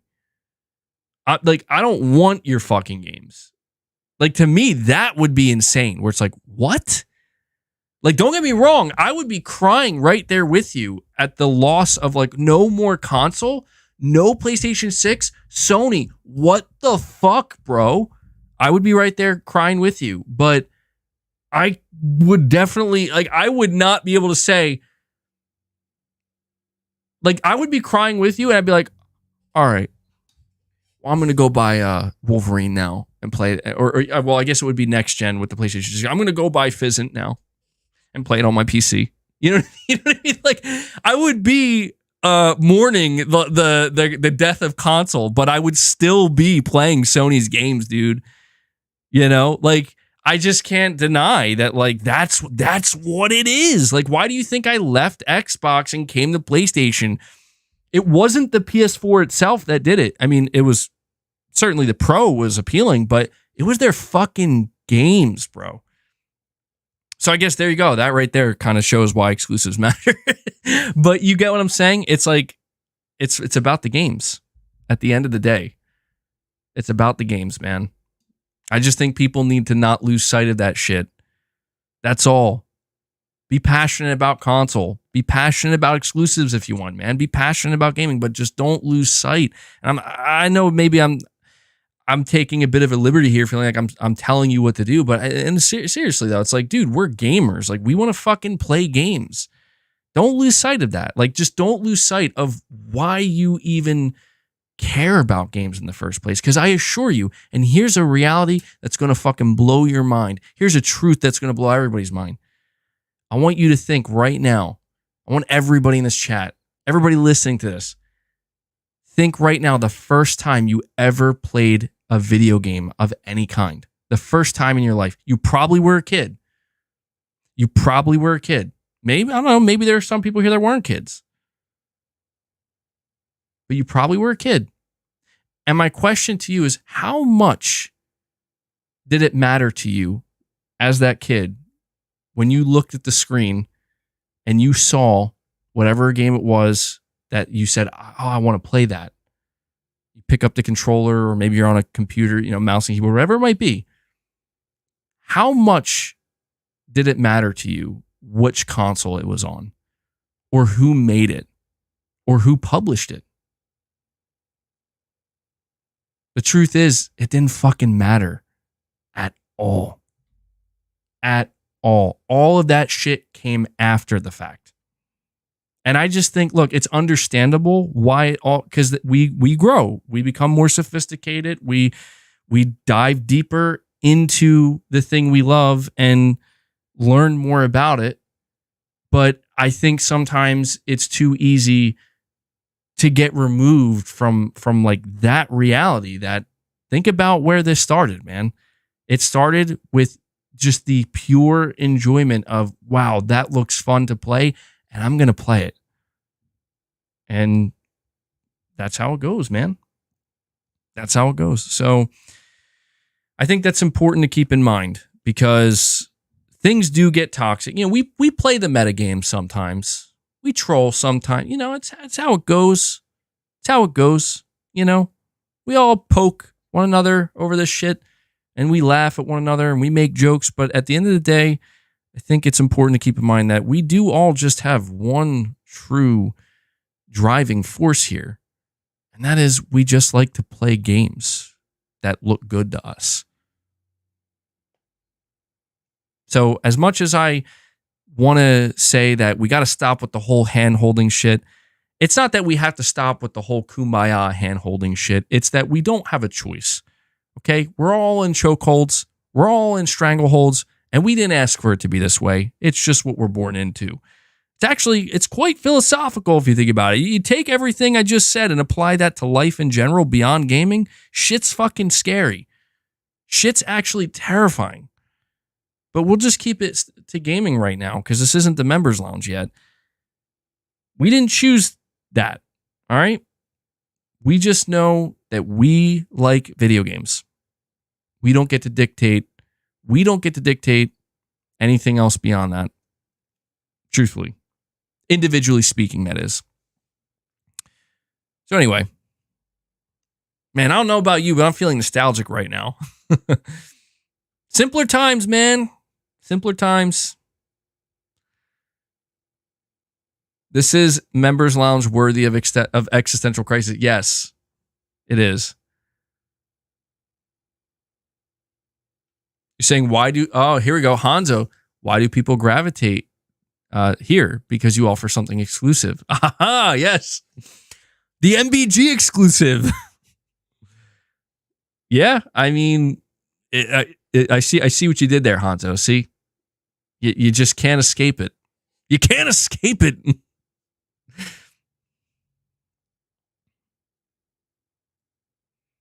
All right, let's see here. We have, by the way, I want to say I'm well aware that there were probably certain points in this conversation where I may have contradicted myself.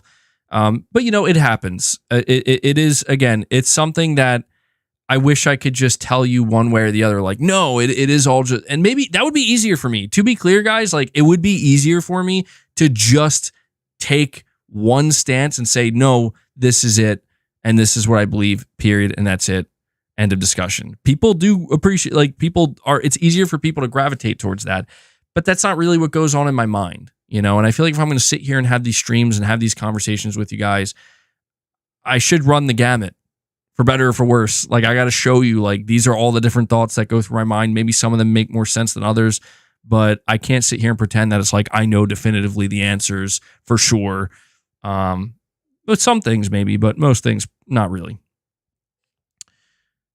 Magnum Gaming, you're saying Helldivers 2 was carefully crafted to be different. Without exclusives, it would have been just another AA game, barely trying to be different. I mean, it's hard for me to say, dude. Like that, to me, if that's true, yes, that's a huge plus for it being exclusive to the to PlayStation and not, but I don't, like, truthfully, Magnum Gaming, I don't know if that's true or not. I don't know. Like, I don't know if, like, I would have to ask Arrowhead. Arrowhead would have to answer that question. Their CEO, they would have to say, actually, yeah, Sony basically funded us more so than we would have expected or than we would have gotten otherwise. And if they didn't fund us, the game wouldn't be the way it is today. Or they could say something like Sony, because Sony was supporting us, we were able to take 8 years. Like we were able to take our time, or the game maybe got delayed internally a little bit and it was all okay. Yeah, in that case, yes, you can see how it's like, all right, well, it's a give and take situation where Sony is only going to be so nice about it to them because they're gaining something from it, which is you are with us. You know what I mean? So there is a kind of give and take there. Helldivers 2 is about to hit another peak. Oh, shit. Really? Really? Oh, shit. You're right. You're right. It's at 57K. The peak is, 457K. The peak was 458K 2 days ago. Yeah, dude, it looks like it's about to. Seems like them fixing those servers is helping them out. Good shit. I'll let you know if it breaks that. London says, who here has a favorite Saga game IP that was created after they went third party? That was my first console. I only remember Sonic. That's interesting to think about. Favorite Saga game IP that was created after they went third party. Yeah. It's interesting to think about that. I don't know. Does anybody have any answers here? Anybody want to answer London's question? Shit, man. I didn't realize how long the stream was going on for.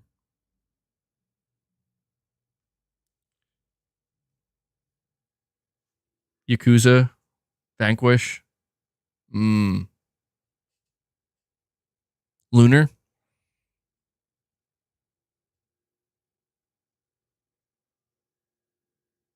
Yeah, my bad. I'm saying, I meant, yeah, Sega. I'm saying Saga. Dude, I know what you meant. I don't know why I was fucking Senua's Saga. I'm because I'm just reading it as it's typed Saga. I knew what you meant though. Yeah, I mean, it's fascinating to think, man, that like we could be witnessing that again to a small extent anyway with Microsoft. It's your favorite Saga IP. Joshua Reese is saying, MBG, what was the first horror game that you played that gave you nightmares? I mean, that probably would have to be Resident Evil. I don't know that I had nightmares about Resident Evil, but I was really, really young, dude. Like, just like during the PS1 days. And I remember with Resident Evil 1 and 2, those games just scared the fucking shit out of me. Like, I couldn't play them. I was a little baby when I was younger. I was so afraid. But, I don't know that they gave me nightmares, but they really scared the hell out of me. Little baby MBG. Those zombies, bro. Yo, you gotta admit, the sounds that the zombies make in the original Resident Evil games, still pretty fucking terrifying. Like, there are some terrifying sounding zombies. Dude, the atmosphere of those games. I mean, I played a little bit of Silent Hill as well when I was younger. Not a whole lot when I was that young. I was like more into Resident Evil then. And Silent Hill just, it like disturbed me more than it scared me. So I guess maybe that was the point of it. But yeah, dude, Resident Evil, just something about that atmosphere and those zombies just did not fucking sit well with me. But anyway, all right, guys, so I'm getting close to hitting the 4.5 hour mark. I need to bring this stream to an end. Although, really good conversation for the last hour and a half or so. The reason why I have to bring the stream to an end is because we have to do a members lounge. Okay, I promised you guys a members lounge today. I'm going to do one for a little while. So this is where I'm going to bring this to an end. Guys, hit the like button for me. Okay, we're at 325 likes. We still have 350 people here. If you want to help, let me know that you enjoy the streams and that you want to get more people in here. Hit that like button. We could easily crush 350 likes. I also just want to make sure I give a big thank you and a big shout out to everybody who supported the stream today. We're sitting at 57 members, which is amazing to see. Thank you guys so much. And solid amount of super chats as well. So to everybody who donated anything to the channel, thank you. Just know that you guys fuel the channel. If it wasn't for that support, simply put, I wouldn't be able to run the channel the way that I do. And it's a privilege to be able to do so. So thank you guys so much for that. And also want to give a shout out to Devil Shooter for doing the timestamps. If you see him in the comments, you know, with those timestamps, make sure you show him some love. Give him a thank you. I know he really appreciates that. But guys, that's going to do it for this stream. For all of my channel members, I'm going to have a members lounge going up in just a couple of minutes. I hope to see you there. To everybody else, I will see you guys in the next proper stream. So that does it for this one. I hope everybody enjoys the rest of their day. And actually, before I go, I have to end this poll. Let's see what the results are. 1,100 votes. 45% say they feel that Sony's current strategy is good. It's well balanced. 42% say could be better. They need to expand. 12% say not good. Complete shift is needed. So there you go. There are the results. But all right, guys, I hope you enjoy the rest of your day, and I will catch any of my members in the lounge. So until the next time, guys,